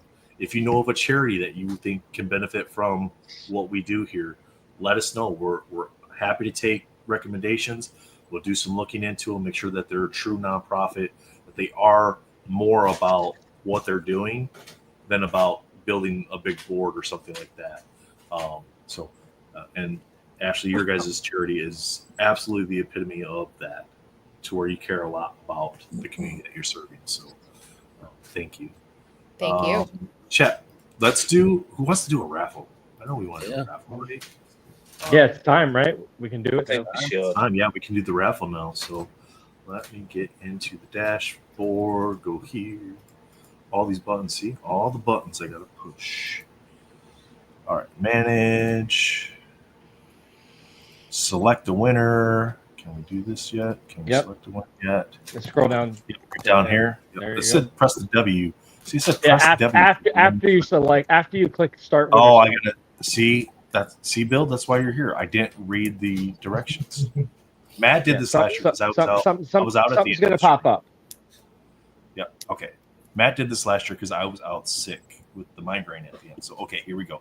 All right. Good luck to everybody that bought a raffle ticket. Here we go.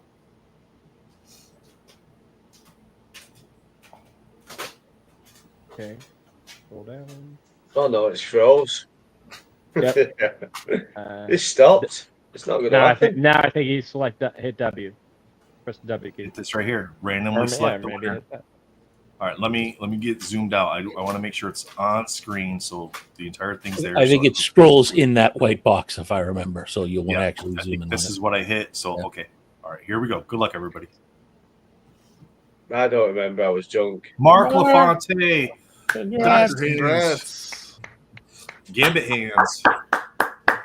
I was kind of quick. I was thinking there was going to be like a little popcorn machine. Like a build up. Yeah. I did. Yeah. I was going to be like bells. Anticlimactic, but okay. Congratulations. Yeah, congrats, Well done. Mark.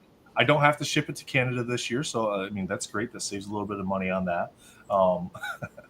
But Mark, I'll get in touch with you. We'll coordinate the shipping on this. It'll be a few weeks though, because we do have to bring the art in and get the framework done because we were waiting for all the 5x7s to come in, so we can pick from them. We didn't get everything kind of by the deadline we had hoped for, but that's fine. I think we did great. Congrats, Mark. So, all right, Matt, how we doing? We got any live auctions still, or is everything Fred wrapped up Ian besides ended. Yeah. So the Fred And the Ian went for Dimitri's still going. 1655. That's great. And Yep. the Venom by Dimitri reset again. Still has 5 minutes left at 270. All right, wonderful. I'll get back into the dashboard here. I'll see if we can get an update on our numbers to give Ashley a final kind of, this is what we did. Yay. All right. 11. Don't forget there may be Ashes cards may turn up, so there'll probably be some more money raised. Yep. After So the if there's event. anything that didn't get bids on it for whatever reason, or any art that comes in late that wasn't already auctioned off, we'll run more auctions. So there could potentially be more growth on that as well. All right, 400 there, and then the giveaways was 745, $12,171. Amazing. So good. Wonderful. Super excited about that. Herman. Yeah, it's so cool. It's so good. All these people. And even the exposure, just the exposure for Luke's purpose. Yeah. You know, it sticks in people's minds, and and it isn't all about money, is it? I mean, the first time I spoke with Ashley and had the conversation about a friend of ours who had a similar issue, and you know, it brings it back into everybody's mind, and you start thinking a bit more outwardly, then thinking, oh my, well, yeah, I know somebody who may have had a slight issue like that. Maybe I can point them in the way of Luke's purpose. Maybe I can have the conversation that I should have had. Maybe I'm not so scared of the conversation anymore. You know, it isn't just about money, is it? You know, it's Exactly. It's just, Yeah, even the conversations. Exactly. We get a lot of people who, we get people who apply for the aid.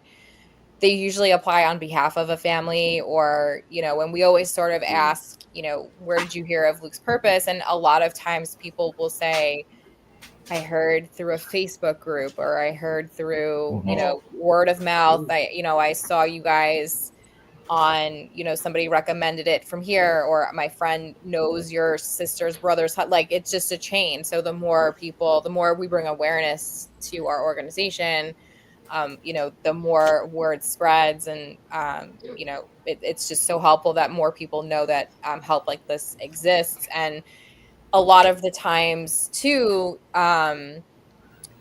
people will message me privately or separately, like, after we've helped the family, let's say like the financial part, and they'll say, how do I help my friend? How do I help my sister? Or how do I help my brother? Or whoever it is. What do I say?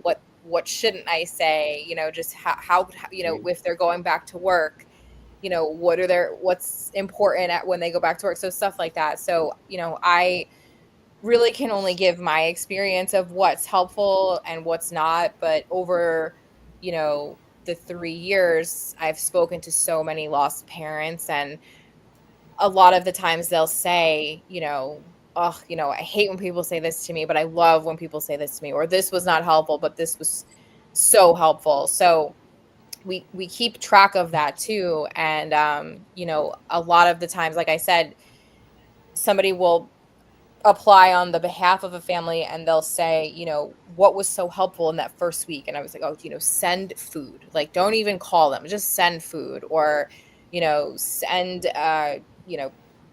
clean their house for them, or something, like all these little tasks that you wouldn't even think, like, just get it done. Like, don't even have them think twice about it. Like, just get it done, or, just stuff like that. So we're also giving advice to families, how they can support the loss from, within their entire family. So it's like you said, it's not just the financial part of it. That does help. Of course, a lot of the times these families, they don't really come from a strong financial situation, to begin with. And now, of course, they're dealing with this tremendous loss. So,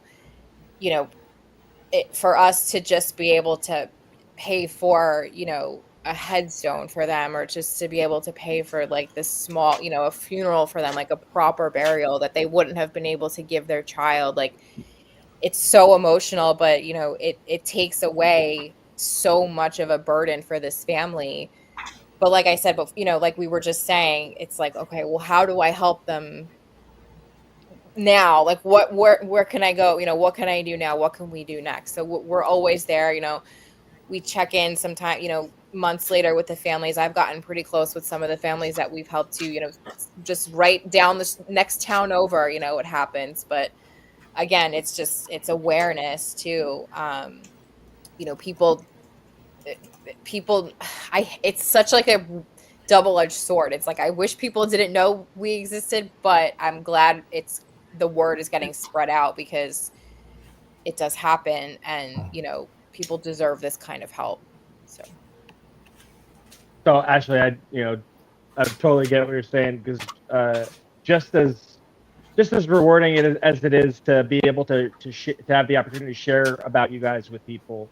I had an experience last night. I was talking with a friend. I was out, and she, asked me what I did, and today, and I told her about doing a fundraiser thing, and said, "Oh, it's a charity," and I said, "Luke's Purpose." She said, "Oh, I know Luke's Purpose," and like that was equally uplifting. Like, just as I'm telling you, like so, just as much as, like I said, the opportunity to be able to share with you guys, it was just like a shot to the heart to find out that, like, you guys are already out there and people know about you and are talking about it. And oh my so, God, that yeah. makes me like my heart. Where are you, in New York?